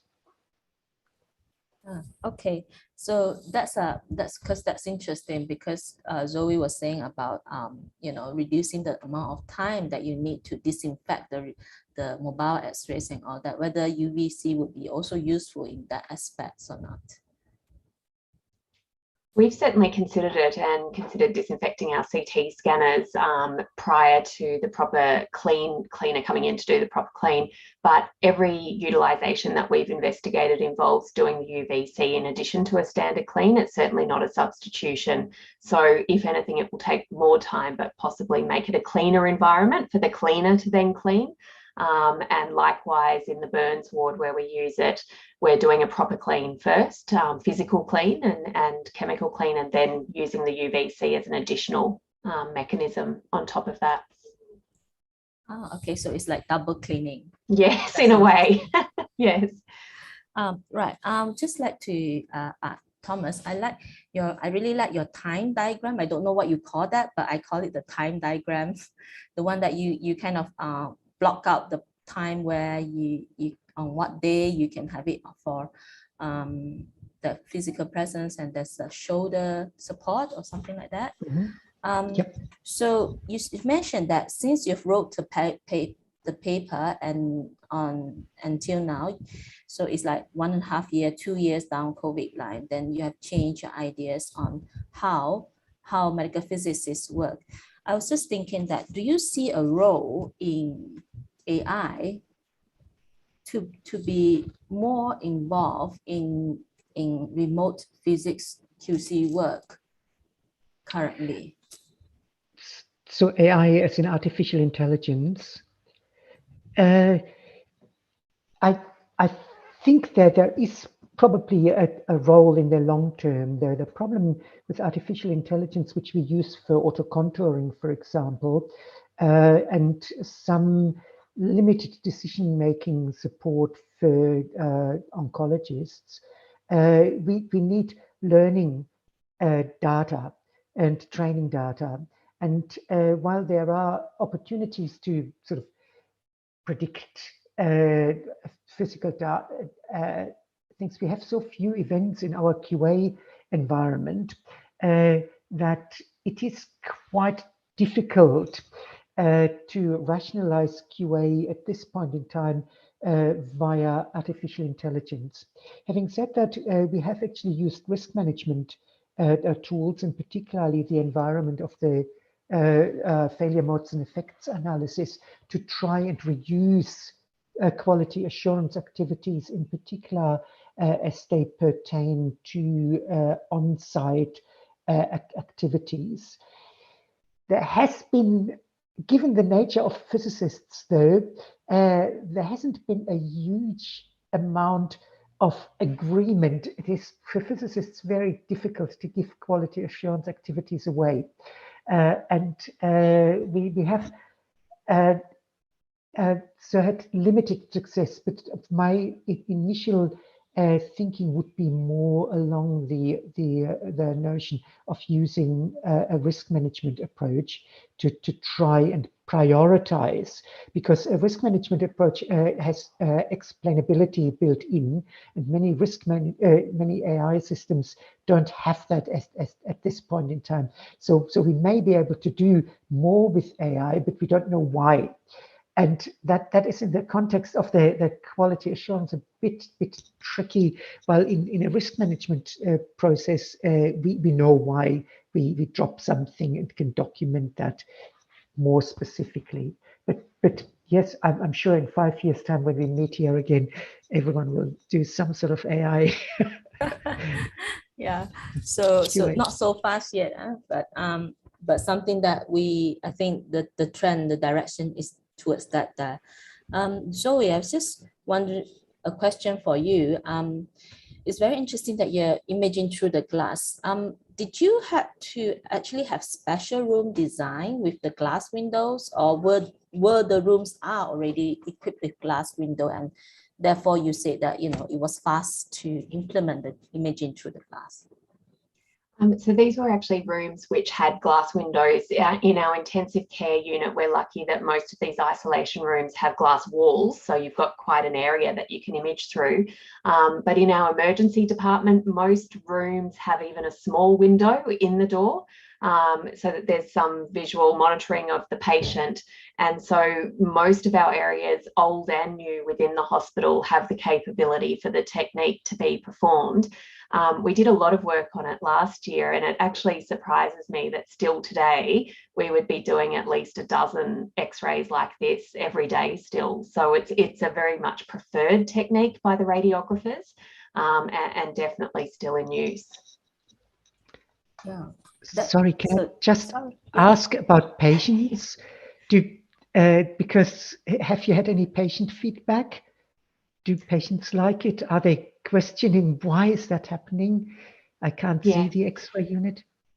Good question, Thomas. I'm not sure that they're that aware of their surroundings at the time these x-rays are being taken. The most common area that we perform them is in intensive care, and as you know, most patients are on a ventilator at that time. At the moment, our experience is that the patients are quite heavy, so there's a lot of contraptions around them to actually be able to move them into the position to even get a detector behind them. So not that I've heard anecdotally. I think also my understanding is on the emergency department presentations, people are staying at home as long as they can, and so I think they're quite unwell basically at the time that they're getting this x-ray. But it's a good question. I'll ask the radiographers when I'm at work on Monday. Yeah, I think I'm not sure if we can how easy to implement that in our emergency department as well, because I think sometimes when they get the COVID situation get worse, you know, there's so many beds in there, and I think we can see all the equipments all around. We're not even sure if you can get the bed to the glass wall or something like that. But yes, anyway, the line of sight you're saying, it's certainly not suitable in every area, but once they started doing it, it was preferred by the doctors, the nurses, and the radiographers. So I think they went to a fair bit of effort to do that. On some of the rooms, we have the privacy like stickers or transparency, so that actually got removed in some areas so that the technique could be performed as it was preferred. All right, thank you so much for that sharing. So maybe just one last question for Chai Hong. Just now you say that it's a bit costly to start the UVC. How much about the price, and then how long does it take to disinfect our CT room? Yeah, actually the UVC lamp itself is not costly. It actually looks like a fluorescence light by physical look. It's not costly, but I would say the heavy cost is from, you know, the simulations. So we need to do a site visit. We need to measure, do the proper measurements, and to calculate the doses and exposure time. And also we need to do some validation. We need to measure the dose and make sure it reach every corners. And those are the costs that adding to the package, as well as, you know, the safety control. Like we have interlock system. So once you open the door, it has to shut off immediately. And also the sensor, motion sensors. So I would say all these accessories and the computing system, the control system, that is contributing to the cost. Yeah. And in terms of lifespan, why I say long-term saving, because once you install, there is very minimal maintenance. You might only need to do the cleaning, the basic cleaning of the lamp. And the lamp, basically, the lifespan is 8,000 hours, 8,000 turn-on hours. So we do a brief calculation that can last at least 10 years. Yeah. Okay, so something that's great then. Yeah. Thank you. So we've already reached our end of our session, right? Yes. So yeah, 3 minutes past. Thank you so much for all our speakers and presenters today. And we hope that we have nicely shown that the medical physics SIS has contributed significantly in the COVID-19 pandemic. So maybe I would like to pass the session to the organizers? Thank you, Zoe. Thank you, Thomas, and thank you, Chan. Thank you very much, Jeannie. It was a pleasure to be here. Yeah, thank you. Same here. And thanks for chairing such effectively. And well, thanks. We'll hope to see you again in future and hopefully physically. Yeah. Thank you. Thank you, everyone, and take care. Take care, Thomas, Take care. Zoe, Ginny. Take care, Bye-bye. Chai-Hong. Bye. Bye.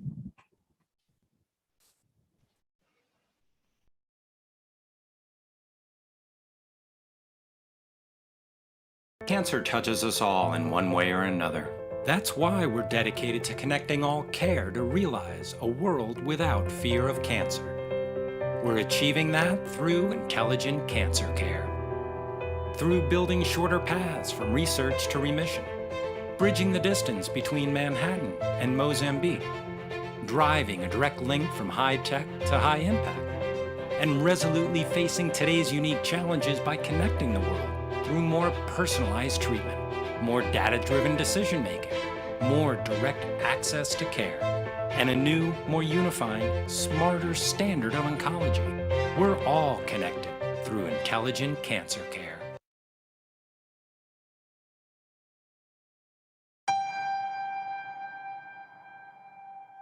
We're not waiting for the future.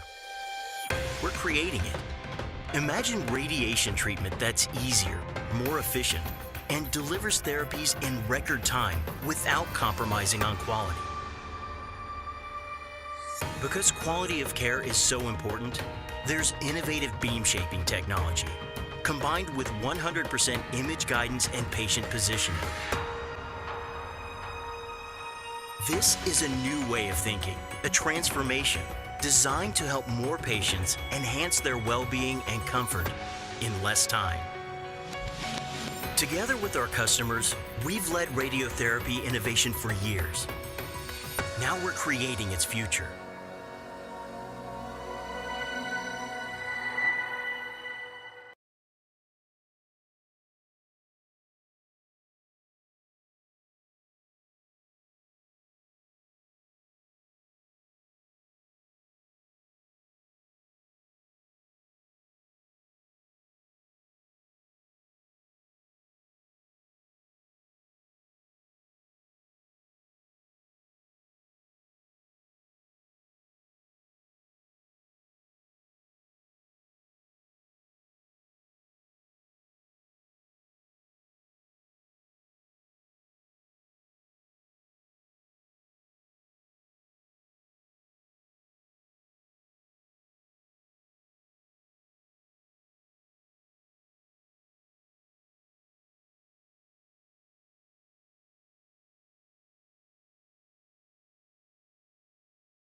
Launching a new era.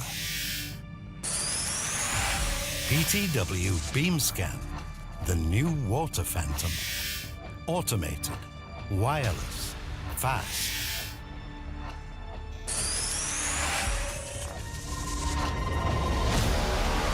PTW beams you up to a new era in 3D water scanning.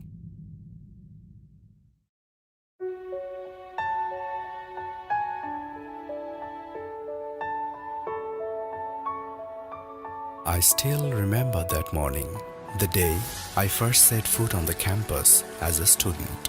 I couldn't imagine that the campus of a private university is so large. Yes, I'm talking about United International University. Built on 25 bighas of land, 30% is built-up area and 70% is open space.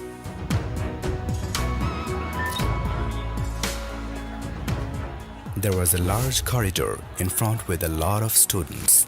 I went ahead with a surprised look. As soon as I entered the class, all the new faces stared at me.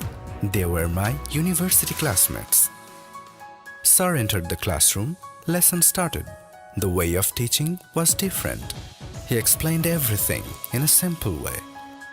Beyond theory classes, there were associated laboratory classes on different subjects. A large number of computer labs for meeting the needs of CSE students. Circuit lab, machine lab, digital lab, microprocessor lab, communication lab. All are equipped with modern setup for producing competent EEE graduates. Civil engineer labs to prepare civil engineer students to design and build modern infrastructure. The robotics lab is the place for innovation and discovery in this era of fourth industrial revolution. In Advanced Intelligent Multidisciplinary Systems lab, researchers are exploring the application of IT in multifaceted domains including health sector. Center for Energy Research, CER, is dedicated to do research in producing clean energy. It is thus helping the country to combat against effects of climate change. It has modern servers and data centers of international standard to keep the campus live online without interruption for a second.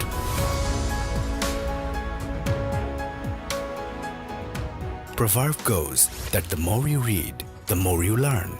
There is a spacious library stuffed with so many books and a pleasant, calm environment for serious reading.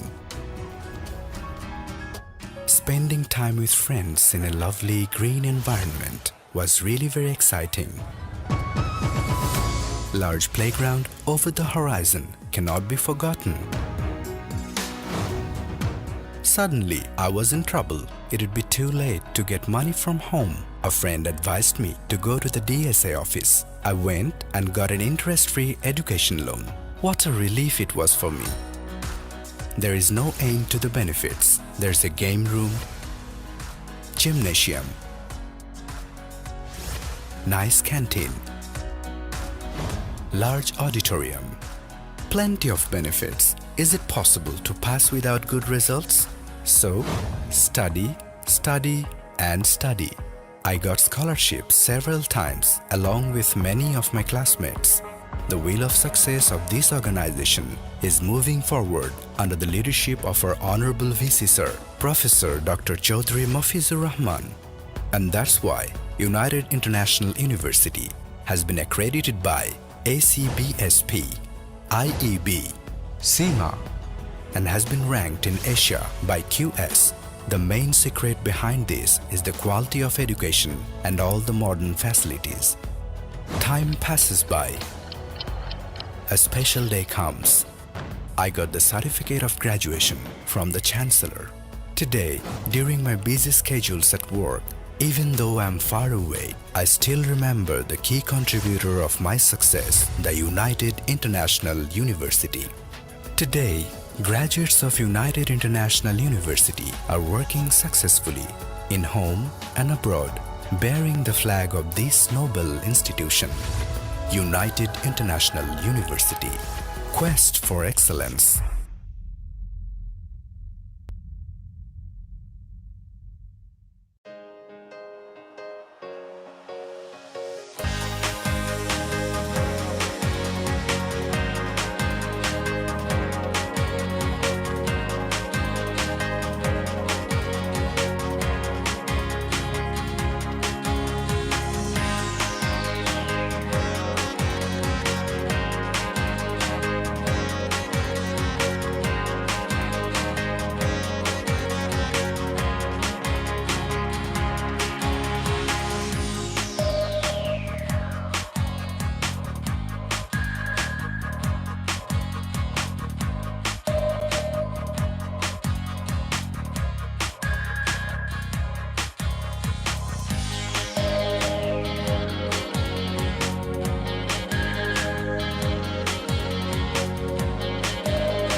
Cancer touches us all in one way or another.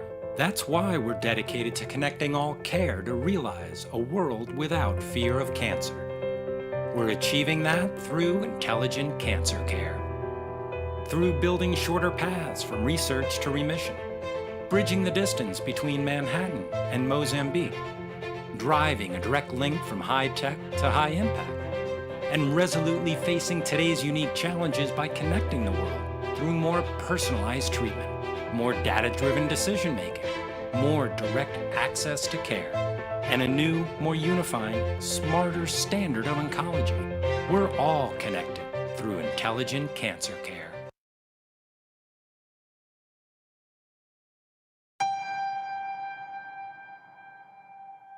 We're not waiting for the future. We're creating it.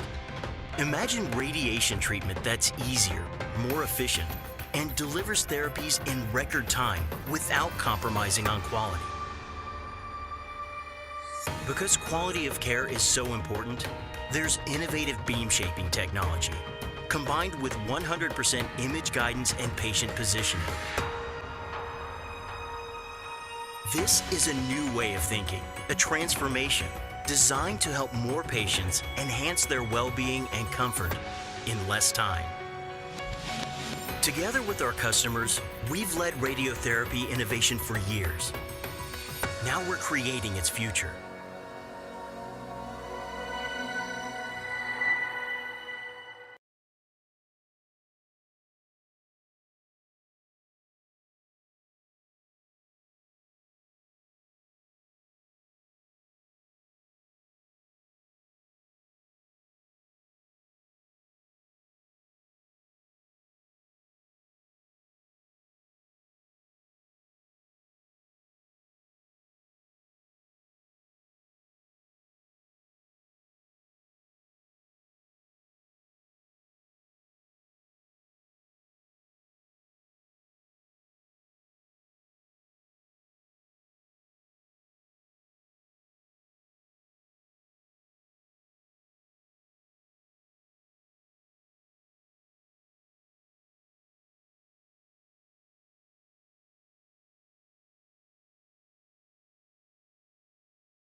Launching a new era. PTW BeamScan, the new water phantom. Automated, wireless, fast.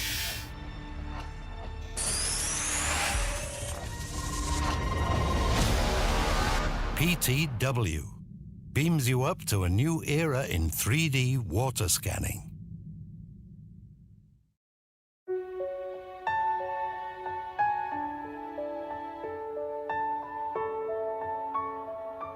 I still remember that morning, the day I first set foot on the campus as a student. I couldn't imagine that the campus of a private university is so large. Yes, I'm talking about United International University.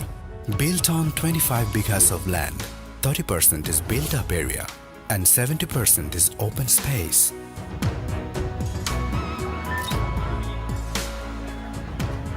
There was a large corridor in front with a lot of students. I went ahead with a surprised look. As soon as I entered the class, all the new faces stared at me. They were my university classmates. Sir entered the classroom, lesson started. The way of teaching was different. He explained everything in a simple way. Beyond theory classes, there were associated laboratory classes on different subjects. A large number of computer labs for meeting the needs of CSE students. Circuit lab, machine lab, digital lab, microprocessor lab, communication lab. All are equipped with modern setup for producing competent EEE graduates.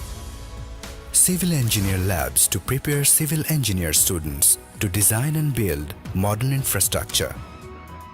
The robotics lab is the place for innovation and discovery in this era of fourth industrial revolution. In Advanced Intelligent Multidisciplinary Systems lab, researchers are exploring the application of IT in multifaceted domains including health sector. Center for Energy Research, CER, is dedicated to do research in producing clean energy. It is thus helping the country to combat against effects of climate change. It has modern servers and data centers of international standard to keep the campus live online without interruption for a second.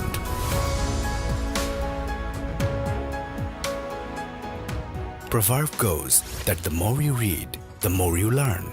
There is a spacious library stuffed with so many books and a pleasant, calm environment for serious reading.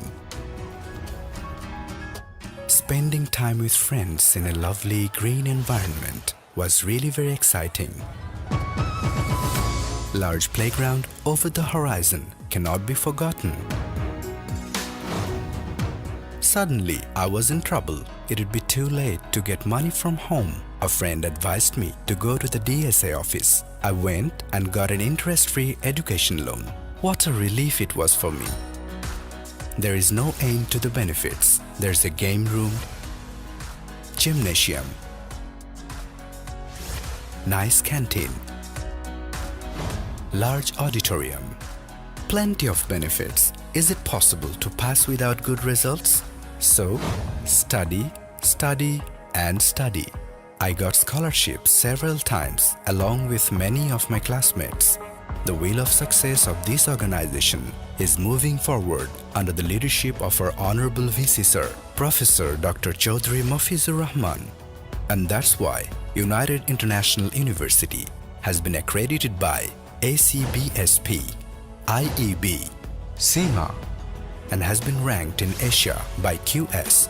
The main secret behind this is the quality of education and all the modern facilities. Time passes by. A special day comes. I got the certificate of graduation from the Chancellor. Today, during my busy schedules at work, even though I am far away, I still remember the key contributor of my success, the United International University. Today, graduates of United International University are working successfully in home and abroad, bearing the flag of this noble institution. United International University. Quest for excellence.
Cancer touches us all in one way or another. That's why we're dedicated to connecting all care to realize a world without fear of cancer. We're achieving that through intelligent cancer care. Through building shorter paths from research to remission, bridging the distance between Manhattan and Mozambique, driving a direct link from high tech to high impact, and resolutely facing today's unique challenges by connecting the world through more personalized treatment, more data-driven decision-making, more direct access to care, and a new, more unifying, smarter standard of oncology. We're all connected through intelligent cancer care.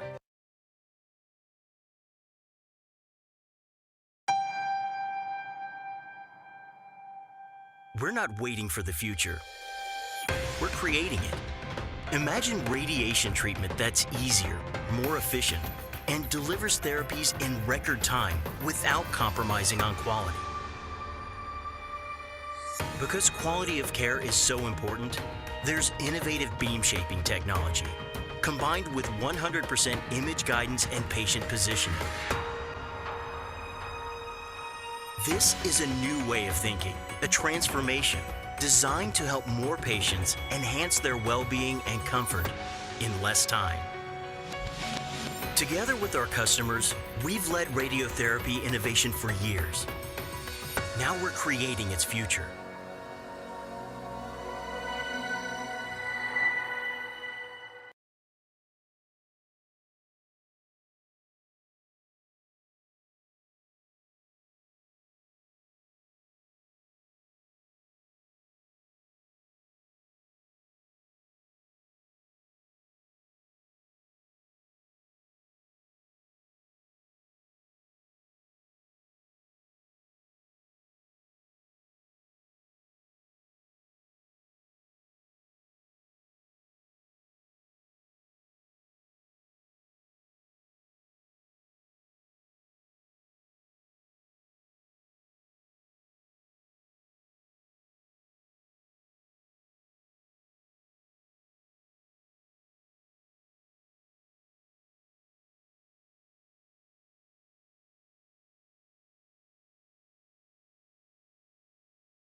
Launching a new era. PTW BeamScan, the new water phantom. Automated, wireless, fast.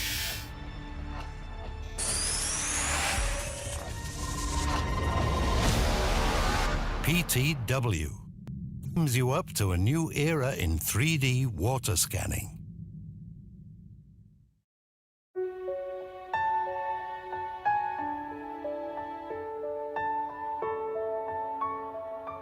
I still remember that morning, the day I first set foot on the campus as a student.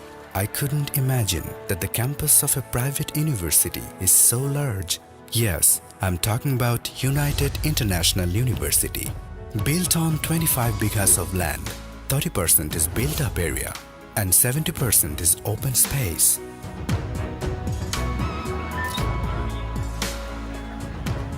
There was a large corridor in front with a lot of students. I went ahead with a surprised look. As soon as I entered the class, all the new faces stared at me. They were my university classmates. Sir entered the classroom, lesson started. The way of teaching was different. He explained everything in a simple way. Beyond theory classes, there were associated laboratory classes on different subjects. A large number of computer labs for meeting the needs of CSE students. Circuit lab, machine lab, digital lab, microprocessor lab, communication lab. All are equipped with modern setup for producing competent EEE graduates. Civil engineer labs to prepare civil engineer students to design and build modern infrastructure. The robotics lab is the place for innovation and discovery in this era of fourth industrial revolution. In Advanced Intelligent Multidisciplinary Systems Lab, researchers are exploring the application of IT in multifaceted domains including health sector. Center for Energy Research, CER, is dedicated to the research in producing clean energy. It is thus helping the country to combat against effects of climate change. It has modern servers and data centers of international standard to keep the campus live online without interruption for a second.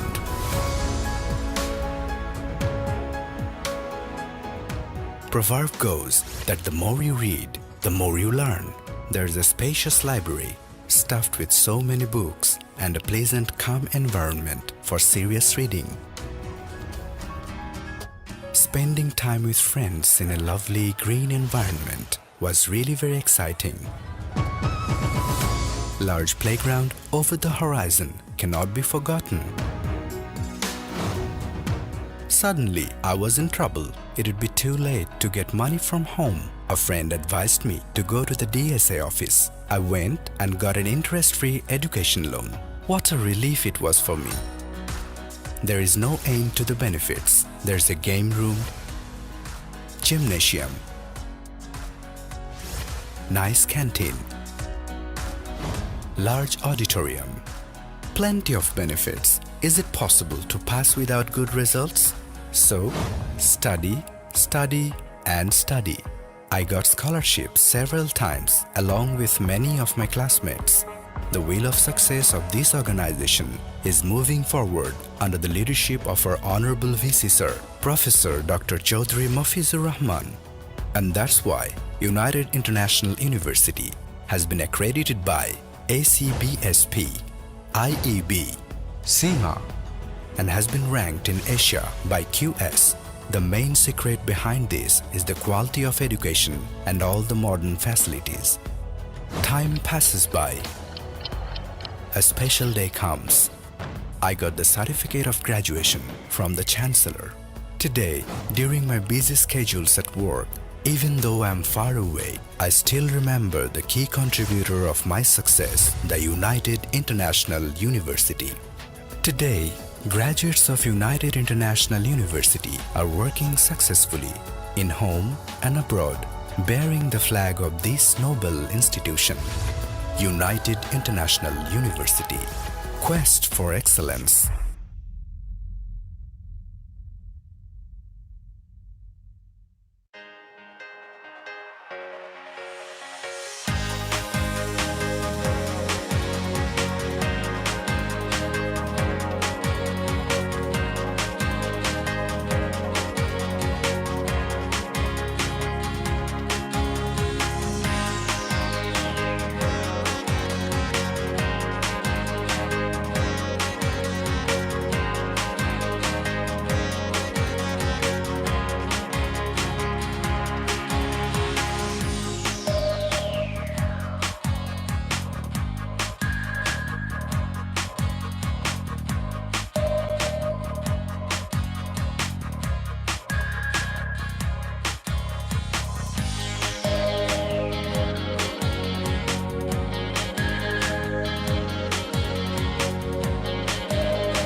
Cancer touches us all in one way or another. That's why we're dedicated to connecting all care to realize a world without fear of cancer. We're achieving that through intelligent cancer care. Through building shorter paths from research to remission, bridging the distance between Manhattan and Mozambique, driving a direct link from high tech to high impact, and resolutely facing today's unique challenges by connecting the world through more personalized treatment, more data-driven decision-making, more direct access to care, and a new, more unifying, smarter standard of oncology. We're all connected through intelligent cancer care.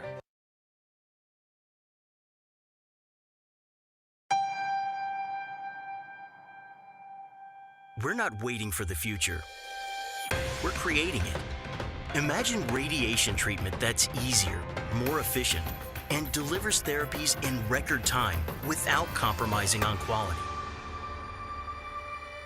Because quality of care is so important, there's innovative beam shaping technology, combined with 100% image guidance and patient positioning. This is a new way of thinking, a transformation designed to help more patients enhance their well-being and comfort in less time. Together with our customers, we've led radiotherapy innovation for years. Now we're creating its future.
Launching a new era. PTW BeamScan, the new water phantom. Automated, wireless, fast.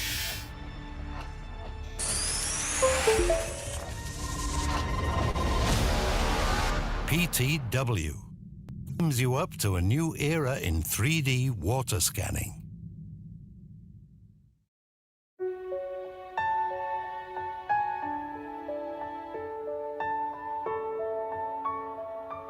I still remember that morning, the day I first set foot on the campus as a student.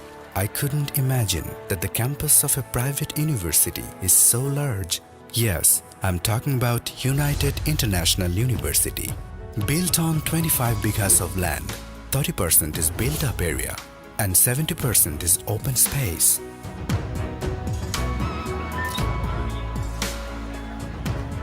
There was a large corridor in front with a lot of students. I went ahead with a surprised look. As soon as I entered the class, all the new faces stared at me. They were my university classmates. Sir entered the classroom, lesson started. The way of teaching was different. He explained everything in a simple way. Beyond theory classes, there were associated laboratory classes on different subjects. A large number of computer labs for meeting the needs of CSE students. Circuit lab, machine lab, digital lab, microprocessor lab, communication lab. All are equipped with modern setup for producing competent EEE graduates. Civil engineer labs to prepare civil engineer students to design and build modern infrastructure. The robotics lab is the place for innovation and discovery in this era of fourth industrial revolution. In Advanced Intelligent Multidisciplinary Systems Lab, researchers are exploring the application of IT in multifaceted domains including health sector. Center for Energy Research, CER, is dedicated to the research in producing clean energy.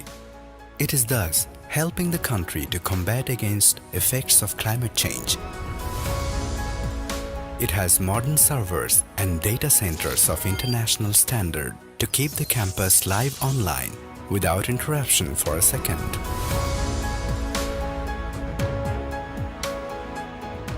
Proverb goes that the more you read, the more you learn. There's a spacious library stuffed with so many books and a pleasant, calm environment for serious reading. Spending time with friends in a lovely green environment was really very exciting. Large playground over the horizon cannot be forgotten. Suddenly, I was in trouble. It would be too late to get money from home. A friend advised me to go to the DSA office. I went and got an interest-free education loan. What a relief it was for me. There is no end to the benefits. There's a game room, gymnasium, nice canteen, large auditorium, plenty of benefits. Is it possible to pass without good results? So, study, study, and study.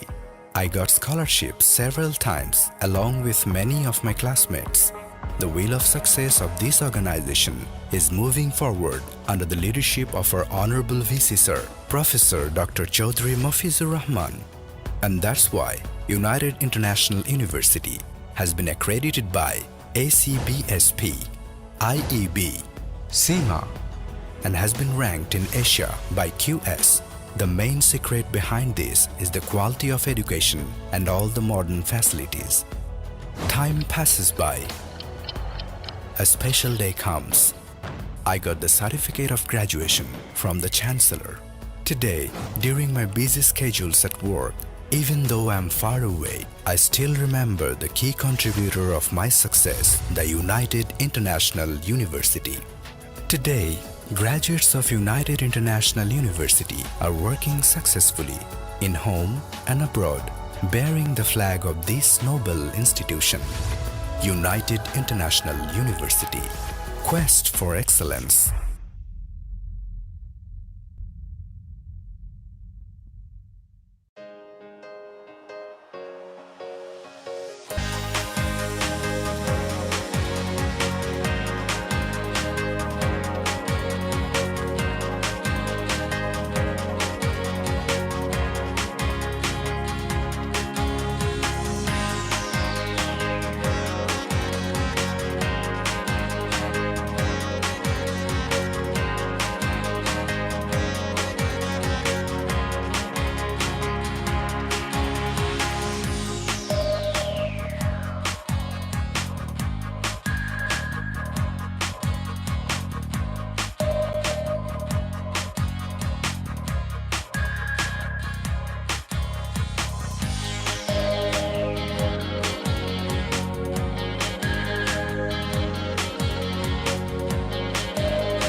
Cancer touches us all in one way or another. That's why we're dedicated to connecting all care to realize a world without fear of cancer. We're achieving that through intelligent cancer care. Through building shorter paths from research to remission, bridging the distance between Manhattan and Mozambique, driving a direct link from high tech to high impact, and resolutely facing today's unique challenges by connecting the world through more personalized treatment, more data-driven decision-making, more direct access to care, and a new, more unifying, smarter standard of oncology. We're all connected through intelligent cancer care.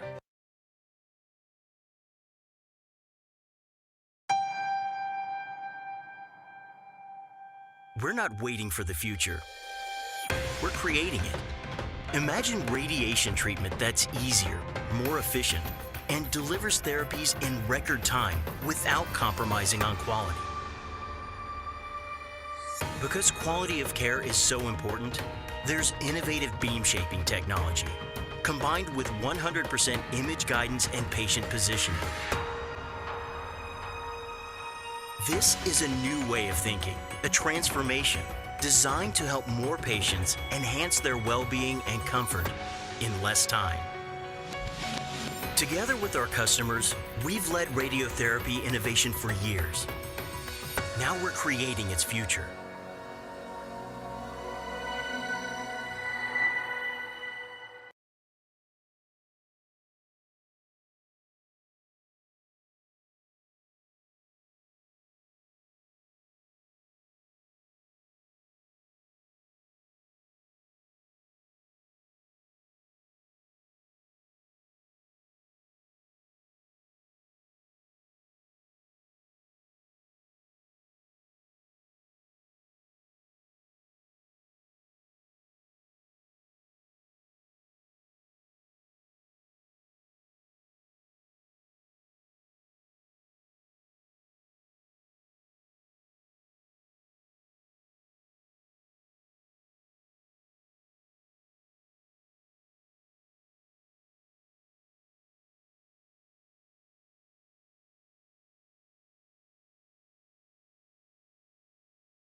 Launching a new era.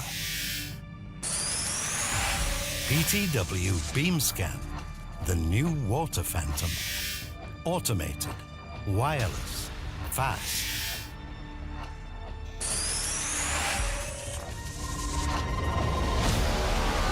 PTW brings you up to a new era in 3D water scanning.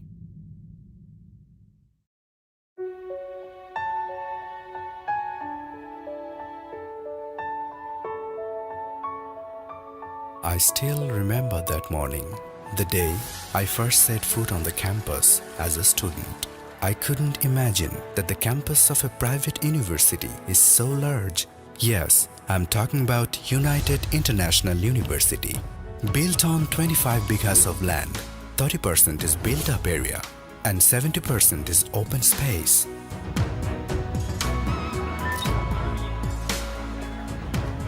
There was a large corridor in front with a lot of students. I went ahead with a surprised look. As soon as I entered the class, all the new faces stared at me. They were my university classmates. Sir entered the classroom, lesson started. The way of teaching was different. He explained everything in a simple way. Beyond theory classes, there were associated laboratory classes on different subjects. A large number of computer labs for meeting the needs of CSE students. Circuit lab, machine lab, digital lab, microprocessor lab, communication lab. All are equipped with modern setup for producing competent EEE graduates. Civil engineer labs to prepare civil engineer students to design and build modern infrastructure. The robotics lab is the place for innovation and discovery in this era of fourth industrial revolution. In Advanced Intelligent Multidisciplinary Systems Lab, researchers are exploring the application of IT in multifaceted domains including health sector. Center for Energy Research, CER, is dedicated to do research in producing clean energy. It is thus helping the country to combat against effects of climate change. It has modern servers and data centers of international standard to keep the campus live online without interruption for a second.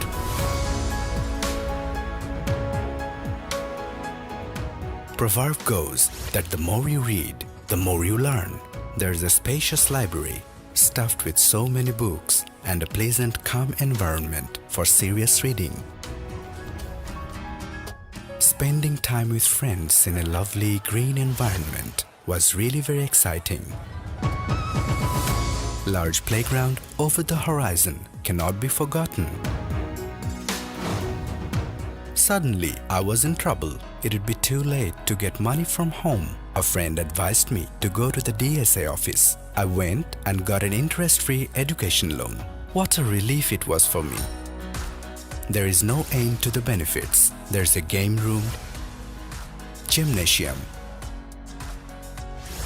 nice canteen,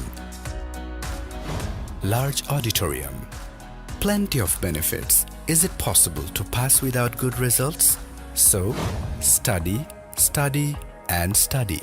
I got scholarships several times along with many of my classmates. The wheel of success of this organization is moving forward under the leadership of our Honorable VC Sir, Professor Dr. Chaudhry Mafizur Rahman.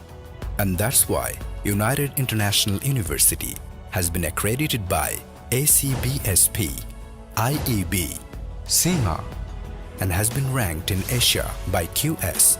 The main secret behind this is the quality of education and all the modern facilities. Time passes by.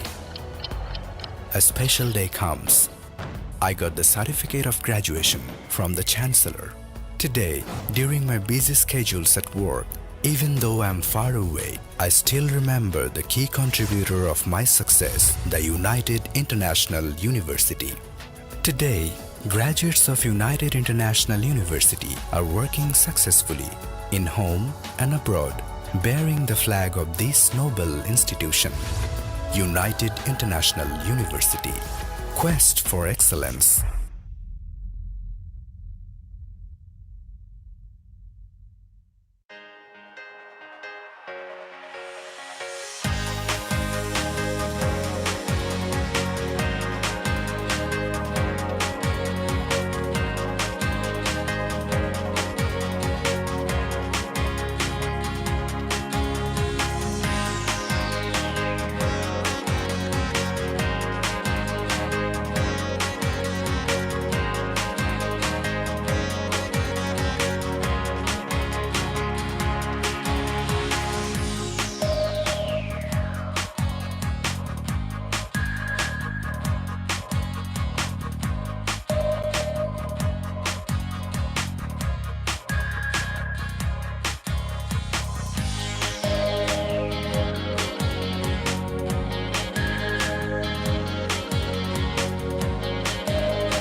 Cancer touches us all in one way or another. That's why we're dedicated to connecting all care to realize a world without fear of cancer. We're achieving that through intelligent cancer care. Through building shorter paths from research to remission, bridging the distance between Manhattan and Mozambique, driving a direct link from high tech to high impact, and resolutely facing today's unique challenges by connecting the world through more personalized treatment, more data-driven decision-making, more direct access to care, and a new, more unifying, smarter standard of oncology. We're all connected through intelligent cancer care.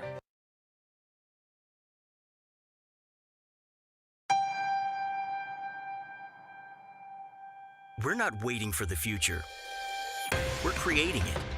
Imagine radiation treatment that's easier, more efficient, and delivers therapies in record time without compromising on quality. Because quality of care is so important, there's innovative beam shaping technology, combined with 100% image guidance and patient positioning. This is a new way of thinking, a transformation designed to help more patients enhance their well-being and comfort in less time. Together with our customers, we've led radiotherapy innovation for years. Now we're creating its future.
Launching a new era.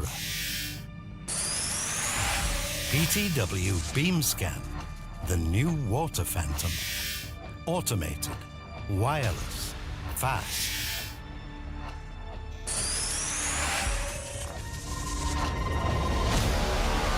PTW beams you up to a new era in 3D water scanning.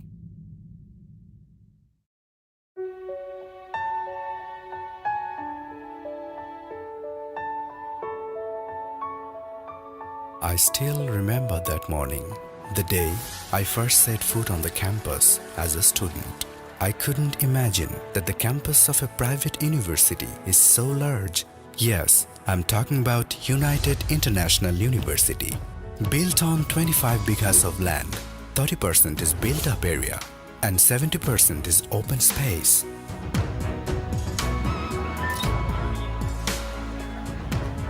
There was a large corridor in front with a lot of students. I went ahead with a surprised look. As soon as I entered the class, all the new faces stared at me. They were my university classmates. Sir entered the classroom, lesson started. The way of teaching was different. He explained everything in a simple way. Beyond theory classes, there were associated laboratory classes on different subjects. A large number of computer labs for meeting the needs of CSE students. Circuit lab, machine lab, digital lab, microprocessor lab, communication lab. All are equipped with modern setup for producing competent EEE graduates. Civil engineer labs to prepare civil engineer students to design and build modern infrastructure. The robotics lab is the place for innovation and discovery in this era of fourth industrial revolution.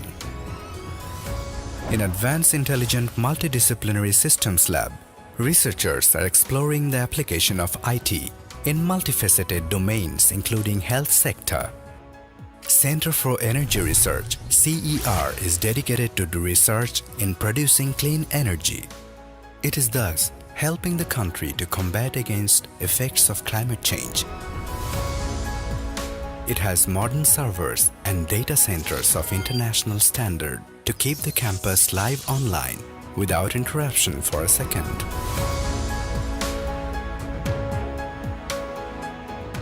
Proverb goes that the more you read, the more you learn. There's a spacious library stuffed with so many books and a pleasant, calm environment for serious reading. Spending time with friends in a lovely green environment was really very exciting. Large playground over the horizon cannot be forgotten. Suddenly, I was in trouble. It would be too late to get money from home. A friend advised me to go to the DSA office. I went and got an interest-free education loan. What a relief it was for me. There is no end to the benefits. There's a game room, gymnasium, nice canteen, large auditorium, plenty of benefits. Is it possible to pass without good results? So, study, study, and study. I got scholarships several times along with many of my classmates. The wheel of success of this organization is moving forward under the leadership of our Honorable VC Sir, Professor Dr. Chaudhry Mafizur Rahman. And that's why United International University has been accredited by ACBSP, IEB, SEMA, and has been ranked in Asia by QS. The main secret behind this is the quality of education and all the modern facilities. Time passes by. A special day comes. I got the certificate of graduation from the Chancellor. Today, during my busy schedules at work, even though I'm far away, I still remember the key contributor of my success, the United International University. Today, graduates of United International University are working successfully in home and abroad, bearing the flag of this noble institution. United International University. Quest for excellence.